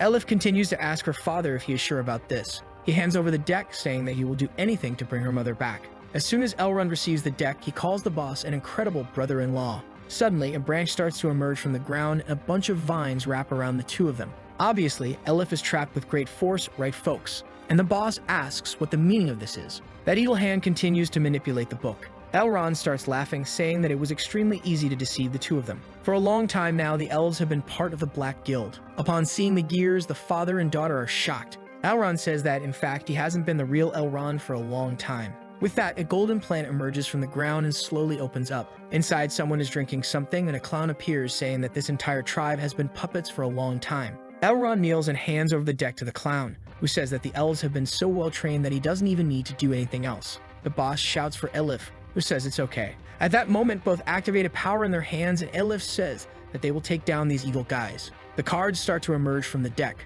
However, Elrond turns around and activates a spell, enveloping the two of them in a bunch of flowers. Elif realizes that all of her magical power is being drained. Her father tries to call out to her, but is also nearly losing consciousness. The clown congratulates and thanks Elrond. With that, the clown says he will give him a well-deserved rest. Elrond's body seems to disconnect, and the clown begins to pull the cards, saying that he feels they summon spirits. However, he soon realizes that it seems to consume life energy. As he starts to lose consciousness, the boss thinks that the clown doesn't know the true secret of the deck, so he will never be able to use it. But the clown starts to toy with him, saying that it looks like that this will be easier than he thought. All he needs to do is control people to spend their life energy. A strange hurricane starts to form at the top of the forest. Everyone wonders if it's some kind of earthquake. But at the same time, they all feel that strange nausea and their life energy begins to be absorbed. The soul of every tribe member is sent towards the center of the tree, both human and animal. The boss tries to understand what is happening. With the deck in the sky, the clown continues absorbing everyone. The life energy of the entire tribe is distributed among all the cards, and the clown smiles, telling them to absorb it all. Seeing this, the boss knows very well that there's no way anyone in the alliance can win against something like this. The clown then gathers all the cards and smiles, saying that he will summon all the invocations. With that, each of the abilities starts to activate, including a torpedo that begins to create a crack in the sky. And the same clown that Lai Ping had summoned appears to him. At that moment, the boss starts to lose consciousness. Meanwhile, back home, Elizabeth is saying that they need to clean that pot of instant noodles as something purple is coming out of it. The thing falls to the floor and Li Ping says he wants to talk about something, but the purple mess seems to be approaching him. It gets extremely close, ready to absorb Li Ping, but is suddenly crushed by his little cleaning robot. Li Ping then sits down and says he wants Elizabeth to come with him to the elven tribe. She asks if he plans to conquer that island. He says no, he actually wants to persuade her people to join them. Besides, he remembers that Elizabeth said she knows a high-ranking elf, so she could help. Elizabeth thinks that since elves live for 500 years, that person is probably still alive. She agrees, but says he'll have to prepare more of that juice for her. Lai Ping thanks her, saying that will be easy. She questions what he's going to do with the people outside, and he says to let them play with Ankai. Outside, the little dog is calm, but everyone is around him, getting ready. Chichi says that no one else needs to help because she is now part of the group. Annie says it's incredible that he's there, but she believes that Chichi doesn't know the extent of Lai Ping's plans. Alpha, on the other hand, says that he is the most important of everyone. Chichi says that the martial arts manual she received makes it clear that she is more important to him. Annie responds that she also received an incredible gift that she's still learning to use. But Alpha starts laughing, saying it's ridiculous for these outsiders to think they are closer to Lai Ping than he is. He has a relationship with this hero that spans over 500 years, and they're just trying to assert themselves. He literally exists for the hero, so it would be best if the two of them left. Annie says that if that's really true, then the two of them shouldn't even be here. But Chichi argues that a true weapon of the hero wouldn't harbor so much resentment. Besides, he doesn't resemble Lai Ping's other creations like Ankai. Alpha says that recently he was imperfect, but he was broken and rebuilt by Lai Ping. Now he is the true sacred sword Alpha. Annie asks if that's true of Ankai, somewhat doubtful, says maybe. He recalls the time when the sword was broken in half. Lai Ping picked up the two pieces and was in shock. He then took an axe and thought about how you would put it back together, but the guy had some super glue. With that, he glued the two sides together, and now it was perfect. Ankai says that the master really used a great invention to resurrect Alpha, who now shows the scar down the middle of his face, saying that it is a symbol of Li Ping's love for him. Chichi says that talk is useless and that only one person can serve Li Ping and the Demon Queen.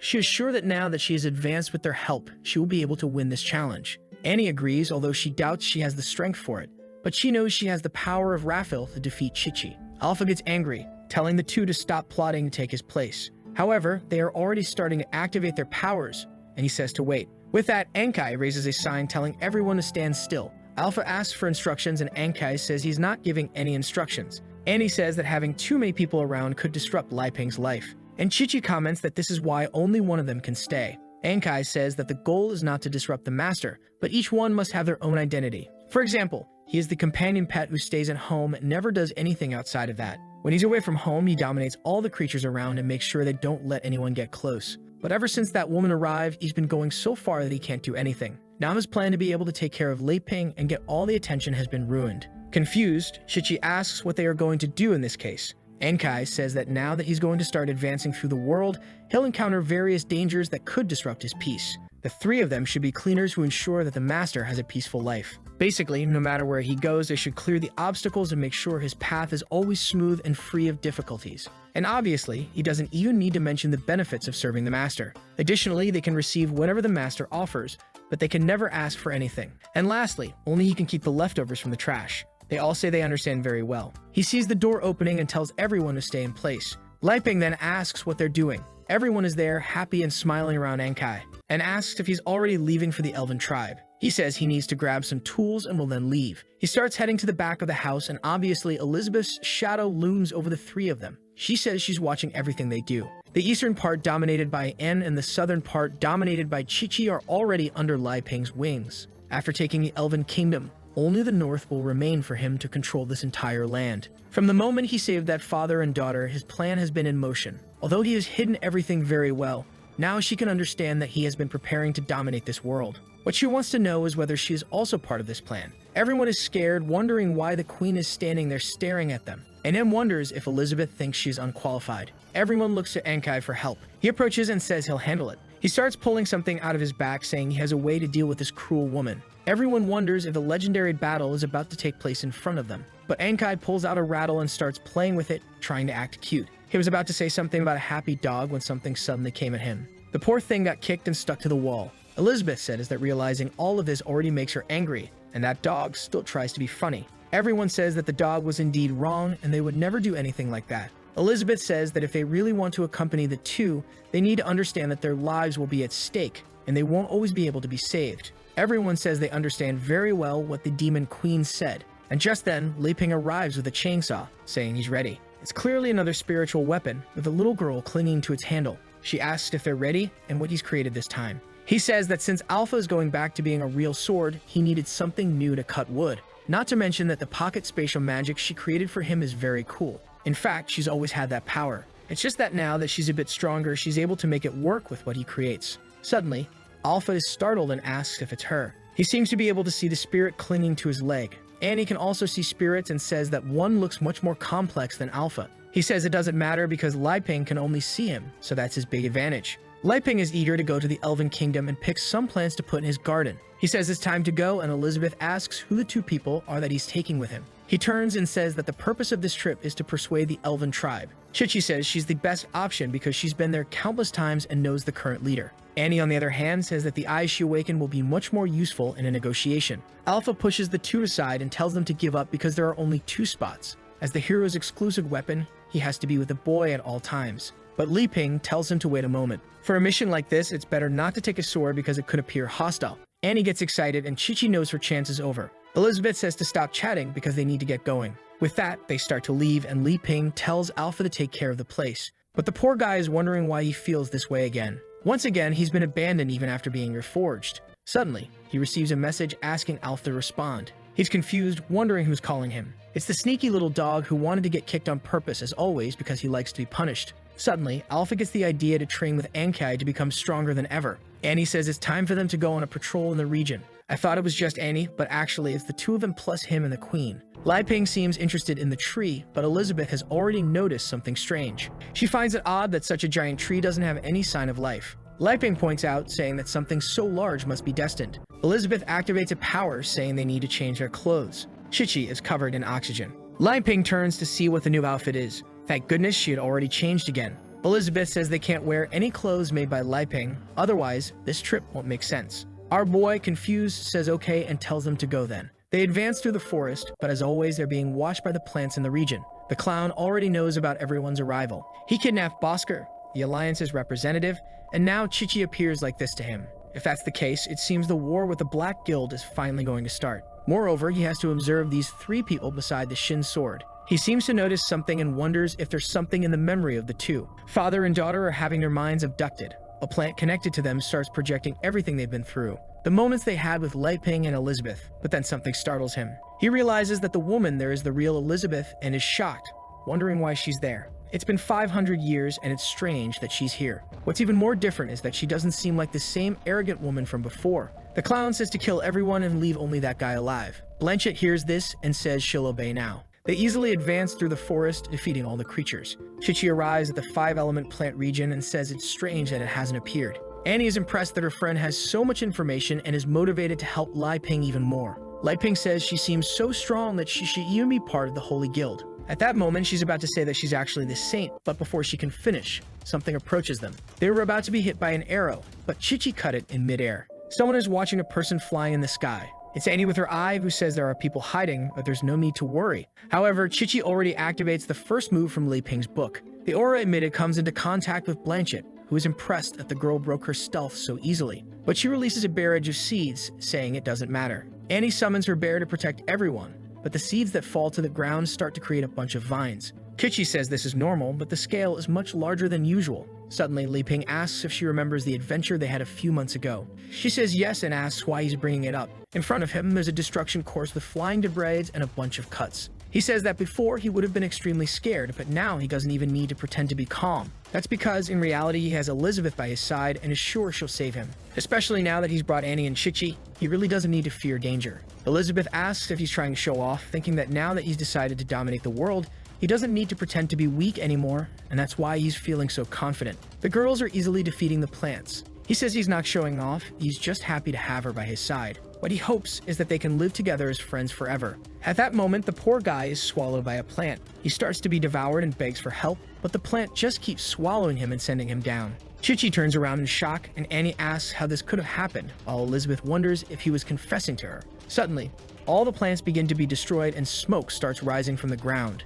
Annie comments that Lai Ping has disappeared, and Chichi says they should just interrogate that woman. But at that moment, Blanchett says the mission to capture him is complete, so now it's time to self-destruct. With that, all the plants start to glow and the entire forest explodes. Slowly, someone descends to the ground. It's Blanchett, who says that sacrificing 35 plants is better than facing the Sword Saint. However, Annie had managed to save the two of them. She says that now it's going to be difficult since the two strongest puppets are injured. Blanchett thinks that the other one's energy has vanished, so now only the strongest swordsman of humanity remains. She plants more seeds in the ground, saying she'll have to solve this quickly. Behind the creatures, a new plant starts to grow with insane growth happening, and 6 more appear around, once again activating destruction. The forest is destroyed again, and this time Chichi activates the sword's shield. But something catches her attention. A gigantic plant was aiming at the two of them, and from a distance, the explosion could be seen. Blanchett said it really wasn't as simple as she thought, but now it's resolved. Then she trembles. Elizabeth was behind her and said that she would have to start explaining herself. Blanchett tried to turn around, wanting to know why the woman didn't die in the explosion, but Elizabeth said she didn't need to speak since she would look for herself. Blanchett felt that being caught by that hand was worse than death, and she quickly pulled something from her wrist, activating a self-destruction of arrows from within her. Her body fell, and Elizabeth said that was indeed the best choice, but she already knows that there might be some connection to the Black Guild here. She continues walking, but it seems like she's being watched. She says it's ridiculous that no one respects her anymore after just 500 years. On the ground, in another place, a little plant is sprouting. It emerges in the middle of the forest and spits out Lai Ping completely covered in goo. The poor guy is confused, not knowing what happened until he looks up. The little plant is blushing and strangely bearded. Our boy tells this weirdo to get away from him, but the monster once again comes while he calls for Elizabeth's help. Strangely, the monster collapses to the ground. He's confused and slowly opens his arms to take a look. The plant seems to be eating something that fell on the ground. That's when he realizes that the thing he brought is coming out of his pocket. He pulls it out to take a look and sees that it's organic fertilizer he made himself. The problem is, this was the gift he was bringing to the elven tribe. But the little plant is desperate, asking for more. Our boy asks if she likes it, and he says that if that's the case, he'll give it all to her as long as she doesn't eat him. She immediately blushes and eats everything. She starts consuming it all and seems to be shrinking. A while later, she collapses on the ground, exhausted. Our boy thinks that fertilizer is good, but consuming too much can be bad for the plant. He thinks he's safe, but the problem is he doesn't know how he'll win over the elves now. He decides to take a walk through the forest since Elizabeth should find him soon. Meanwhile, Elrond says he lost control of the plant halfway through. The clown says they need detection skills to find the boy quickly. He says that strangely the boy seems to have magic that hides all his power. The clown says that now, confirming all the information, his identity is revealed. After all, he saw everything in the minds of the two. He saw the scene of the game they played, and he knows that this is the legendary hero. An explosion happens in the forest. Annie's little bear is more beaten up than ever, but once again, the two manage to survive. The problem is that Chichi is already bleeding and has used up a lot of magic. Annie asks if she's okay, and Chichi says she just needs a break. Suddenly, Annie feels the like on this. And do you guys remember that the last chapter ended when Annie and Chichi were in the middle of that fight? Annie suddenly looked to the side and said she had a feeling that a strong magic was approaching. A flood of magical attacks was heading towards the puppets. In a second, the two creatures had turned into a pile of exploded plushies. Annie asked if that was the plant's doing, but Chichi said no. There was something in front of them that was much more dangerous. A creature called the cartoon little mage number 33,333. Annie asked if her friend noticed, and she replies that she did. The strange monster had the aura of a hero, but also an evil energy. The monster raises its staff and seems to start gathering energy. But in a second, Chichi already attacked it using the third move. However, when she looked down, she saw that her branch had broken a piece. The cartoon little mage had activated the Matrix Guard. She turned around confused, but seemed to be hit by a charge and thrown far away. Luckily, Annie's Yagda plushie ended up saving her. The problem is that she had used the demon's red eye too much and feared losing control. Then the little mage casts a spell, and a cartoon skeleton appears on the field too. Chichi lands on the ground and thanks Annie but tells her not to worry because she would handle it. The problem is that she's also coughing up a lot of blood. The excessive use of both her fencing and the hero's style is wearing her out. Seeing this, Annie immediately asks if the sword saint can still fight. Meanwhile, the cartoon mage starts summoning several spheres of various elements. They begin to merge, creating a purple orb. Annie knows that fusing elements is extremely difficult, so their chances of winning are very slim. The monster prepares for the attack, and she knows they could only win if the sword saint were at 100%. Suddenly, she clenches her fist and says she can't think like that. She can't live forever depending on the saint and Leping to keep this place peaceful. She needed to go beyond and meet the expectations of both Elizabeth and Leping. But the mage finishes the spell and launches it toward them. It was an elemental bomb that hit the ground, throwing all the soil into the air. A cloud of smoke rises, and suddenly something surprises the monster. Annie had summoned the giant snake that was swallowing the entire spell. Man, she sends it down and even manages to absorb everything. Annie's horn awakens her bloodline and tells the monster to come at her. Shissy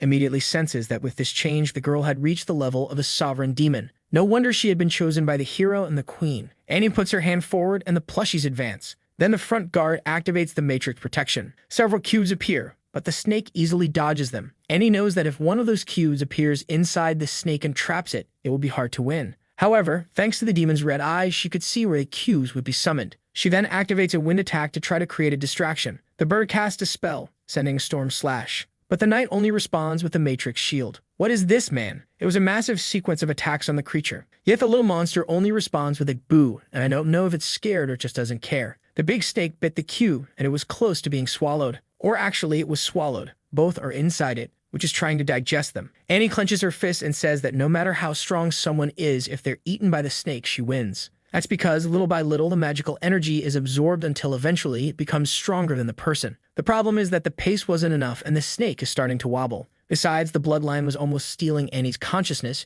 and she was struggling to concentrate. Then the snake is completely torn apart. Here we go again with this time thing in 0.01 seconds. Annie was thrown backward. In the next millisecond, Chissy felt something and tried to look to the side. But there was already a giant golden barrage coming towards them. Man, the attack swept through the entire forest and opened a crater in its path. However, Chissy managed to summon a shield that seems completely destroyed. Sadly, I must announce that, unfortunately, her clothes were affected. Annie is lying on the ground. Meanwhile, Chissy realizes this is the third time she's been defeated recently. Amid the smoke, the two appear. But this time, the cartoon general is in front of them, saying he's going to take care of this. The scene then shifts back to Elizabeth in the middle of the forest. Man, I missed our demon queen. I had forgotten how strong she was. She seems to have reached the place where the magic is most concentrated and wonders where the culprit is. Suddenly, someone throws some playing cards and says the big fish has finally arrived. Another one laughs, and that's when Elizabeth passes through a barrier. She felt the barrier and knew that by its power it was someone of a demon king. Then she yells at the sky, asking if they're trying to trap her there and telling them to stop with cheap tricks.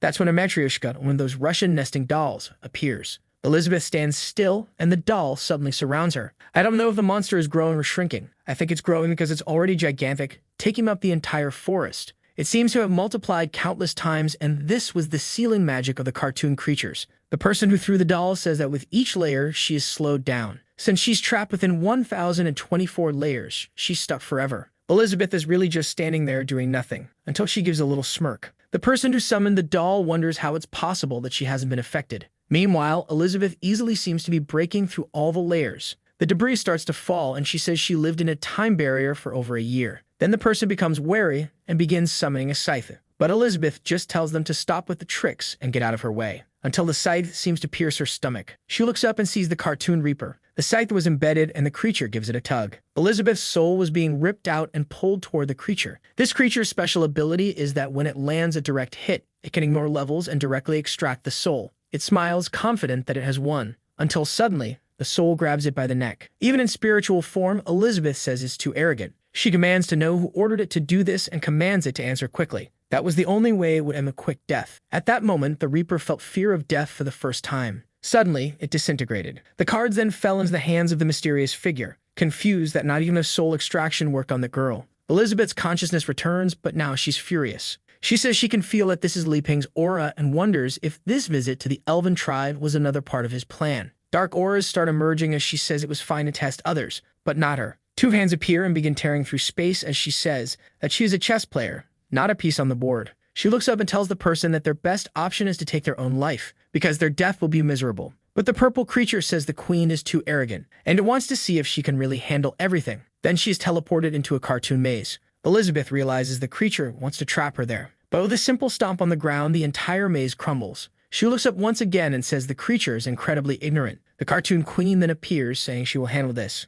while the king sits on his throne, saying he's eager to see the queen's victory. Suddenly, Elizabeth flies into the sky and sits on a hand of darkness. She looks down and says it's ridiculous for him to call himself a king in front of her, warning that he isn't worthy of that title. The king's expression changes and he orders to kill her. Suddenly, the queen draws some cards that transform into swords in her hands. Fed up, Elizabeth launches an attack, telling her to shut up and die. The queen tries to activate wing protection, and look at that, she managed to cut through Elizabeth's attack. She even takes the chance to counterattack, but Elizabeth easily blocks it, though she's surprised that her fingernail cracked. Then the card queen appears again from above and launches another attack. I'm not sure what's happening, but it seems like things are being cut. The card queen keeps attacking when suddenly something from Elizabeth comes from behind. I think the card queen cut it again, but the spheres started healing. I'm confused by this fight, guys. Suddenly, the card queen says these are just simple magic bullet attacks. She begins cutting everything around her, but it seems like every time she does, they multiply and the number of strikes increases. Then she gathers all the daggers into a single claw, spinning and striking in every direction. But her expression changes and she wonders if this is even possible. Elizabeth was continuously summoning more and more magic bullets. She even raises a finger and says that a simple spell like this is enough to deal with her. Then she commands an attack and the card queen is pierced. She disintegrates in the sky and the cards begin to fall. But Elizabeth notices something strange and says they really are full of little tricks. Something is spinning and absorbing all the energy around. The queen reappears and behind her was the cartoon dinosaur 999. Elizabeth knows these are the last two cards, one for magic absorption and another for resurrection. The card queen laughs, saying Elizabeth will die from arrogance. What she doesn't realize is that the dinosaur is struggling to absorb so much energy. The magic bullets weren't decreasing, in fact, they were multiplying and twisting the entire monster. The card queen then says she will double it. The dinosaur opens its mouth and launches an attack at Elizabeth. Its power wasn't just to absorb magic, but also to return it doubled. But of course, Elizabeth easily defends herself, telling them not to forget their place. And the card queen can't understand how it didn't work. Elizabeth says that if it was created by her, even multiplied hundreds of times, it wouldn't cause any damage. She then clenches her fist, creating a heavy punishment. The three of them start being crushed by what seemed like an aura.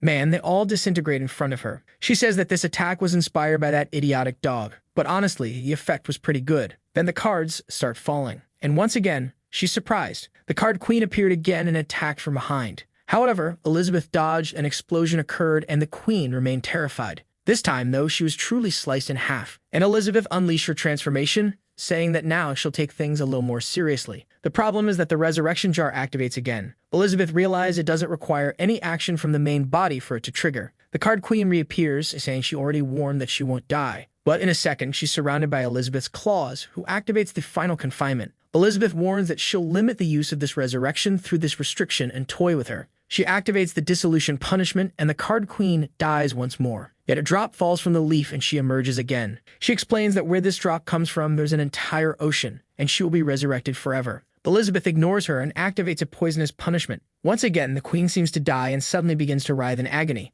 Elizabeth continues activating punishments, flesh stripping, the 1,000 needles, the light punishment, while the woman is being crushed. Elizabeth warns that the longer she's trapped in infinite confinement, the more punishments will accumulate. The leaf that enabled her resurrection disintegrates along with the woman. Elizabeth figured that by turning eternal life into eternal pain in the end, the best option was to give up. The focus shifts to the king, who states that, apparently, they'll have to handle this personally. He jumps from his throne and the same daggers appear. Then he activates a polymerization ability. Things start flying, a serpent forms, and a spear emerges. Man, the king got jacked, declaring that now he has ascended to another realm. He became a one-star demon king. He says he's the king and Elizabeth is the queen. But in this world, there's only one throne for the strongest. Elizabeth laughs and he asks why. She then says that long ago there was a demon king who believed he was the strongest being in the world. And now looking at the card king, she realizes how foolish she was back then. The confused king says she's talking nonsense and doesn't realize how powerful he is right now. He attacks with his spear, activating the world-shattering martial art.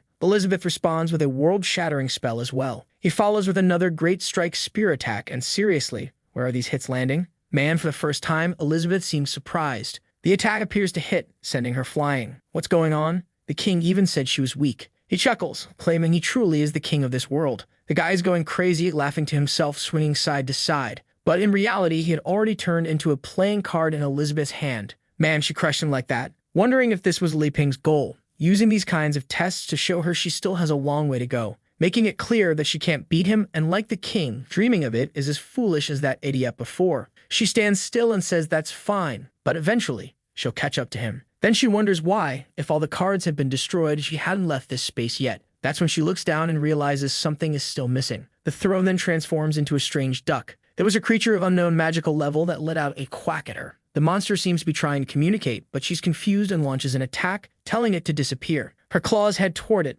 but it seems to respond with the same attack. Then she realizes it must be a monster with copy magic. What the heck? A second Elizabeth appeared, but this one has a duck face. So if who's going to face off now, huh? Elizabeth didn't like that and calls it an arrogant bastard. The scene then cuts to our dear Li Ping. Man, it's been a while since I saw him. He's happily collecting fruits, saying that the elf tribe is truly prosperous. While he's marveling at the variety, something lurks behind him. Some kind of zombie elf with bulging eyes, all decayed. Meanwhile, someone delivering information reports they found the man's body. The little clown on the rows asks what they're waiting for and tells them to bring him back immediately. Li Ping is peacefully gathering, unaware the zombie is creeping up behind him. He launches an attack, but by stepping forward, the creature falls flat on its face. The monster twists itself, flips over, and charges from behind. But suddenly, Li Ping drops some fruits on the ground. They roll and the twisted creature steps on them, slips, and... man, I think it face-planted and that was it. The brainy creature only feels pain, while Li Ping wonders why this forest has so many varieties. He squats down, remarking that in this magical world, plant growth really defies climate laws. Meanwhile, the little zombie gets up with its face half-rotted.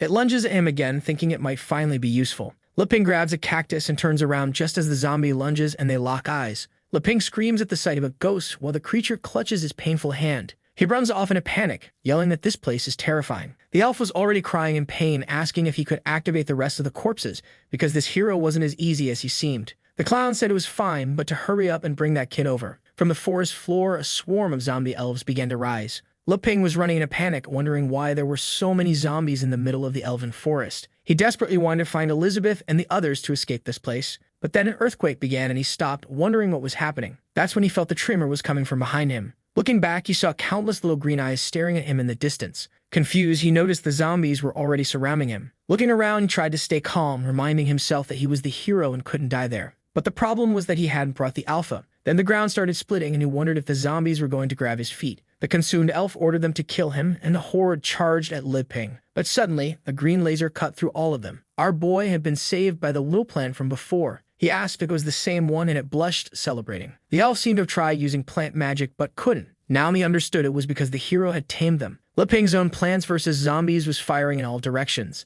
As he held on tightly to avoid being thrown off, the plant kept mowing down the zombies, but they seemed to be regenerating. The hands had activated a plant control spell. Li Ping wondered why it suddenly stopped. Apparently, some of those zombies were elders from previous generations. The brainy guy said he couldn't defeat the elven race when it came to nature magic. They then used the power to cancel evolution, and the creature shrank. In a puff of smoke, it landed in Li Ping's hand, blushing, unable to explain itself. Meanwhile, the zombie horde kept advancing toward our guy. A wave of corpses formed, ready to bury him. Looking up, he wondered if this was where the hero's journey ended. The bodies collapsed on him, forming a sphere. But suddenly someone laughed, pulled out a chainsaw, and tore through everything. Man, the attack didn't just slice through the ball, but also the elf controlling everything. He disintegrated in front of the clown, who was now terrified. He knew that corpse control magic only transmitted sensations, so why had all the damage been passed on? It was raining with the cut-up zombie falling and the chainsaw flew into Li Ping's hands. He remembered crafting that weapon. The problem was, he didn't know how it had returned to him on its own. The weapon's spirit clung to his leg, saying it wouldn't let him be harmed like that. One of the zombies started crawling toward him,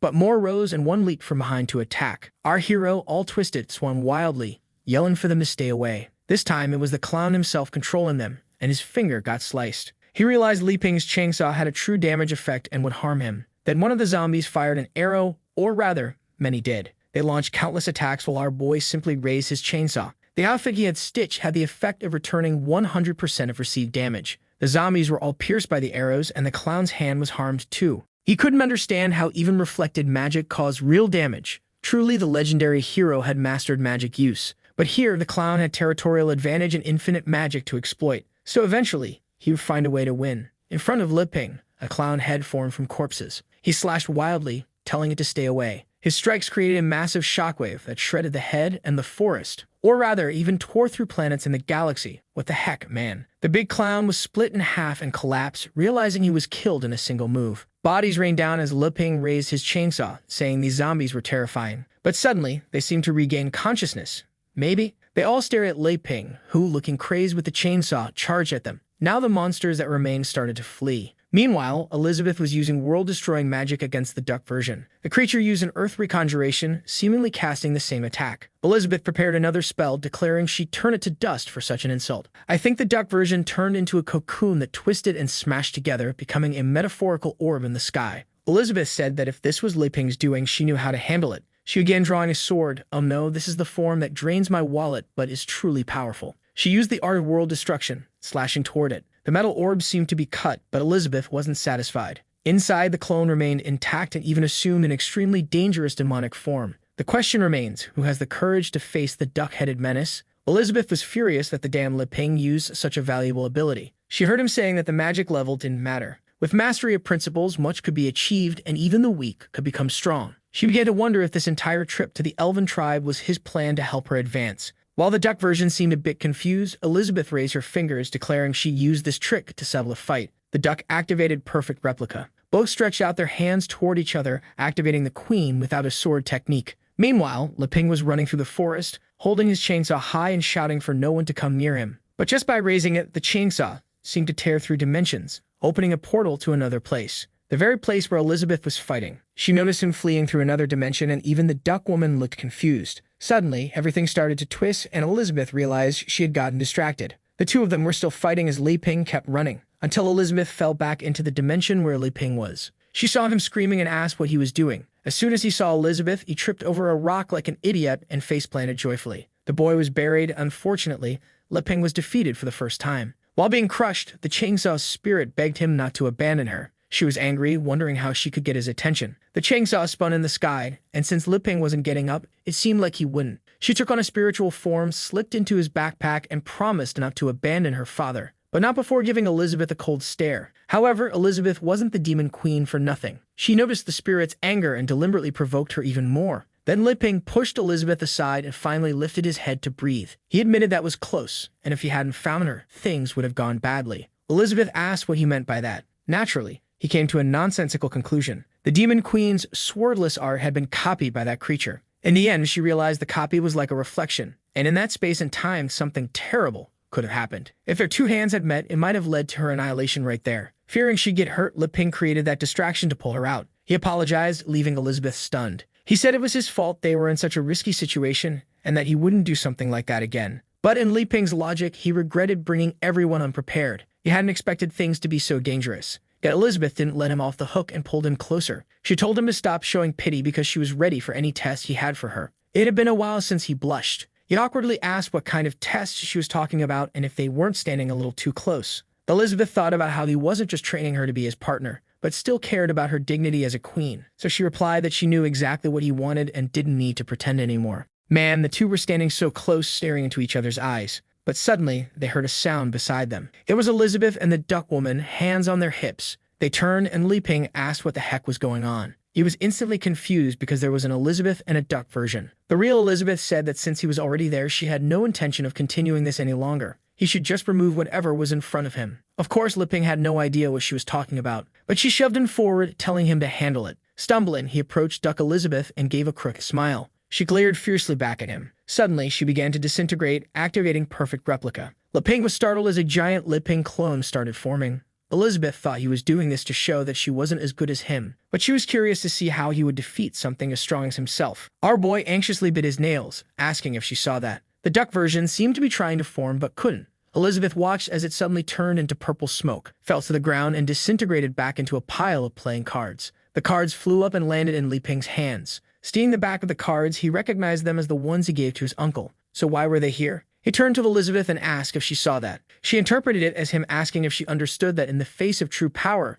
cheap imitation abilities would fail. The only way to win was to become so strong that you couldn't be replicated. Elizabeth wondered how it was possible for him to be so much stronger, especially since she was a 7-star demon queen. Lei Ping said he still had a long way to go. She lowered her head, saying she already knew. Though she thought he might want her, she doubted she could handle it. At the same time, he wanted to train her but was afraid she'd get hurt. His indifference constantly confused her because whenever he got serious, it seemed like he could genuinely challenge her. He then raised a finger and asked why she didn't just use teleportation to take everyone to the sacred tree. She simply raised her hand and activated a magic circle. The scene then shifted to an isolated place. Man, Chissy was torn in half with playing cards scattered around. Anne was also in bad shape. Honestly, when I said she was cut, I didn't think it was this bad. There was a crater between the two of them. But suddenly, a golden hand stretched out between them. An angel appeared in the sky, glowing as it lifted Chissy and Anne's bodies toward the heavens. A boy with white wings descended, activating the Resurrection of Life ability. These cards are starting to feel a lot like Yu-Gi-Oh, aren't they? Both of them regained consciousness,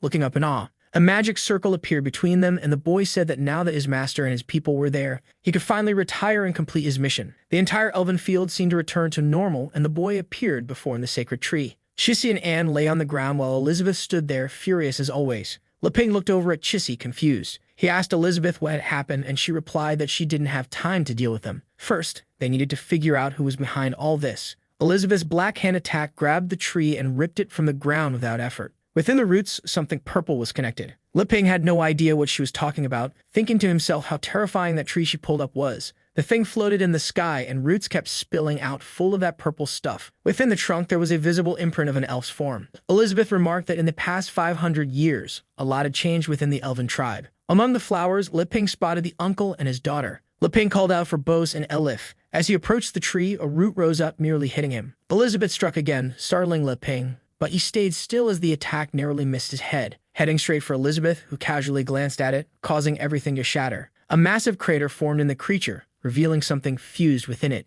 The clown on the ground muttered that they had destroyed the plant defenses, wiped out the entire elven tribe and the cartoon cards. Not to mention they disabled the corpse magic, causing his entire plan to fail. Hiding behind Elizabeth, Leping asked if this crazy guy was an elf. The clown finished by saying he didn't expect the first person he'd meet to be the one he hated most, and he called out Elizabeth by name. Confused, Leping asked if they knew each other. Elizabeth, looking puzzled, replied that she had no idea who he was. The clown covered his face, saying it was obvious because he used this clown facade to hide his identity. He then removed his hat and threw it to the ground. Wiping off his makeup, he said she should remember him now. Then we saw a bald old man and a little robot preparing to start something. A 100,000-volt current was activated, electrocuting the old man. A strange organ appeared, and the old man confirmed this separation had been successful. The robot asked if it would go to a certain room, but the old man replied that this sample was different and needed further study. When the thing hit the ground, it began to rise, covered in a strange slime. The robot remarked that it just seemed like another clone and asked what made it different.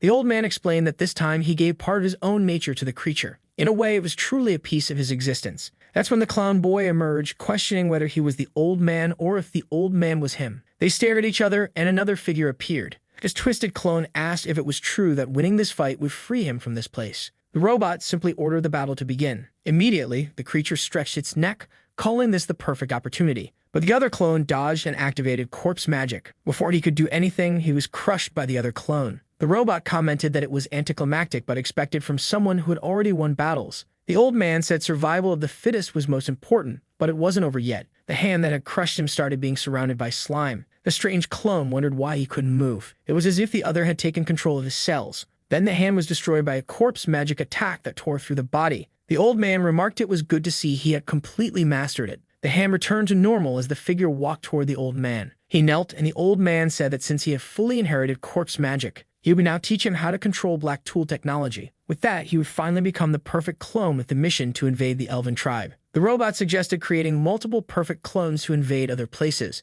but the old man explained that was the problem with a perfect clone. If he kept splitting to create more, he'd eventually cease to be himself. He decided to make this first one because he had given it his humility, something he had long wanted to discard. By removing that part, he finally became perfect and believed himself worthy of the master. The clone knelt before Elizabeth's clone, who, thankfully, hadn't awakened yet, but he seemed full of rage toward her. The robot warned of a strange electric current within this body. Suddenly, he lunged to attack the clone, but the old man simply ordered him to know his place. The clone felt something, and in the next second, he was on the ground. The old man said he understood his humility and loveless nature, and the hatred he carried, but he still needed to understand the purpose of living on. I'm just as confused as the twisted clone, not fully understanding the old man's words. He simply said that he was a tool designed to help him achieve his goals. The clone continued dissolving, wondering if he was truly just a tool. Back in the present battle, the clown declared that after decades in hiding, he could finally emerge and reveal his true purpose. He was himself and would replace the original and kill Elizabeth, his two greatest desires. Leping asked if Elizabeth remembered this person, and she replied, unfortunately, she did not.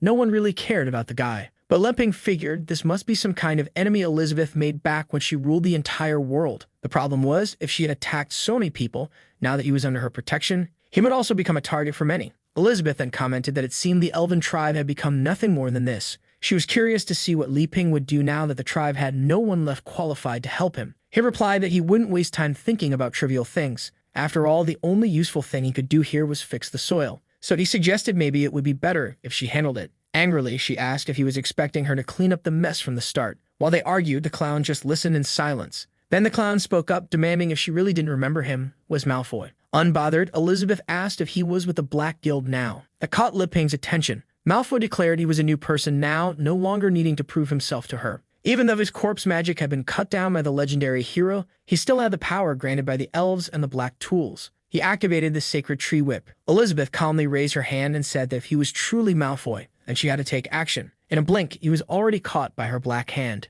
Li Ping warned her to be careful not to hurt Bose and Elif. Elizabeth effortlessly teleported them to safety and told him not to worry. She wouldn't harm his pieces. Meanwhile, Malfoy realized he couldn't move a single inch. Elizabeth questioned why he was there and where Amelia was. She also mentioned hearing rumors about attempts to revive her. So what was happening? Malfoy rambled, explaining he was created from the destruction of love and humility of the original. But he believed that if he could deliver her broken body to that other man, it would cause a mental collapse.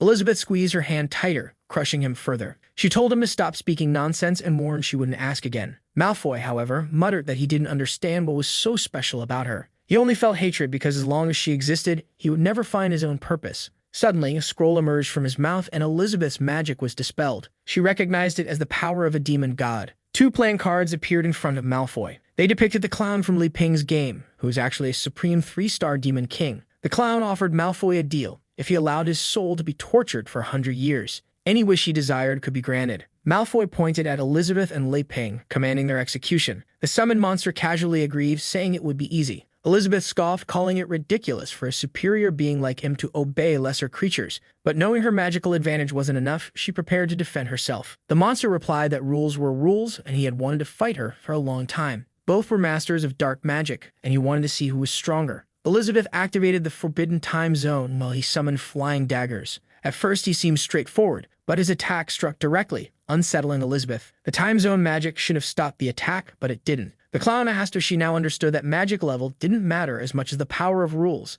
and his rules were above hers. For the first time, Elizabeth looked genuinely concerned and called out to Li Ping. He turned around with a confident golden smile. The clown monster was startled upon seeing his creator, yet the daggers were still flying toward both of them. But the monster himself moved into the attack's path, shielding them. Wounded, he groaned, saying he was lucky to have blocked it in time. Elizabeth's magic faded as Malfoy watched in confusion. The monster slowly approached Malfoy, saying he had almost been deceived. Malfoy questioned why he feared Elizabeth so much, insisting the contract was signed. But the monster screamed, unleashing a laser declaring Malfoy's soul was worthless. Malfoy was vaporized. The monster turned to Elizabeth and Li Ping, apologizing, saying that dark mages were always so treacherous. Li Ping didn't understand why that guy turned to ash and asked Elizabeth who she had been talking to. She asked if he wanted to continue the fight, and he immediately declined. He admitted he hadn't seen his creator in a long time and didn't know they were now friends. He vanished, saying to let his creator know he wouldn't cause any more trouble, and waved goodbye. The 2 cards reverted into a joker. Li Ping again thought about how these were the cards he had given to Boss, so why did this happen? Elizabeth warned that he was underestimating the power of that deck. In the wrong hands, it could cause countless disasters.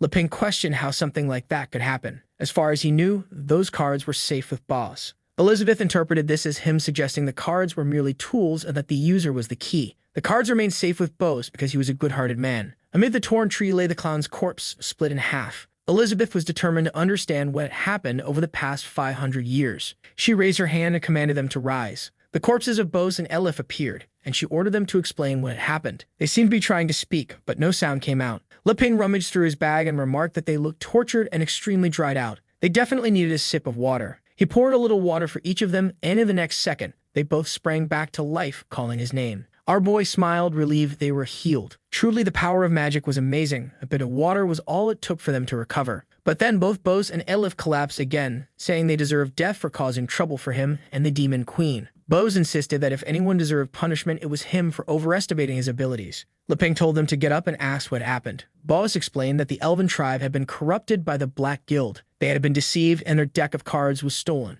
Elif added that her magic had been drained, and after that, she remembered nothing. Boz recalled that the clown seemed to have sacrificed much of his life force, and that's when he lost consciousness. Elizabeth commented that their mental confusion was likely because someone tampered with their memories. She extended her hand toward them, saying she would need to fix this mess. Liping thought they might have a moment to recover, but Elizabeth had already performed a memory extraction. Both fell to the ground as she absorbed their memories, and Liping questioned why she did that to them again. But Elizabeth simply changed her expression, saying she now understood everything. Liping asked for an explanation. Elizabeth replied that they hadn't lied. They truly didn't know anything. As Liping continued splashing water on everyone, Elizabeth wondered where she could get information now that the entire tribe was gone. Suddenly, a head emerged from the ground, offering to tell her. Elizabeth turned, and Liping recognized this was the one who had attacked them before. The elf woman then fully appeared, explaining that after they killed Malfoy, she was freed. Liping thought that was good news, but Elizabeth questioned why they should trust her. The elf placed her hand on her eye patch and said, because of this. When she lifted it, a black gear was revealed, and it immediately exploded, though it wasn't clear what had happened.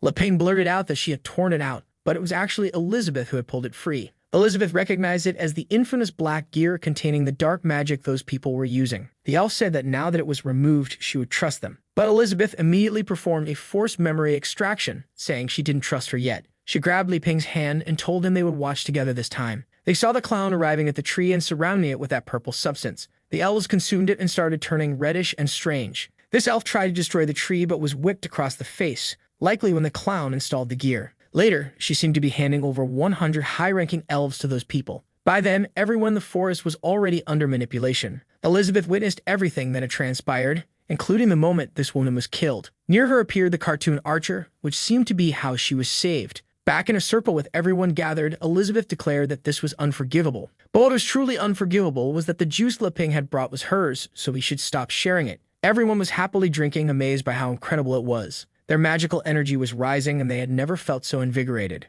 The elf then handed over some cards, explaining she had kept them to try to save Bose and Elif, but everything worked out in the end. Elizabeth looked and realized it was the Archer card. Suddenly, a towering elf woman appeared behind everyone. She was probably Elif's mother and Ba's wife. The scene shifted to the skies. The woman looked back and said they had finally reunited. Bas asked if she was Nikita. Both ran toward each other, overjoyed. He hugged her tightly, asking if it was a dream and saying how much he missed her. He told Elif to come speak with her mother, but Elif hesitated. After all, her mother was supposed to be dead. Nikita explained that in the real world she had indeed died, but she had been reborn within the sacred temple. She gently stroked Elif's hair, marveling at how beautiful her daughter had become. Elif cried as her mother said there was much to tell her. But suddenly, Nikita seemed alarmed. She mourned that they were running out of time and didn't know where to begin. She began telling the story of how her father had forced her to return to the tribe to help. But by the time she arrived, many souls had already been stolen, gear was installed, and chaos had erupted. Bose and Elif watched her, thinking how cute and energetic she was.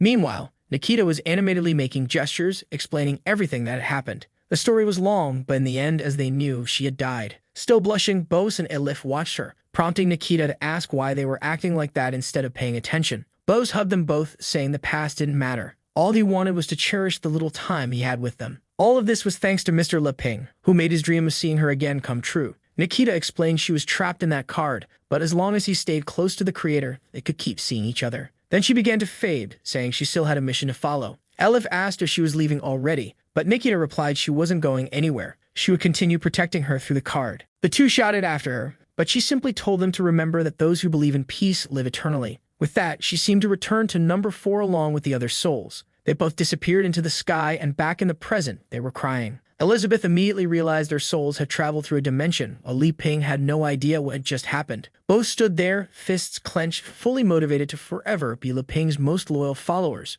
Meanwhile, Elizabeth was trying to understand how Liping could cultivate power in another dimension, save souls like that, and create such connections. But of course, he had absolutely no idea what she was talking about. Sissy didn't really grasp what had happened either. She only noticed that while everyone drank the juice, that father and daughter gained significantly more power. Anne suggested it might be some kind of reward for their fight against the Black Guild. Sissy, however, muttered to herself that even though she was the strongest, she had disappointed the hero. Suddenly, the blonde raised her hand and made a selfish request. She wanted him to save the elven tribe. Elizabeth immediately responded with a blunt no. Liping awkwardly suggested that since Elizabeth probably had some resurrection magic, she could handle it. Elizabeth explained it was impossible. First, because she could only resurrect 10 people and thousands of elves had died. Second, their corpses would still be affected by the Black Guild's magic. Third, there was no longer a sacred tree, which was essential for the elves' survival. Liping brushed off the third issue, saying they could just plant another tree. He even quoted a proverb, "It takes 10 years to grow a tree and 100 years to grow a person." The meaning was that even if it didn't seem like much now, that seed could bring hope. Of course, this guy had to plant a legendary tree. He approached the remains of the old tree and noted that from his experience, the roots were completely dead, so there was no point in trying to save them. He placed his hand on the ground and scooped up some soil, saying it wasn't much different from the soil at his own home. The problem was that normal seeds would take too long to grow back. Elizabeth wondered if this lunatic was seriously planning to replant the sacred tree. The elf explained that Lady Twila had sacrificed herself to summon the sacred tree, something that couldn't be replicated. Suddenly, Liping smiled and said he knew a faster way to grow a tree than just planting it in the ground. He asked for help. The four immediately appeared, eager for instructions. But Liping replied that he didn't need that many people, just watching would be enough. Excited, Chissy said that whatever he needed, she'd give it her all. He then asked if she still had that twig she took from his house. Startled, she summoned it and asked if that was what he wanted. He took it, saying it probably wouldn't be a big loss for her, so it was fine if he used it. However, she interpreted that as him being disappointed in her performance, that he was taking back the sacred sword to make her reflect more on her actions. She solemnly promised to be more attentive moving forward. Liping left and Chissy punched the ground, apologizing and vowing it wouldn't happen again. Bose was impressed, saying that Liping was incredibly strict even with a sword saint. Elif told her to calm down because what she and her father had done was much worse. Meanwhile, Rennie commented that even though she had been with the saint the entire time, Liping hadn't scolded her once. Maybe she had fallen so far in his esteem that he wasn't even disappointed in her anymore. Chissy declared that she no longer deserved the title of Sword Saint and told everyone to forget that name. In the background, Elizabeth praised Liping's method of publicly punishing someone so everyone understood how he felt. She was eager to see how he would handle this planting because resurrecting that many people was impossible, especially since he had no magical power. Liping then threw the twig on the ground, dug into his backpack, and pulled out fertilizer. He explained that trees grew this way at his home, so if he planted it like this, it would probably grow faster. On top of the fertilizer, he sprinkled a little holy water. That way, the fertilizer would infuse with the soil. Now it was just a matter of waiting for time to work its magic. But of course, the roots of the plant were already spreading through the ground. Suddenly, an earthquake began and the branches started killing nearby animals.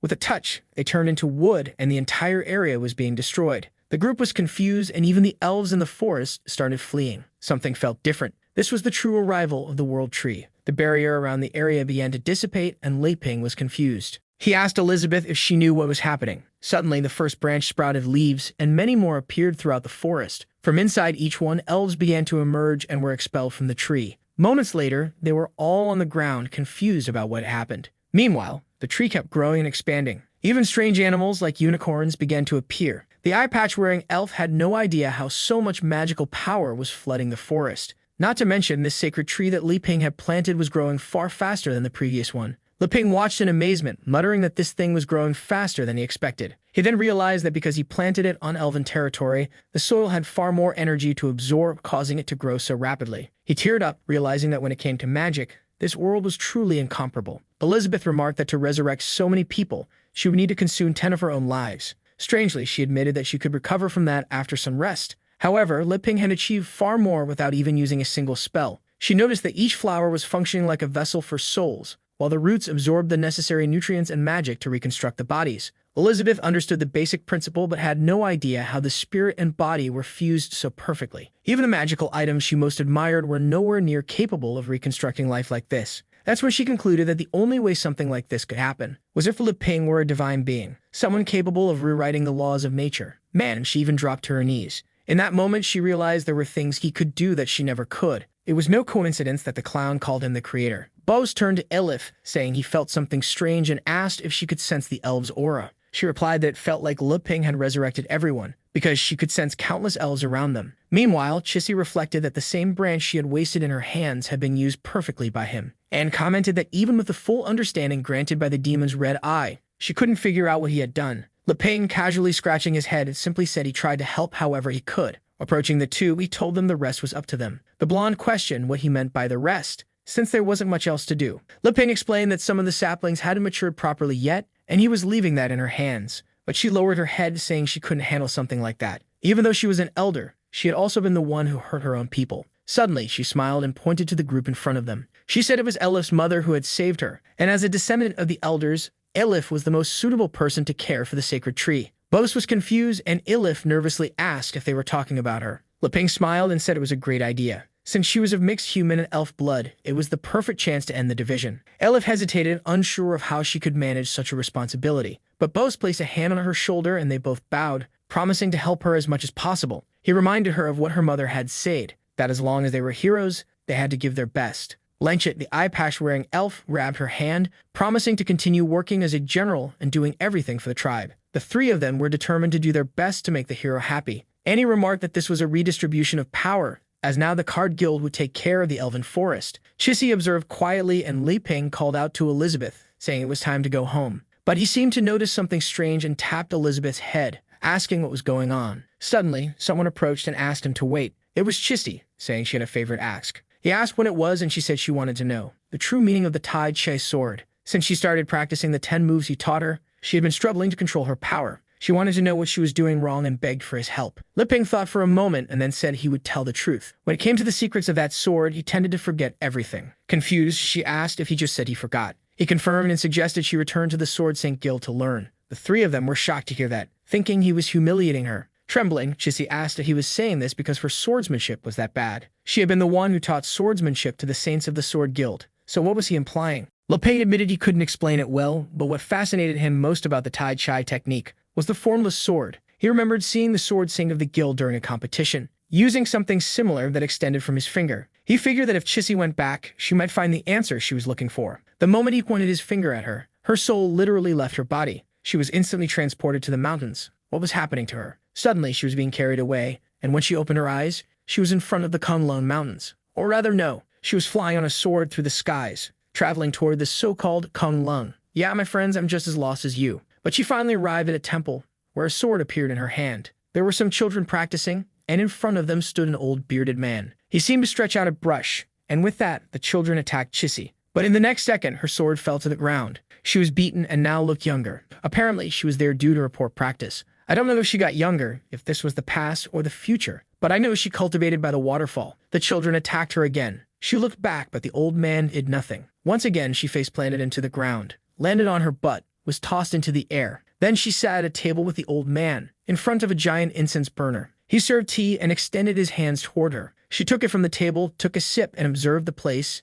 asking if this was the meaning of the formless sword. She looked at her reflection in the tea, and suddenly found herself floating over water, sword in hand. Man, things are getting really abstract here. I'm doing my best to understand. She performed a graceful movement, slashing the water, crouched down, and blood started dripping from her mouth. But suddenly, she calmed down, and the place became peaceful. She gazed at the horizon, relaxed again, closed her hand, and the sword sank into the water. She looked up, raised her hand, moved it to the side, performed another gesture, and small plants began swirling around. I think this meant that a lot of time had passed because the leaves fell, and someone was already sweeping the courtyard. Man, it was Chissy herself, now an old woman, all those same devilish kids were still practicing around her. But with a simple sweep of the broom, she created a tornado that flung the kids into a corner, all buried under leaves. Tea was served once again. She sat with the master. He asked if she had finally learned about Tai Chi. Chissy lowered her head and asked what he meant by that, explaining that she had forgotten why she had come to this place. The old man responded that if that was the case,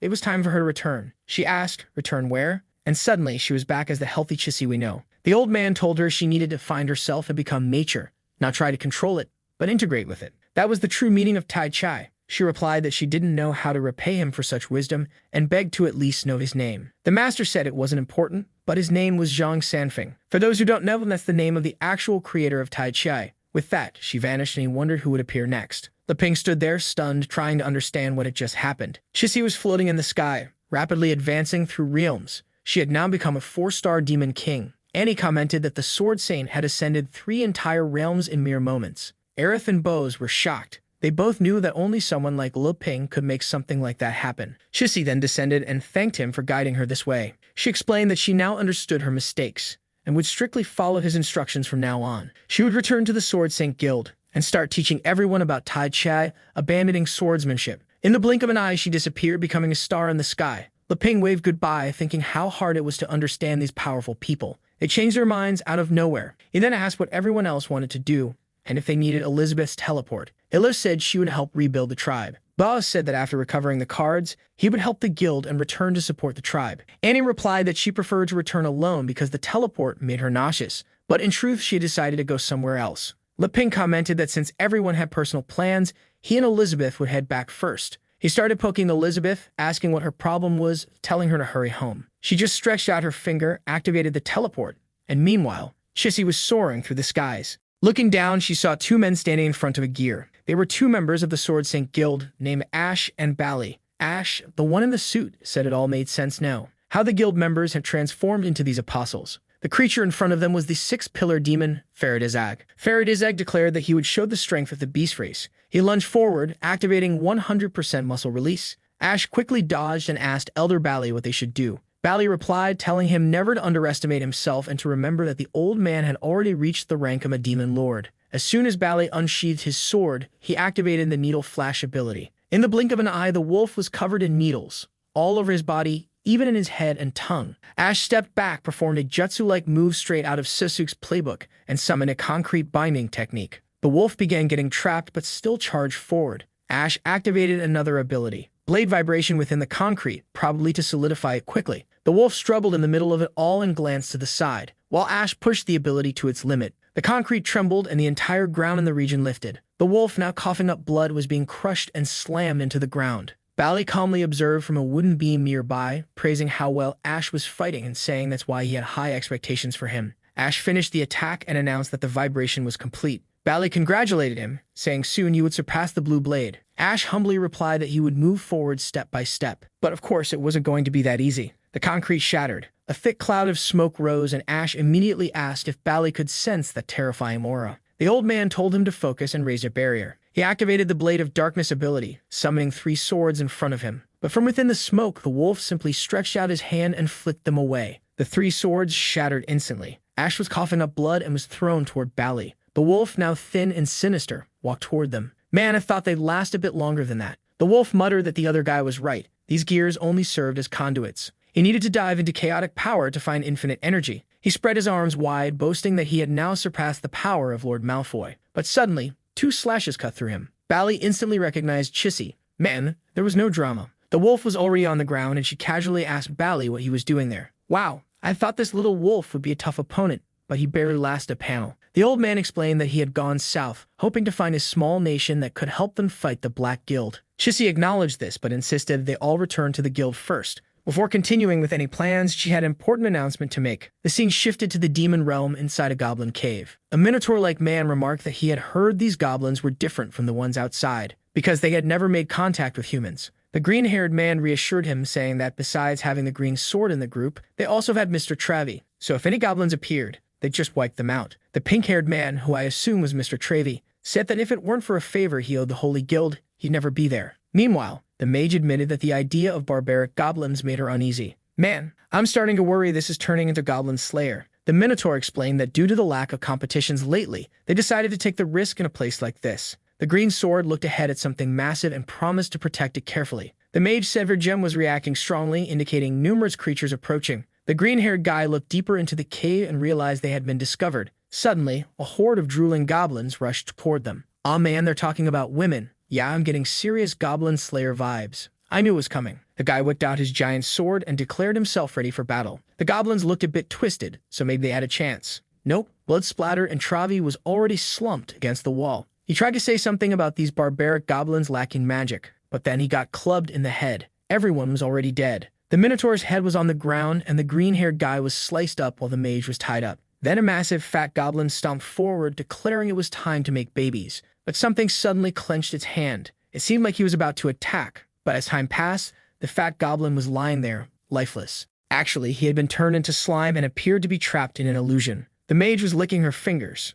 Oh yeah, she's definitely evil. She said it didn't matter how barbaric someone was. They always turned into a dog before her. She was holding a gear in the middle of the mountains. Her name was Ruth Bader, a 5-star sovereign demon. She leveled up and declared that now that they had witnessed this, they could show themselves. Then a bald-headed, bug-like creature emerged, laughing. Hands burst out from inside it, and guess who appeared? If I'm not mistaken, this guy is Dargor. He told her that if she wanted the power of the gear, there was no need to hide her identity. She wouldn't even need to hunt for Malfoy, because he could get it for her if she did him a favor. She wouldn't even need to hunt for Malfoy, as he could handle that for her if she did him a favor. She responds that she's noticed he and the president aren't on good terms and asks if he's planning to betray the guild. Some heads start wrapping around him, seemingly her ability of fatal attraction at work. He tells her to stop wasting that ridiculous magic because he has no interest in such desires. And he's also not interested in betraying Malfoy. Confused, Ruth asks what he actually wants, while wondering if he's at Demon King level for her ability to not work on him. Before he can answer, she tells him to forget it since she has no idea how she could help him and calls him Lord Exitote. He says she's a very perceptive woman and questions if she's afraid he won't offer satisfactory terms. He then explains that the gear she desires so much is just a transitional tool.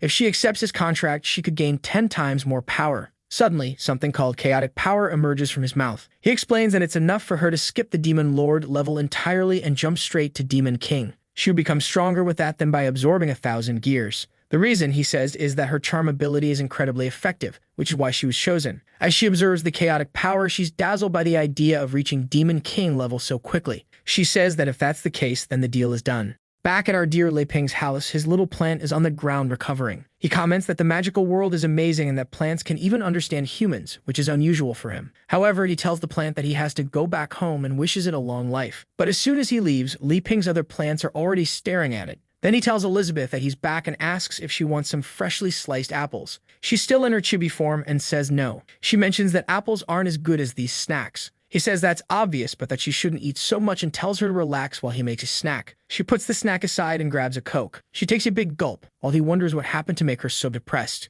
As soon as she finishes drinking, she lets out a burp. She seems to get angry, throwing Coke everywhere. Lei Ping starts wondering if she's that mad because his performance as a hero didn't please her. He truly has no magic and can't learn swordsmanship properly. She's probably upset because he was so foolish. Meanwhile, Elizabeth is thinking how ridiculous it is that he might be above the world's laws. If that were true, there'd be no reason for her to suffer and train. She concludes that none of this matters. In the end, she's just another step for him to become more famous. Or maybe not even that, since he doesn't seem interested in defeating her. Apparently, she underestimated herself once again. She falls onto the couch, thinking she used to rule the world. But now, even as a 7-star demon queen, life has no meaning anymore. Lei Ping has no idea why she's so angry, sad, moody, anxious, lazy, and still eating so much. He then figures she must be on her period. But after living together for a year, he's never seen her go through this. Maybe human cycles are different from humans. So he calls her to eat since she usually comes flying when she's lazy, and she smacks her face on the table. He says he not only made curry, but also a stew. She asks what that's about, says she's not interested, and shovels the curry into her mouth. Then she turns around, telling him to eat that stuff and that she'll have more snacks later. But when he lifts the lid, he tells her it would be good to take a look first. She turns and a bright glow hits her face. It was a soup of red dates with eggs and some kind of tremella, whatever that is. He explains how he made it, takes a little spoonful, and offers it to her as she stares at him.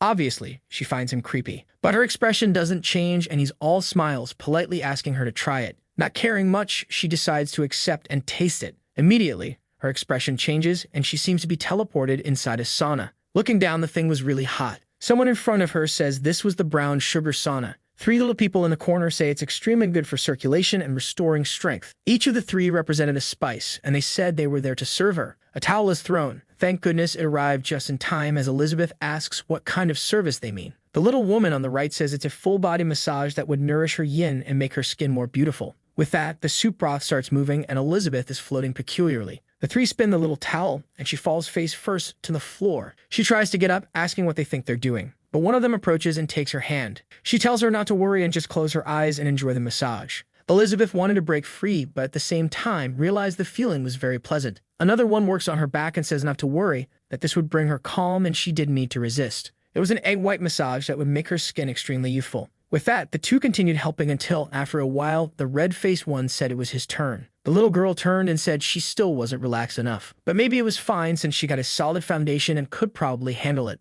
All 3 little people were women. Elizabeth was confused about this talk of resistance, especially since the woman was trembling and it didn't seem possible that she could do anything to her. Then the old lady said she would have to stretch her muscles. In a split second, she turned into a buffed-up version like Chris Bumstead. Elizabeth was startled, but before she could react, her calf was grabbed. The old lady said she couldn't be gentle. Elizabeth wanted to get away, but the other woman said this massage was perfect for opening her meridians and improving blood circulation. And so the chiropractic session or myofascial release began. Elizabeth was suffering, or at least it seemed so. The one with tightly curled hair, Miss Tremella, was a 9-star saint. The one known for perfect skin beauty was an 11-star saint, and the red-headed one was a 17-star saint. Elizabeth was there as always in her transcendence. At that moment, back at home, she leveled up, reaching the 8th realm. Lei Ping stood there holding a spindle and asked if she was feeling warmer. He noticed her face was a bit flushed and thought maybe it had worked. The queen slowly began to open her eyes. He asked if she managed to handle it or if it was too different this time. Obviously to her, this was just him showing he could change the rules whenever he wanted,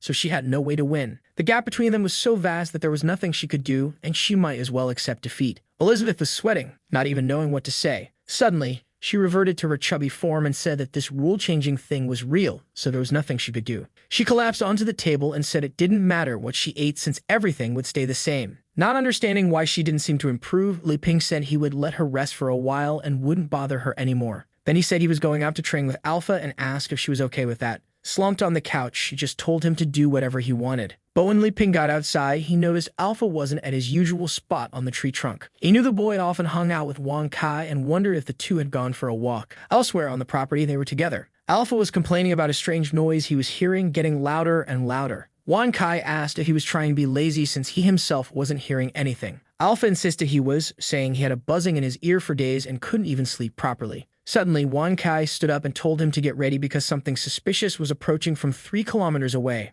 Nearby, someone was fleeing from some fat goblins. Here comes that cursed mage again with her little plan. She claimed she never expected to find such valuable information. Now she knew the exact location of the legendary hero and the demon Queen Elizabeth. This information had been passed on by Tagore. She was certain he must be much stronger than Malfoy. After all, he had easily helped her level up. Now she had the perfect chance, as her charm ability allowed her to defeat enemies even if she was weaker. Even though the demon Queen Elizabeth might be nearby and the hero was a man, so she had a way to win. What she didn't expect was a torpedo crashing into her back. A bit confused, she turned around and saw the 2 goblins had been obliterated. The problem was that they both had dark gears, so they shouldn't have been defeated so easily. Suddenly, she found herself trembling after another explosion. Wang Kai had aimed all his weapons and immediately asked what her purpose was there. Ruth was shaking, unable to speak properly. She knew that if she said the wrong thing, she would die. But Waffle, being a fool, told Wang Kai to stop scaring the poor girl who was just running away from some monsters. He quickly introduced himself as the right-hand man of the legendary hero and the true wielder of the sacred sword. However, the dog barked at him to shut up and stop revealing information to someone he hadn't analyzed.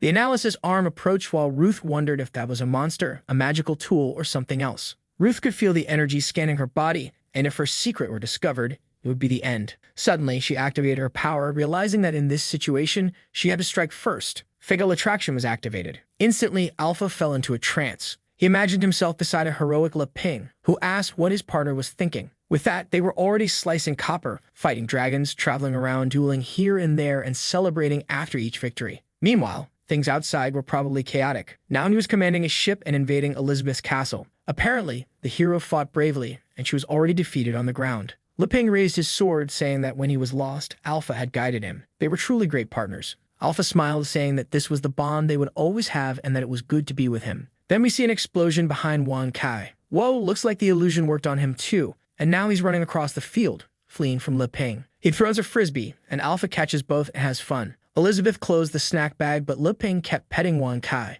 The gum is then disarmed. Ruth said that as long as the desire existed, it was impossible to resist her charm, no matter how strong the person was. But at that moment, Wang Kai's system started beeping about virus detection. Some files were updated and a vulnerability patch was installed. Immediately, the weapon pointed back at Ruth, leaving her confused, not understanding why her charm wasn't working. Wang Kai then ordered her to explain who she was and why she invaded his system to make him happy. He realized she wasn't a threat at the moment, but since he didn't know her intentions, he decided it was better to eliminate her. Ruth was trembling, unable to understand how things had escalated so quickly, until someone arrived calling for Wang Kai or Alpha. Everyone froze and the little dog immediately had hearts in his eyes. He disarmed everything and started hopping toward our boy. Li Ping said he heard a loud noise coming from that direction. At that moment, Ruth realized it was the legendary hero. At least this was a normal man, which would be much easier to deal with. The perfect story of a hero saving a princess always worked, so she would play along with that fantasy. She collapsed on the ground far away while Li Ping asked Alpha what he was laughing about. The fool was laughing in confusion, and Li Ping kept calling him. He gave him a slap, wanting to know if he was okay. Instantly, Alpha snapped out of it, confused about where he was. Li Ping said he was scared because Alpha was acting like a lunatic and asked if he had been sleeping well. With that, they started leaving, abandoning Ruth, with Li Ping advising Alpha to get better sleep and chop some wood. When Ruth noticed they weren't going to help her, she stood up playfully and asked if anyone could help. Li Ping turned and asked who she was. Meanwhile, at home, Elizabeth was eating chips and gaining weight. Then Alpha arrived with someone falling on his head, and our boy was carrying the woman in his arms. Elizabeth got furious and he asked Ruth if she was hurting anywhere. She replied no, just a bit dizzy and needing to rest. He gently placed her on the couch while Elizabeth was ready to kill this woman. Li Ping told Ruth to rest a bit while he prepared some tea. Elizabeth was radiating a dangerous aura from the couch. Alpha and Anka were trembling with fear, saying they hadn't done anything. But Elizabeth already launched a flying kick into the dog's face, and Alpha was ready to draw his sword. The poor thing was thrown far away. The screen was glitching, indicating she had misunderstood something. But she grabbed Alpha by the head. He asked why he kept bringing people home and if he didn't take her words seriously. From inside, Ruth realized that this was the legendary Queen Elizabeth. She didn't fully understand why, but she was sure she had stirred up trouble between Elizabeth and that weapon. All she needed now was to capture the hero Le Ping and use him to kill Elizabeth. She activated Fatal Attraction, which immediately targeted Le Ping. However, nothing seemed to happen, and he approached her while she was scared, not understanding why the effect failed. He calmly came closer and told her there was a cup of tea for her. She used Fatal Attraction again, certain it was impossible to resist as long as the target was a man. Le Ping's eyes were spinning, or rather, he noticed her eyes spinning, and asked if she wasn't feeling well. The girl was struggling to keep her power active. He handed her the tea and told her not to be so nervous and to relax a little. Once she recovered fully, they would send her back to the city. As she took the cup, Ruth felt it had enormous magical power. She decided to drink it to see its effect, took a big sip, and was overwhelmed. At that moment, she advanced to a 2-star demon king. Le Ping asked how she was feeling, but the cup fell to the floor. She clutched her stomach, wondering what he had given her to drink. Suddenly, purple veins began appearing on her stomach. Her neck itched as she scratched herself. Le Ping was confused, wondering if she was allergic to wheat. Elizabeth, however, explained that this woman was like Chissy and had been infected by a contract from the Dark Sea. Le Ping then asked Elizabeth to save her like she did with Chissy that time. But Elizabeth refused, saying there was no way she'd do that. She had already figured out that Le Ping gave her that tea on purpose to force Elizabeth to cancel the contract, and she wasn't about to work for free. Agonizing, Ruth said he must be trying to witness the greatness of the creator. Something started crawling up her throat, and she spat it onto the floor. A purple slime appeared, and Le Ping said it was the same strange magic from the insects. The creature said it had infiltrated extremely secretly, so how had it been discovered? It threatened that one day it would destroy Elizabeth with chaotic power, only to be cleaned off by the little robot. Le Ping said he was scared but relieved it was just a bit of dirt. Elizabeth immediately demanded that Ruth explain her purpose for being there. Ruth told them not to misunderstand and claimed she was forced into this. After all, she realized that the contract with Azathoth had been broken and their combined power exceeded expectations. But Elizabeth simply told her not to think she could lie like that. Suddenly, Ruth found herself in the world of skeletons. Confused, Ruth said she was also in the Demon King's realm. So why did she feel like an ant in front of Elizabeth? Le Ping seemed to start pushing through the illusion and mentioned that Elizabeth had been a bit angry lately. He asked Ruth not to be upset, but to explain more about this Black Guild situation. Immediately, Ruth agreed to explain everything. Man, this guy really puts in too much effort for a game. Elizabeth wanted to know what this crazy woman was doing. Kneeling, Ruth explained that Azathoth from the Dark Sea had forced her to work for them. She didn't want to do anything wrong and had secretly run away. But she didn't know something had been planted in her body and begged Le Ping to save her. He said it was no problem at all, but first they needed to understand the details. Sometime later, he handed her some clothes and she complained they were a bit tight. Elizabeth told her that was because they were tailored for her. She warned that regardless of Ruth's intentions, it would be best if she disappeared before dawn. However, Ruth revealed that her plan had been to kill Elizabeth, but after being purified by Le Ping, she had completely changed. If the Demon Queen wanted her gone, she wouldn't dare disobey. But if Le Ping insisted she stay, she couldn't refuse. Elizabeth, however, told her to stop being shameless, and warned that this wasn't a place to live for free eating and drinking at will. Ruth claimed there was a saying that a hero could only be tempted by a maiden. Maybe it was because of her perfect body, something Elizabeth couldn't understand. Elizabeth grabbed her stomach and asked Ruth if she truly thought this was her real form. Then she snapped her fingers, activating attribute conversion. You know who's back. Elizabeth then asked if this was the perfect body Ruth had mentioned. She slowly approached Ruth, who began backing away. Elizabeth got up close and demanded to know where all that confidence had gone, warning her to look carefully because she was nothing in front of this demon queen. Elizabeth threw a mountain over her, but this woman enjoyed a fight. Ruth reacted quickly and unbelievably overpowered Elizabeth. She laughed in the queen's face, who couldn't believe it. Then Le Ping showed up, asking what was going on. Suddenly, Ruth turned, grabbed Elizabeth's arm, and got slapped in the face. She dramatically claimed that if she had done anything wrong, she was willing to make it right. Elizabeth didn't seem moved at all. Le Ping asked why she did that. Still crying, Ruth told him not to blame Elizabeth and that the punishment was fair. Le Ping told her not to cry, saying it must have been a misunderstanding. He turned to Elizabeth and asked if that wasn't true.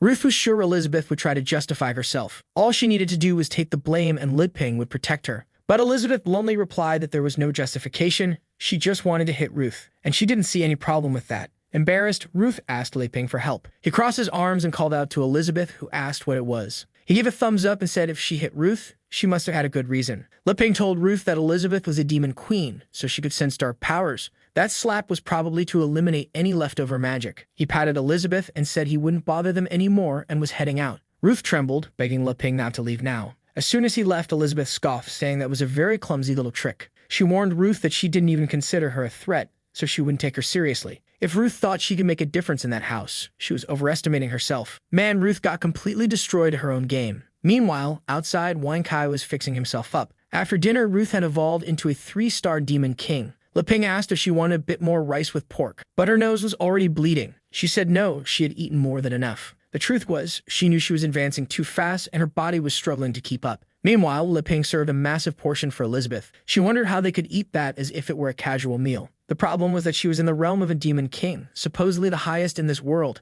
yet the gap between them was massive. Now she was determined to stay with this Leping because it explained why the demon queen gave up on the entire world. She commented that Elizabeth had quite the appetite, but maybe Leping wouldn't like her as much if she ate that much. However, Leping said he was happier than ever when he saw her enjoying his cooking. Ruth rested her head on the table, saying she also wished she could be someone who got to eat meals made just for her every day. At that moment, Elizabeth slammed the table, saying she was losing her appetite, because she was wondering if the only thing she was good for was being this guy's food tester. She sat on the couch and Ruth asked if she didn't like Leping's cooking anymore. Elizabeth looked at Leping and said there's a saying that when people get what they want, they stop appreciating it. But she still thought it was the best food she ever had. Elizabeth, however, didn't seem to care about all this drama and continued munching on her chips. Meanwhile, our hero was just thinking that Elizabeth's mood had been swinging a lot during her period. But seeing her this sad somehow made him feel strange. The scene then shifted to the bathroom, where Ruth was enjoying the bath. Man, this place even had Leping's liquid soap. Just by applying it to her body, she advanced to a 4-star demon king.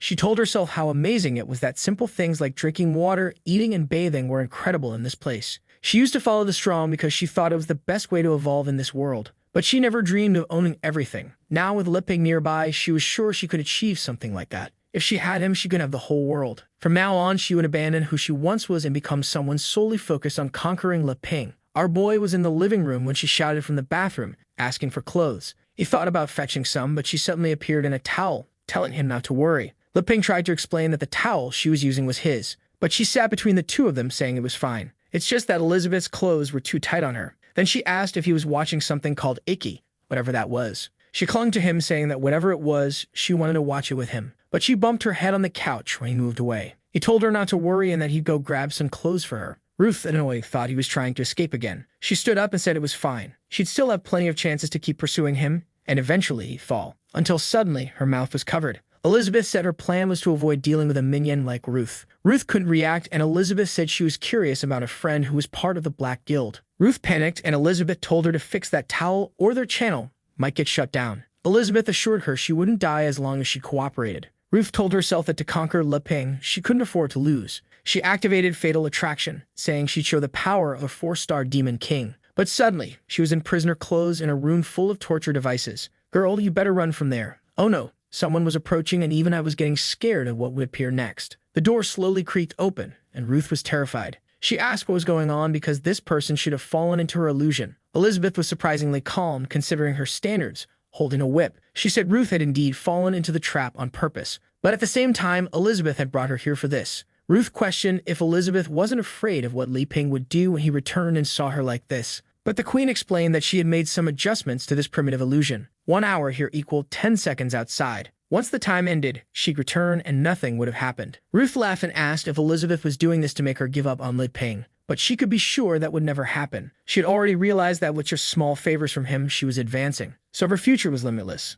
But she immediately took the first lash. Elizabeth said she was going too far and all she wanted to know was where Amelia was. Another round of strikes hit her thighs, face, and neck. Elizabeth said it had been a while since she last heard from Amelia, and clearly the Black Guild wasn't destroyed. So she wanted to know if Amelia had been captured. Through the pain, Ruth tried to say she didn't know anything about that. Elizabeth kept whipping her, saying all Ruth had to do was endure it. Then, man, the whip cracked hard. Ruth was trembling, insisting she really didn't know anything. She started begging the Demon Queen to let her go. Elizabeth was starting to believe her and asked where Amelia had gone. But at the same time, she was thoroughly enjoying getting revenge on this woman. She wondered if this satisfaction was because she was jealous of Leping. Suddenly, someone called out, asking what she was doing. It was our boy, all stylish, asking what she thought of his outfit. Elizabeth turned red and couldn't say anything. Ruth was nearly drooling and said it looked great. But in reality, he was just holding a plain white shirt, asking if it was the right size. Suddenly, the door slammed shut and Elizabeth ran off. Meanwhile, Ruth was left exhausted, vowing never to do anything like that again.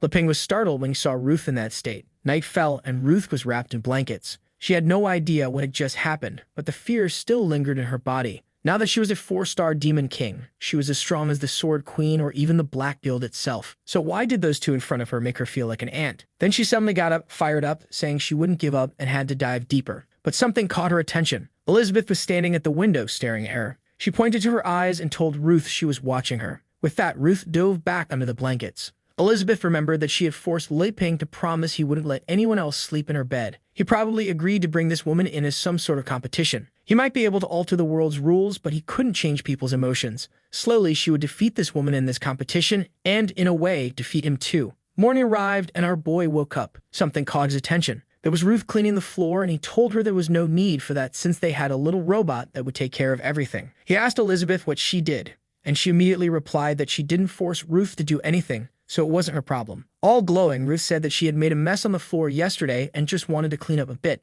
But in truth, the Demon Queen was staring her down, and Ruth was just looking for something to distract herself with that morning. Lei Ping approached and told her to get up. As he helped her, Elizabeth just watched from the corner, until she slammed her juice on the table and shoved Ruth. Elizabeth grabbed Lei Ping's cloth and said that cleaning the floor was an extremely simple task, and he didn't need to look so alarmed. She tried to snatch it from his hand, saying she'd show him how it's done, but he didn't let go though she asked why. He said those were the rules, so it'd be best if she let go. Immediately, she released it and he walked away. He said he was going to tidy things up and that they should wait for him. To him, the rule he referred to was that she had clearly brewed tea that morning. That meant her period wasn't over, and she was still in pain. So obviously, as a knight, he couldn't let her work. Gloating with pride, he thought he had once again solved the crisis perfectly. Ruth mocked Elizabeth, agreeing with Lei Ping, saying she could be rude and intrusive sometimes. Elizabeth coldly told Ruth she was leaving today and this was her last chance. If she said anything else foolish, she'd be annihilated on the spot. Ruth trembled and quickly said she'd be leaving soon. At that moment, Lei Ping felt like a rare treasure,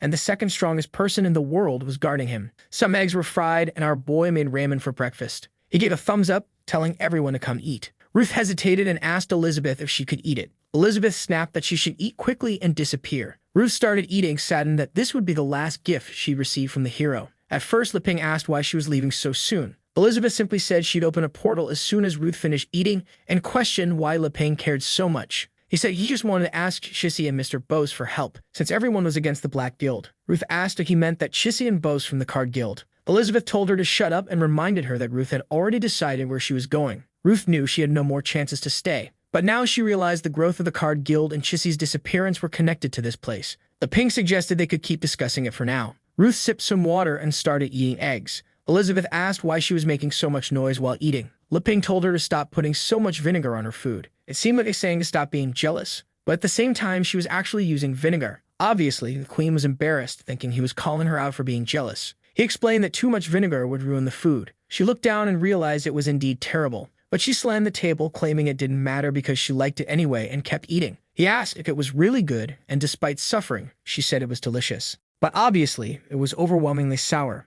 She tried to endure it, but the flavor felt like a ticking time bomb. When the explosion hit, memories of everything she'd been through with Lei Ping flooded back. From the very beginning, their near kiss, their destined meeting when she descended from the skies and fought Wan Kai, to when they became friends and traveled the world conquering it together. Whether intentional or not, he always guided her, always by her side. But now she had recently discovered he was the creator of his own laws, something she could never come close to. In his eyes, she was probably no different from anyone else. Yet he was still genuinely kind. She wondered if she was any different from others in this world, or if it was all just an illusion in her head. The sauce dripped, and she was nearly in tears. She stood up, saying it was way too sour. Frustrated, she called out to Lei Ping. She slammed the table and asked if he had ever liked her. Lei Ping was caught off guard, not fully understanding the question, wondering if she was asking whether he had any feelings for her. At that moment, she got embarrassed, realizing that jealousy had made her act without thinking. Meanwhile, Ruth was sitting nearby, trying to understand if the queen had actually just confessed out of nowhere. Even Alpha and Wang Kai peeked in through the window. Curious, the blonde one said there was a great show happening.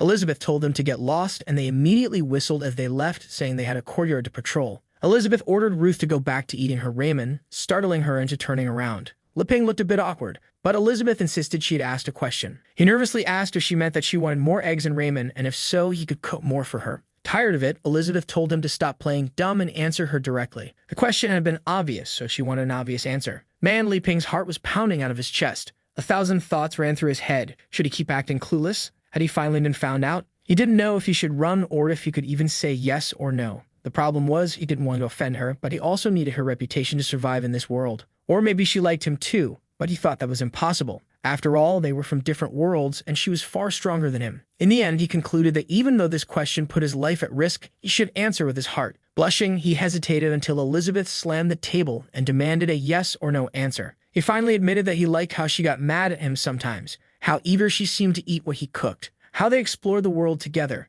and how she protected him when things got tough. He tried to say more but kept thinking that in the end, he was more of a servant than a friend. Meanwhile, she was the most powerful being in this world, the Demon Queen. Elizabeth grew anxious and urged him to answer already. Then he decided he needed to cheer her up, so it was time to bring out the perfect dish. He told her he had made pudding and went to get it, but as he stood up, he said he was really happy about the year they spent together. If she hadn't shown up, he might still be living alone in the world he created. He brought back the pudding and told her that once she finished eating it, she would naturally understand his answer. Excited, Elizabeth claimed she understood the meaning behind it. He couldn't say it directly because it would go against his role as the creator of the laws. That's why his way of answering was giving her the perfect pudding. And if she accepted it, it was like saying yes to his love. She reached out to take it, but then he pulled it back and told her to forget it. Confused, she asked why, and he said there were rules. Poor Elizabeth was already imagining their wedding, wondering why he still wouldn't express his feelings. With his hand in his pocket, he said it was simple, and he didn't understand how she couldn't see it. He leaned closer and placed his hand on the wall. He explained that whether he liked her or not was determined by the rules. As the president, he was the one who created the 10 rules. Holding her chin, he asked if she understood. Back in the house, Elizabeth muttered that those rules were stupid. She told herself that these weird illusions kept invading her mind. Liping explained that in the world he came from, the rules worked that way. Oh man, he was getting nervous. Because on Earth, women aren't supposed to eat cold food during their period. That was the rule, and Elizabeth was crying, saying she understood this whole rule nonsense. She concluded that, in the end, she wasn't any different from anyone else to him. A tear rolled down her cheek, and she teleported away. Liping was left confused, not knowing where she went. He figured she realized his feelings and got offended, so she disappeared. The truth was, he had no experience dating women, so he couldn't understand what she was thinking. The last thing he wanted was for it to be this obvious. He always tried to maintain the right distance. Ruth, on the other hand, seemed to understand everything. She knew those two fools were in love. In that moment, she saw a new way to win. She said that since Elizabeth was gone, she wanted to try the pudding. But Leping immediately refused. She dramatically asked why, especially since Elizabeth wasn't there anymore. Heading toward the fridge, he explained that it might seem strange, but this was something between him and Elizabeth. That special fruit pudding was something he only made for her. If Ruth wanted pudding, she could eat one of the store-bought ones he brought from his trip. Ruth's expression shifted, realizing those other foods wouldn't satisfy her. All she wanted was what Elizabeth was eating because this was her chance before the queen returned. Suddenly, the scene shifted to Elizabeth. She was back home, saying she had processed her emotions and was ready to do what needed to be done. But as she looked around, she wondered where everyone was. There was a knocking sound behind the door. She cautiously approached, afraid of what she might find. She opened it and demanded to know what they were doing. It better not be what she was thinking. The Pink stood there blushing, and Elizabeth collapsed to the floor, begging them to stop whatever it was they were doing. Meanwhile, Ruth was muttering that it was too late now. The fruit had ripened and Leping was hers. She was losing it when someone suddenly brushed a hand across her face. It was Leping, and apparently she had fallen into an illusion. He asked what she was laughing about and if she was still hungry. She said no, just feeling a little dizzy after breakfast, probably still affected by the Black Guild's lingering power. Leping got worried when she nearly collapsed, saying she might faint again. He placed a hand on her shoulder and told her it was okay to rest on the sofa. She asked why, and he questioned if she didn't want to. She replied that to recover properly, she needed Leping's bed. It would be much more comfortable. She'd be comfortable, he'd be comfortable, so they'd both be comfortable. Leping was utterly confused, wondering why he needed to be comfortable too. But before he could process it, Ruth was already pulling him along. She stumbled toward the bedroom, saying she felt really weak. Once inside, she commented on how cozy his room looked. She had found her target and was closing in. Leping tried to stop her, but she was already scheming, thinking she'd pull him in as soon as he got close. But our boy was quick. He grabbed a rolling chair and sent it spinning toward her. They hit perfectly, spinning with style. Ruth drifted back and slammed into the desk. Books shook, and Leping apologized, saying the ergonomic chair was super comfortable, perfect for resting. With a lump forming on her forehead, Ruth reluctantly agreed that the chair was indeed very nice. But then the books from the shelf toppled onto her head, making her hit the desk again. Leping apologized again, explaining that those were just notes he had written to pass the time when he was alone. Ruth sat there, frustrated, wondering how this guy couldn't understand what she was trying to do. But then she started thinking about the books he had written. She suddenly stood up and asked if she could read them. Leping said yes, but warned they might be a bit boring. Ruth began grabbing all the books. Even though he had unlimited power, if she learned about his carnal desires, she could defeat him. She spun around in the chair, holding up a book, and said she wanted to start with this one. When Leping leaned in to answer, she activated Fatal Attraction. Was Liping caught this time? Now she was in a nightgown, saying he had finally arrived. But our boy had turned into a repair technician and asked if she needed any services. She coyly said yes and asked for help with the shower. In the bathroom, she claimed the water wasn't working, and he calmly said it would be a quick fix. He turned a screw, and suddenly the water gushed out all over her. She awkwardly acted embarrassed, but Liping simply turned it off, saying the job was done and he was leaving. Desperate, she mentioned she had an impressive skill and asked if he wanted to see it. Liping seemed interested and asked if he could really check it out. She told him not only could he see it, but he could also touch it. Suddenly, he was in a workshop built on her back. He grabbed a Nimbus 3000 drill, calling it the perfect model. Ruth was baffled, wondering why this appeared in her illusion. The book she had grabbed was The Final Temptations of the Repairman. Liping explained it was a summarized book he wrote when he first arrived, covering all kinds of tools.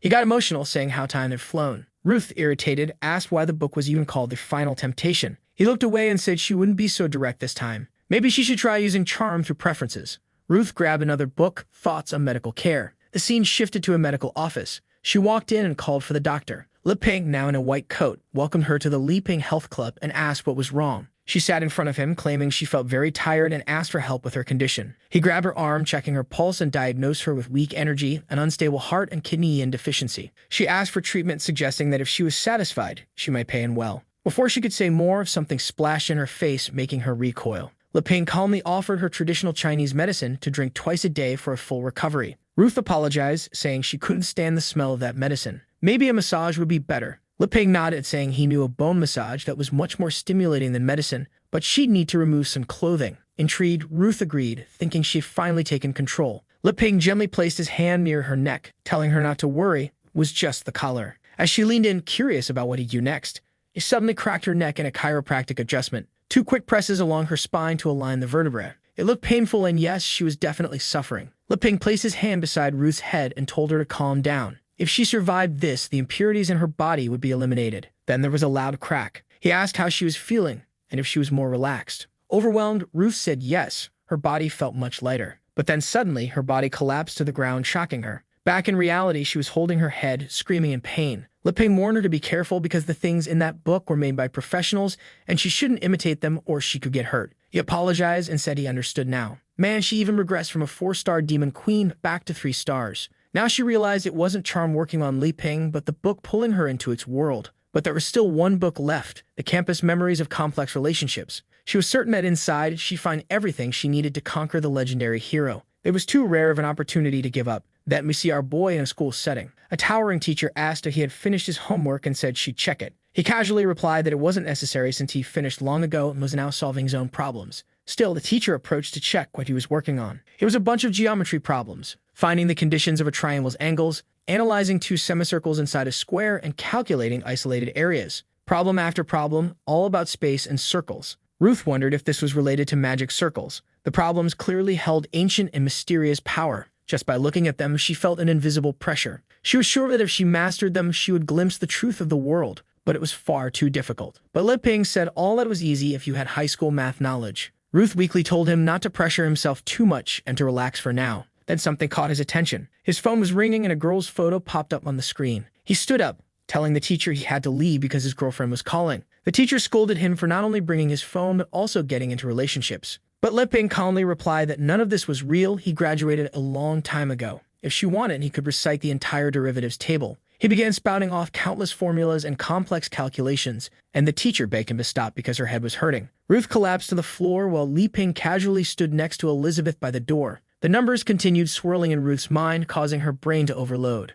Meanwhile, Liping and Elizabeth were calmly looking at each other. He walked into the light and Ruth desperately begged him not to leave her like this. Suddenly, she heard a sound and the illusion shattered. The book snapped shut, and she was back home with Liping handing her something. He said the book was a bit embarrassing and told her to forget about it. Originally, it was supposed to be a collection of geometry problems, but in the end, it turned into a pure high school romance story. Ruth began reflecting on this idea of pure love, starting to understand why her heart ached so much when she saw it. In a memory, she called for her captain, who promised to take care of her forever. They embraced, but everything changed as she now lay broken. She asked why if he promised to care for her. He was abandoning her as the guild leader. Man, she wasn't even betrayed. She was outright abandoned by another man. He coldly told her that if she didn't please the old man, she wouldn't qualify for the next dungeon formations and wouldn't earn money. Apparently, she stabbed him in the chest, draining all his energy. After that, she awakened her charm power and began wandering the continent, seducing people and consuming their life force. The more depraved she became, the stronger she grew, and that's how she joined the Black Guild. But in truth, everything she did was an attempt to forget the true love she hadn't known in a long time. After that, she tapped the object Leping had handed her, and it began to emit a soft sound. Our boy called for her, and she was now floating. Man, she literally turned into a saint. Leping was confused, not understanding why she transformed. She thanked him, saying he had awakened her, and now she had a mission to spread true love across the world. She wanted to fight against evil forces, but with a single note from the music, she vanished. Leping was left bewildered, wondering how people in this world even thought. The scene then shifted to a random place in the demon realm. A mutant rat was chewing on gears until a cat appeared, crushed it, and devoured it. But then it looked down and saw a swarm of flies, and the rat had fused with its own hand. I'm not sure what was happening, but energy pulsed through a tunnel, leading to another place where a giant egg rested. Inside the purple egg was a golden egg. In front of it stood a drained clone of Malfoy. Apparently, that egg belonged to Amelia. Malfoy muttered how envious he was that she managed to get so close to the queen. He had observed all the memories they shared, and he was impressed that her majesty hadn't changed at all. She was as stunning and captivating as ever. Just then, the little robot beside Malfoy called out to its master. They reported that Samui and Ruth had been missing for a while. They had probably betrayed him, so what was he going to do? Malfoy replied that none of that mattered. If they wanted to leave, they could. He didn't need to do anything. The robot persisted, saying that the person Malfoy had sent to the Elven Kingdom had also disappeared. On top of that, there were rumors that the Card Guild had taken over that place. The robot knew Malfoy had already drained all the magical power from that egg, so why wasn't he dealing with the Demon Queen? Malfoy coldly repeated that none of this mattered. What was lost was lost. In the end, he had successfully caught Elizabeth's attention, since she had sent Amelia to kill him. The robot wondered if Malfoy's sudden devastation was due to losing all the power he had built up. It decided it had to do something to help its master recover. Suddenly, the egg began to tremble, and Malfoy asked what that pressure was. The robot warned him she was back. Malfoy admitted he knew, but in his current state, there was nothing he could do. Outside the demon realm, Elizabeth appeared, crying. She thought about the rules about the Creator and how her emotions meant nothing. Her tear touched the ground, which began to bloom with life. A field emerged, and she sat down, consumed with self-hatred for one in all of this. She couldn't believe how pathetic she was for feeling sad over something like this. She decided it didn't matter. She could live without them. But for them, losing someone as irreplaceable as her would be much worse. At that moment, she felt something. She knew Amelia was in this realm, so why hadn't the task been completed? In an instant, she shot into the sky as creatures screamed below. Effortlessly, she flew past them, extracting dark gears from their bodies. She tossed them into the sky and destroyed them with a flick of her hand. She muttered how disgusting this stuff was, spreading everywhere. Even though she only wanted to observe, she decided to wipe it all out. Then she shook her head, saying no, she wasn't connected to him anymore. She needed to focus on her own responsibilities. Elizabeth noticed a dark hole and questioned why Amelia was hiding there. If Amelia had accepted this disgusting power in pursuit of strength, then Elizabeth had truly overestimated her. Once more, Elizabeth shouted for Amelia, but the egg remained still. She knew Amelia could never disobey her due to their contract. There was only one explanation left, but Elizabeth found it impossible. Since Amelia was a golden dragon in the realm of a demon king, it was unthinkable that anyone could defeat her. Elizabeth then moved her hand, and dark energy seeped into the ground. A hand emerged, pulling the egg from the depths. She examined it carefully. With a squeeze, the shell cracked, and the egg floated toward her. Elizabeth cast a spell and touched it. The egg began to shatter, revealing Amelia. But as Amelia fully appeared, Elizabeth noticed something on her chest. Seeing that mark, Elizabeth admitted she had underestimated the Black Guild. Amelia's life and magic had been completely drained, leaving behind only an empty shell. Elizabeth kissed Amelia's forehead and activated a 1,000-year life spell. The resurrection completed, and Amelia opened her eyes. Elizabeth immediately demanded an explanation, but Amelia asked, "Who are you?" At the same time, Amelia seemed to wonder who she herself was. Elizabeth instantly realized someone had stolen Amelia's soul and memories. She swore she would find that cursed Malfoy and utterly destroy him. Her aura began expanding across the entire planet, activating the Demon Queen's gaze. Anne, in the middle of a battle, felt someone watching her. The Sword Saints Guild sensed they were being monitored. The same happened in the Elven Kingdom and even with Tagore. Tagore muttered that it was time to return to the Dark Sea. Meanwhile, Alpha and Ankai strolled calmly, already accustomed to this presence. Our boy, however, was feeling sad and on the verge of tears, thinking about how distant they had become. Looking at his system screen, he wondered if this was a provocation and whether he should attack. It's unclear whether it was him or someone else thinking this. Elizabeth saw all these scenes. She felt relieved seeing how upset he was about being distant from her. Now she had finally caught him off guard. But she snapped back to reality, reminding herself it wasn't the time for those thoughts. She gently cupped Amelia's face and hugged her, promising she would recover her memories. The scene then shifted elsewhere. A map displayed the Black Guild, the Sea of Emptiness, and a poisoned swamp. There was also an infernal volcano, the next location. In the Demon King's training grounds, Elizabeth's purple egg was there. The robot questioned why they had teleported there. Malfoy pressed a button on his throne explaining that he had set up a barrier to counter Elizabeth's magic. This way they wouldn't be found.